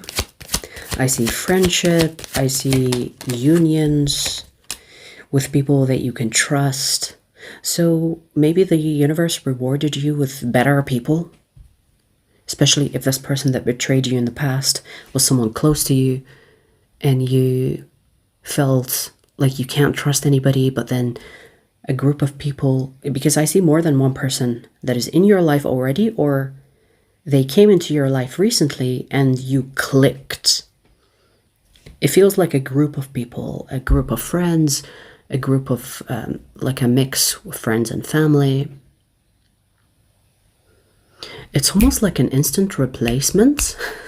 It's like the universe replaced this person that betrayed you by a bunch of people. It's like, here, we have more of good people for you. Fuck this bitch. Okay. I do see that you think about this person that betrayed you often, though. Maybe you reflect on it, or, you know, I'm sensing that there is a sense of joy that you've seen it, that you've seen them pay for what they have done to you. Okay. Let me pull one more.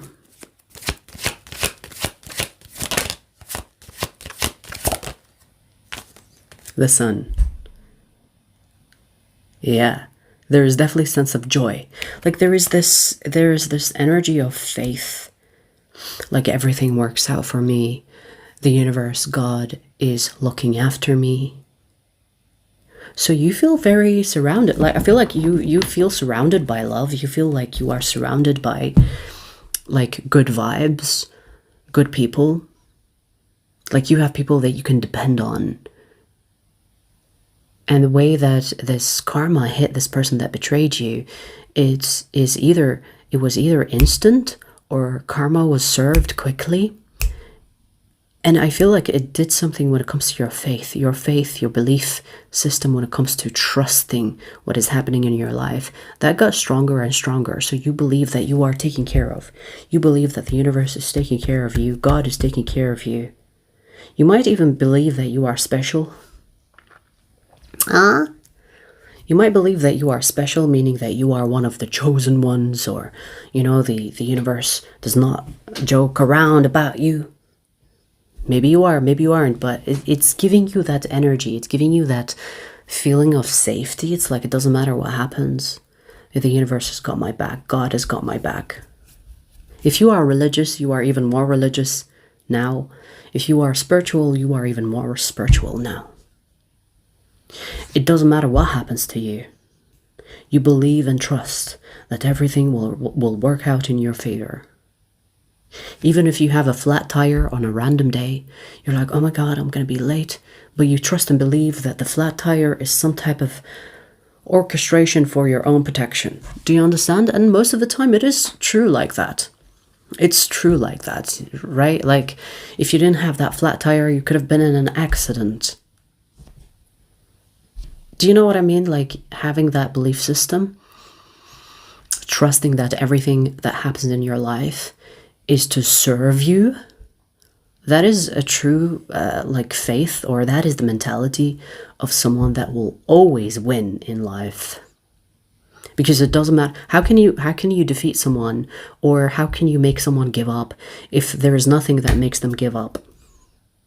You become unstoppable. So that belief system, whether it's based on reality or not, it's beneficial. Whether you are delusional about it or not, it's beneficial. Like, if you're going to be delusional about something, be delusional about being positive, or be delusional about positivity happening in your life, right? Because it's going to serve you. It's like the placebo effect. Even though there is no medicine being administered, you still feel the benefits. Your body will believe that there is medicine and you will heal yourself. So it's powerful. Whatever you believe is powerful. So again, based on the energy here, I see maybe it's true that you are one of the favorites. Maybe you are a chosen one, or one of the chosen one, or what? No, well, there's so many names for that shit. I don't care for that. But I see evidently, that the universe is taking care of you. Especially with this instant karma shit that happened to this past person. And then being replaced with good people. To bring you joy, company. And you might even remind yourself of what happened, so that you remember that you are a special one, a chosen one, someone that is taken care of. Okay, let's see the future.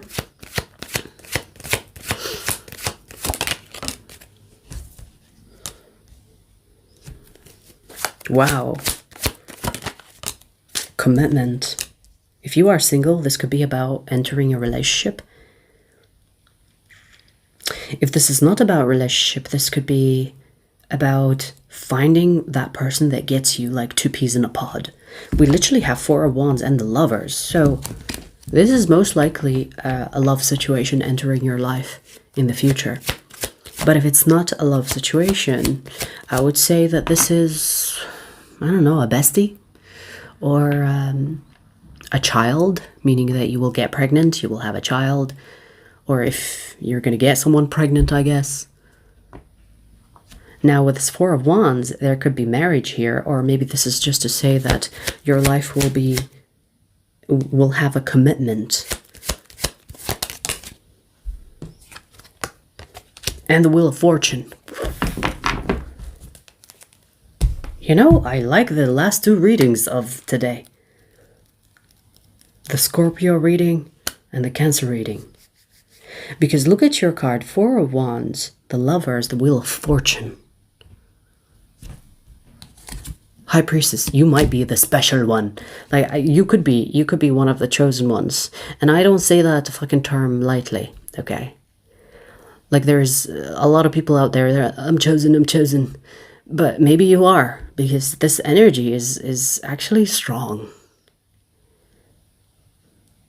I like the Scorpio. The Scorpio was good. Yours is good. So the future energy looks really good, especially the fact that we have the Wheel of Fortune under the sun. Yeah, it's looking good, honey. Whatever energy that you are embodying, keep on embodying. Whatever faith, whatever blind faith that you have about the universe, yourself, your life, keep on having that positivity, because I feel like it's generating more positivity to enter your life. Because you are actually more powerful than you think. So whether you know how powerful you are or not, maybe you are a strong, like a powerful manifester. And especially with the past energy, maybe you forgot. Or maybe people made you feel weird about it. It's time to embrace that energy. It's time to make it your identity, even, if you want. If it helps you. You know? Okay. It's looking good.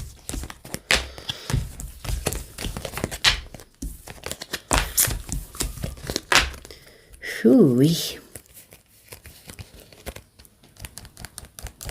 The Golden Child. Yes. That's what I wanted to say earlier.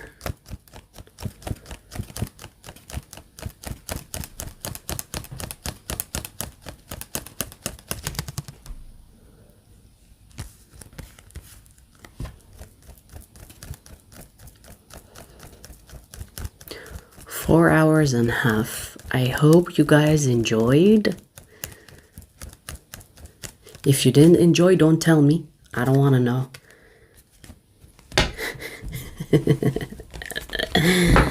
I don't care if you didn't enjoy. If you did enjoy, tell me about it. Okay? Rude, you know, you've been itching. Your ass, your anus was itching the whole time for a block. There you have it. Finally given to you. See?